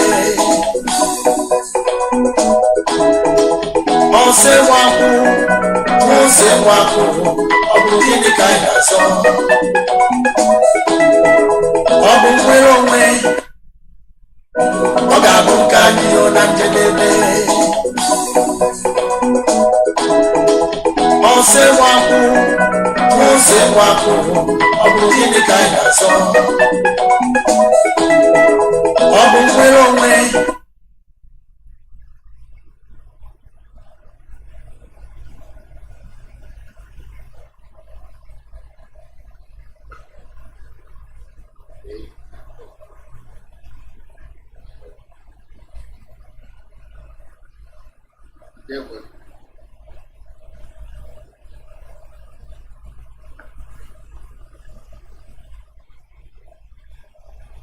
That's a good hit.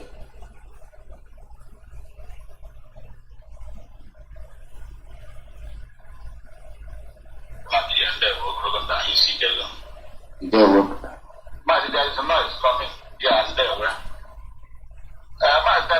It's going to be a good time for us. We are running. I think I have to hand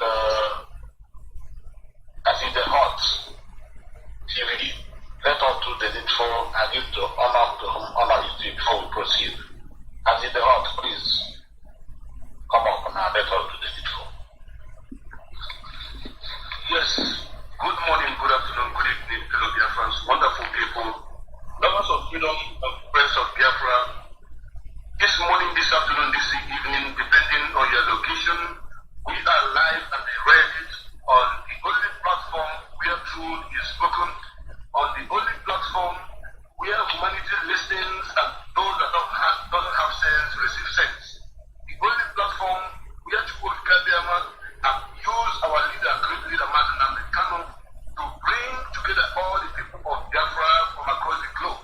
And that is the citadel of knowledge, that is the citadel of wisdom, that is the citadel of understanding.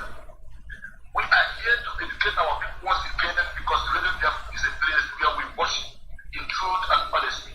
Therefore, I welcome each and every one of you that are watching and listening live on this platform right now. I never remember as the Obeleze Chukwu became Biafra, Kempo and Biafra, anchor of Biafra, the anchor of the Biafra television. I thank each and every one of you, those that are supporting this struggle financially, morally, and otherwise and spiritual. We are here because Chukwuemeka have called us to come. Before we move on behalf of IPOB Media Warriors and Biafrans of goodwill, we have a very big tragedy that has befallen us, and we cannot continue speaking to humanity without acknowledging the fact that Chukwuemeka have called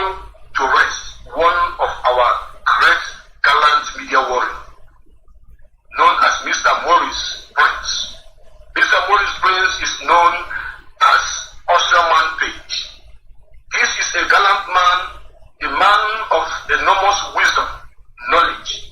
This is a man that has fought gallantly against the enemies, against the infiltrators who have come to infiltrate what we are doing and to bring problem between us and among us. And this man has been suffering for a sickness that is beyond our control, and that is cancer of the blood, known as leukemia. He has battled with this particular sickness for so many years. But believe you me, yesterday, Mr. Moritz Prince, aka the Austrian Page, a great orator and a writer, have bowed to the call of nature. And on this note, we are very, very sad. But we all know that God brings and God taketh. We all know that death is inevitable. We all know that there is nothing we can do when death knocks on our doors. We can, as human beings, to do what we can, but Chukwukabiyama, the creator of heaven and earth, does the ultimate. Therefore, if Chukwukabiyama have called our brother to rest, we have no reason to ask him why. What I am saying this morning, this afternoon, is that this man that just died yesterday, being a member of this gallant media warrior that the British government and even their media is afraid of, have left us. Therefore, before we move on, I want all Biafrans all over the world, wherever you are, to give a minute silence to this gallant man who have fought alongside with us to make sure that the enemy did not hijack this movement that is going to give us a great nation we have all been fighting for.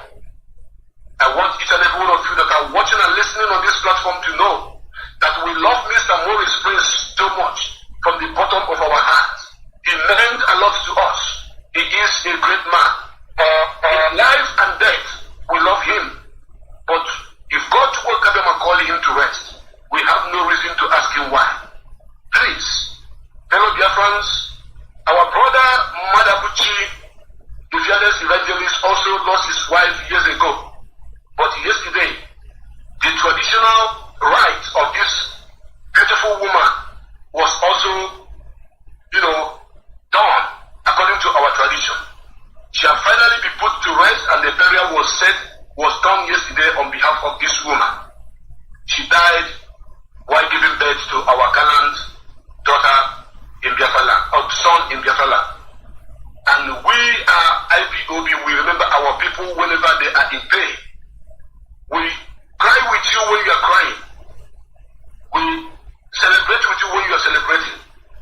And we want to say to the family of Madabuchi and Madabuchi himself to accept our condolence, and to the family of Prince Moritz to accept our condolence.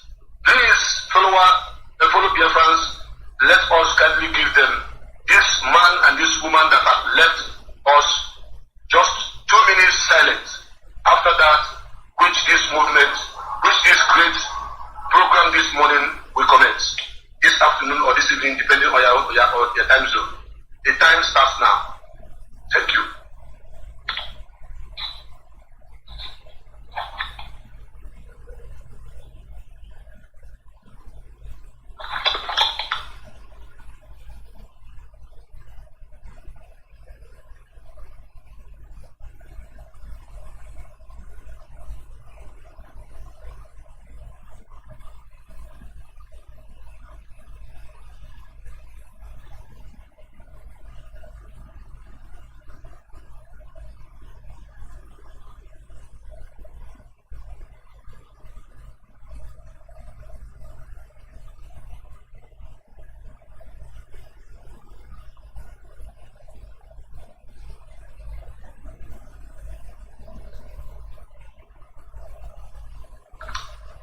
May the soul of our departed brother and sister, Mr. Maurice and Mrs. Madabuchi, rest in perfect peace in the name of Chukwukabiyama.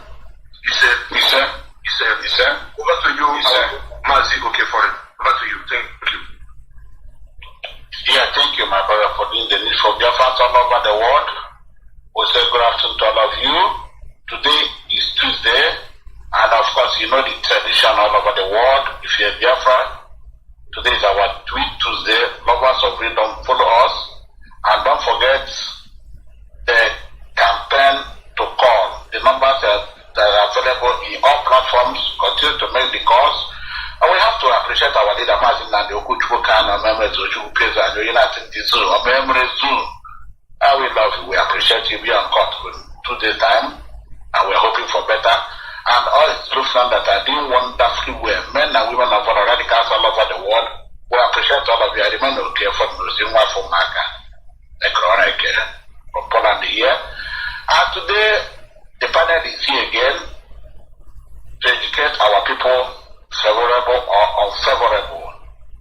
Those things you need to know, those things you've not known, and those things you wish to know, just take to your telephone and to your radio and listen carefully and follow instructions, directives, and follow the code of conduct. Today the panels include our brother who have already spoken, as in the Hot TV. President is here, Fearless Evangelist is here, Delo is here, and our beloved brother comrade, Master Jonathan Chinedu, will soon join us equally. And today we have 3 topics to treat. And number 1 topic we are going to treat the Heroes Day remembrance. And number 2 is Mazin Nandi Carlos freedom and the need for Biafra land to remain calm. Very, very important. Then we may be treating number 3 and number 4 together if time permits today. The need for Biafra to continue to campaign for the freedom of Mazin Nandi Kanu. And most especially, Mazin will take note, and everybody should take note of this. The need for Biafran parents to be mindful of what their children are being taught in schools. Because these people are coming in different ways in Biafra land. They might teaching our children this is Islamic, they want to conquer us. So our parents in Biafra land, please, our mothers especially, please take care of your children. Know what they are teaching them in school. These people are coming in all ways. They might even be teaching them in the school. They will have a handbook without writing it down. So sit your children down from primary to ask them, especially those of them in primary. This is where we have very big problem, both in kindergarten, whatever. Our mothers, please, we are begging all of you. This is the highest Islamization in that. When they indoctrinate the children, it will not be good for us. This is very important topic. We are going to teach it vehemently today. And for that, Mazi, as in the Hot, please take number 1 topic for us. After that, Manatru comes up. Our Heroes Day remembrance. There we go. Thank you very, very much, Mazi. Okay, Osiu. And if you look at the that make because Adam now so believe when it's Igbo na Mbasolik. And you know, we will not throw away our tradition, our culture, and our language because we are fighting for our freedom. Yeah. However, my brothers and my sisters, we are talking about our 30th of May, which is the day that we remember our fallen heroes. 30th of May is already a tradition in Biafra land. Mazin Nandi Kanu have made 30th of May to become a tradition. What I mean by tradition, it has become our omena. We remember those that fought and died for our sake. Because before we came, before the emergence of Mazin Nandi Kanu, nobody remember to at least keep a day for these men, gallant men and women that fought and died for our people. Do you know what it means? That over 5.2 million people were massacred for you to be alive in the land of the living. These gallant men and women have committed no crime. The only crime they committed was to ask for the freedom of you and that of your children and your children's children. And that is why the British evil government descended on us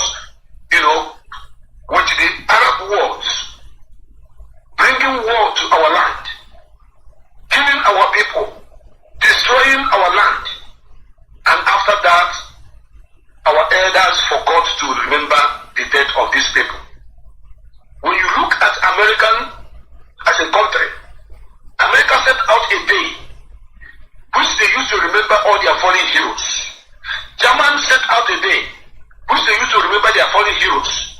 France set out a day that they used to remember their fallen heroes. And so do other countries of the world. Courtesy demand that when your heroes fight for your sake, fight for you, and they die on the process, you should be able to remember them. Before Mazi Nnamdi Kanu came, there was nobody that has the nerves to remember the day which our fallen heroes was supposed to be remembered. Nobody. That is why Mazi Nnamdi Kanu in 2014, Mazi Nnamdi Kanu called for IPOB worldwide through Radio Biafra. This particular radio where you are listening this program from, he called the world, called IPOB all over the world to come back and put heads together for us to build a cenotaph, a mark of remembrance for our heroes, those that died and those that fought and died for us, that we may remember that their spirit may continue to support us in the spiritual realm while we fight in the physical realm, to make sure that which they died and which they fought and died for may be established in our own lifetime. And do you know what happened? There was a rapid response across the globe supporting what Mazi Nnamdi Kanu was calling for, because Mazi Nnamdi Kanu always do it the way Chukwuka Biama sent him. A lot of people donated money. A land was given for this project, and a cenotaph was built in Enugu at Milke precisely in 2014. And Mazi Nnamdi Kanu called Biafrans to come and commemorate with all the IPOB members across the globe to set up this cenotaph to make sure that our people that died is remembered. And we indeed did that particular program. It was successful. After that, our brother who was Urike, I call him our brother because he still remained a Biafran, with Nigeria police went and destroyed that cenotaph. It is on history. History will never forget that it was Urike brought the people that destroyed the cenotaph, which Mazi Nnamdi Kanu called Biafrans to put money to build, to remember these gallant men and women that fought with nothing. These gallant men and women that designed their own ammunitions to defend their own people under every bombardment, under the evil attack against their people. So it is already recorded that a cenotaph that was built for these people's remembrance in the Military Hill, because Enugu State is also Segori land, was destroyed by Wazirike and the Nigeria police. That is, by the way, from that very 2014, we have continually asking for Chukwuka Biama to forgive us our sin. Are you the more people? Yes. Are you the more people every year for God Chukwuka Biama to forgive our sin and grant us our heart desire, which is our freedom. And since then, believe you me, a lot is happening. A lot has been happening. So many things have been happening in Biafra land, because we do pray every year, ask for forgiveness of our sins, and continuously doing what we are supposed to do. Today, as I speak to you, it has become a tradition in our land that every 30th of May, IPOB remembers their fallen heroes. And on this note, I want you to know that even the former governor of Anambra State, Obiano, emulated this gesture of remembrance of our fallen heroes. He did it in Anambra State. In case you don't know, go and check the record. The record is there. Because they have found out that this is exactly what we are supposed to do. It does not matter who put you in the power. It does not matter whom your godfather is, whether it's Fulani or Hausa. It doesn't matter. What matters is that you are doing the right thing, being a governor. Anambra State government join hand in the IPOB 30th of May Remembrance Day. And on this note, I want you to know that what we are doing is legit. What we are doing is legal. You will not forget to remember the death of those people that fight and died for your sake. Over 1.6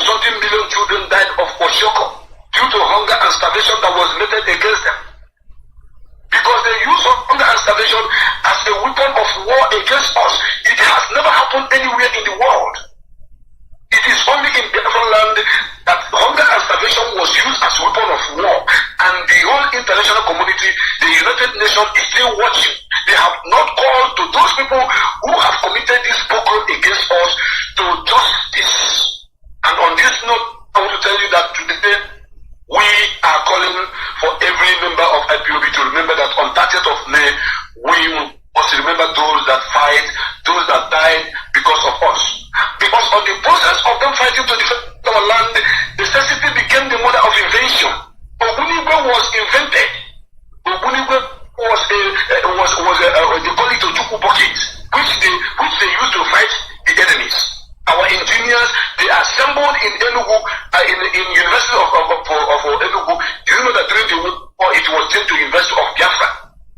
University of Nigeria, Soka was sent to University of Biafra, and our engineers were able to build a lot of things that if they were refining fuel during the 3 years of against us, the program us, there was fuel surplus in Biafra land. They built airports, they constructed airplanes. You need to do what? To fight the enemy. We did not give up. Just you want to know. And on this note, I'm calling on everybody to remember that on 30th of May, you must have to sit at home. Biafra land is going to be lock and key. You have to lock down Biafra land and throw the key into anywhere you like until after 30th of May. No flies supposed to be seen on the street. No animal to walk on the street because it's going to be a ghost town on 30th of May. Therefore, any other person calling for any other sit at home anywhere in Biafra land is not convoy. Only 30th of May, we, Directorate of State, have already confirmed Smashin Nandekano has put as a door in our land. And on this note, I thank you. In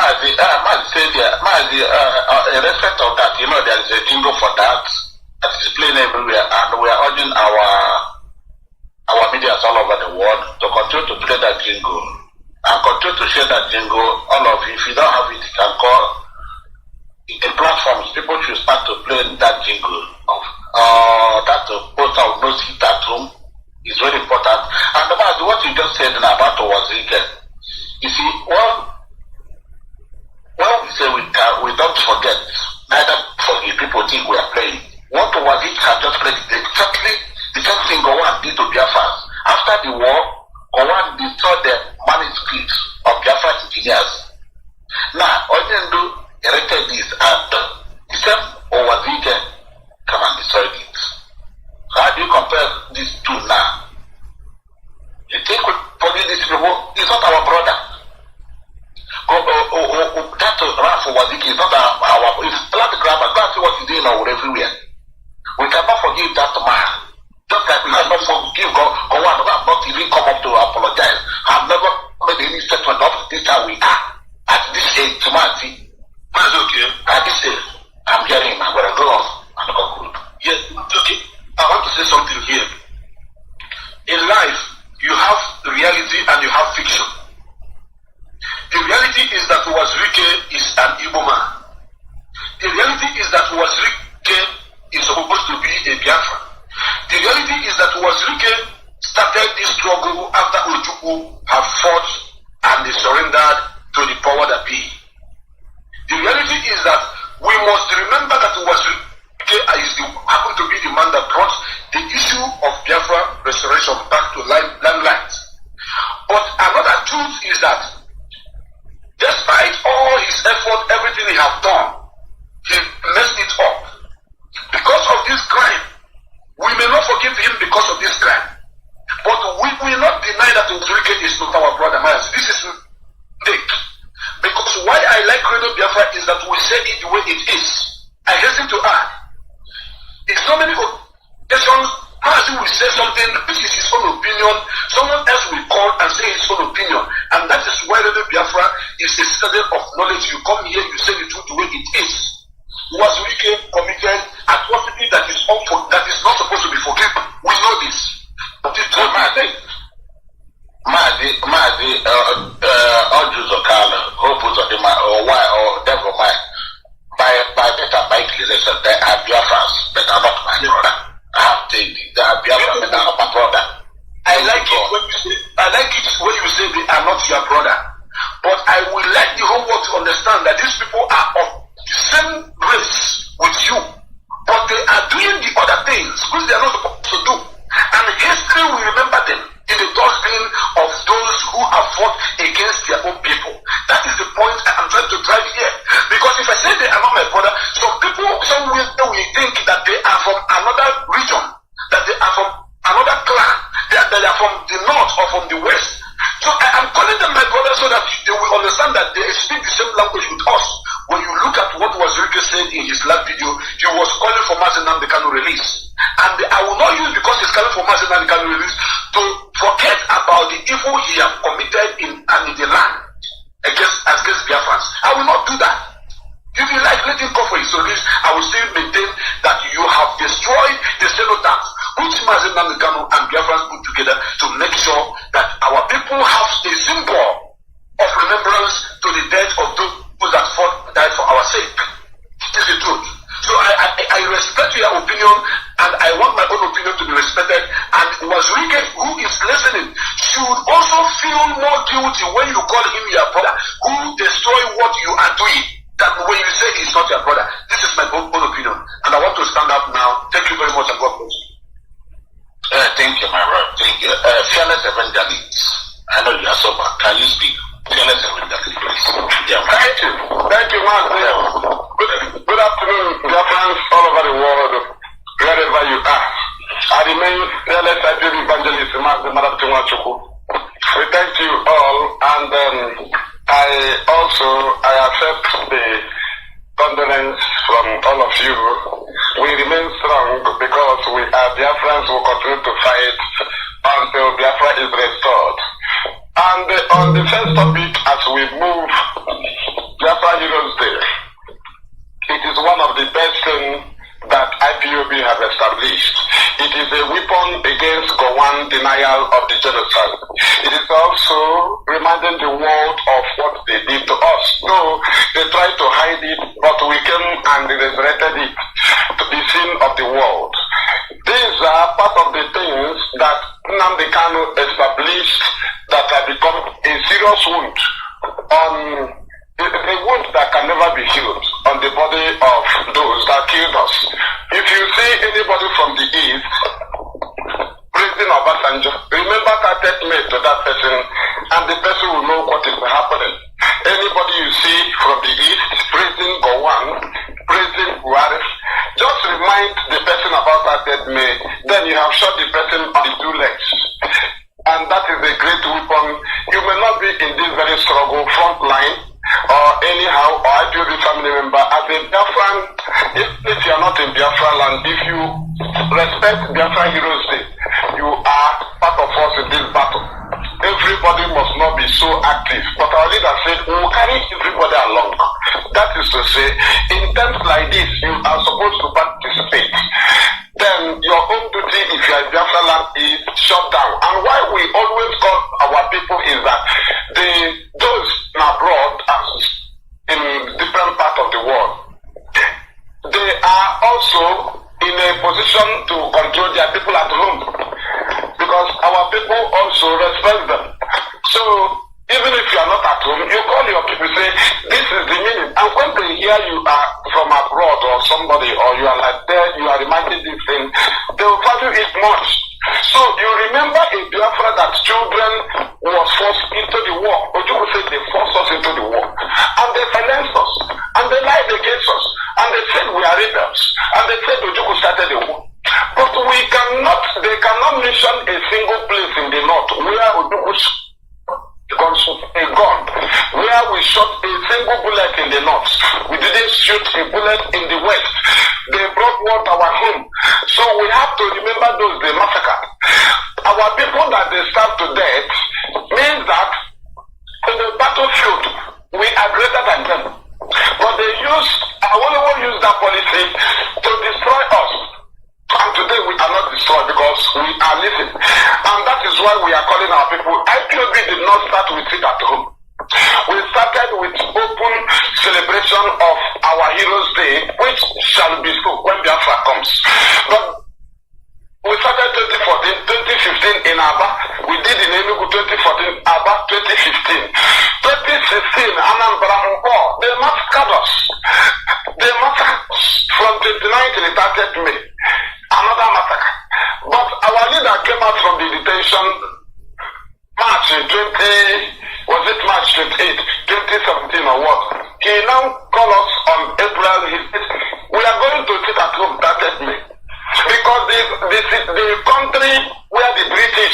us into. Their government, they are tyrants. And they are dictators. They are dictators. So they do not value human life. They do not believe in what Biafrans believe. We believe that Mando, the beauty of life, that is what we call human beings. They massacred us, but we say no, we cannot continue in that manner. We will go and sit at home. That is to say, we will honor our fallen heroes. Remember that Ojukwu started with 3,500 soldiers, but at the end of that very genocide, over 30,000 Biafran soldiers shot themselves to death in the bushes. They are not going to be Nigeria again. So, if you are alive today, you do not honor those that defended your man. This place you call your place.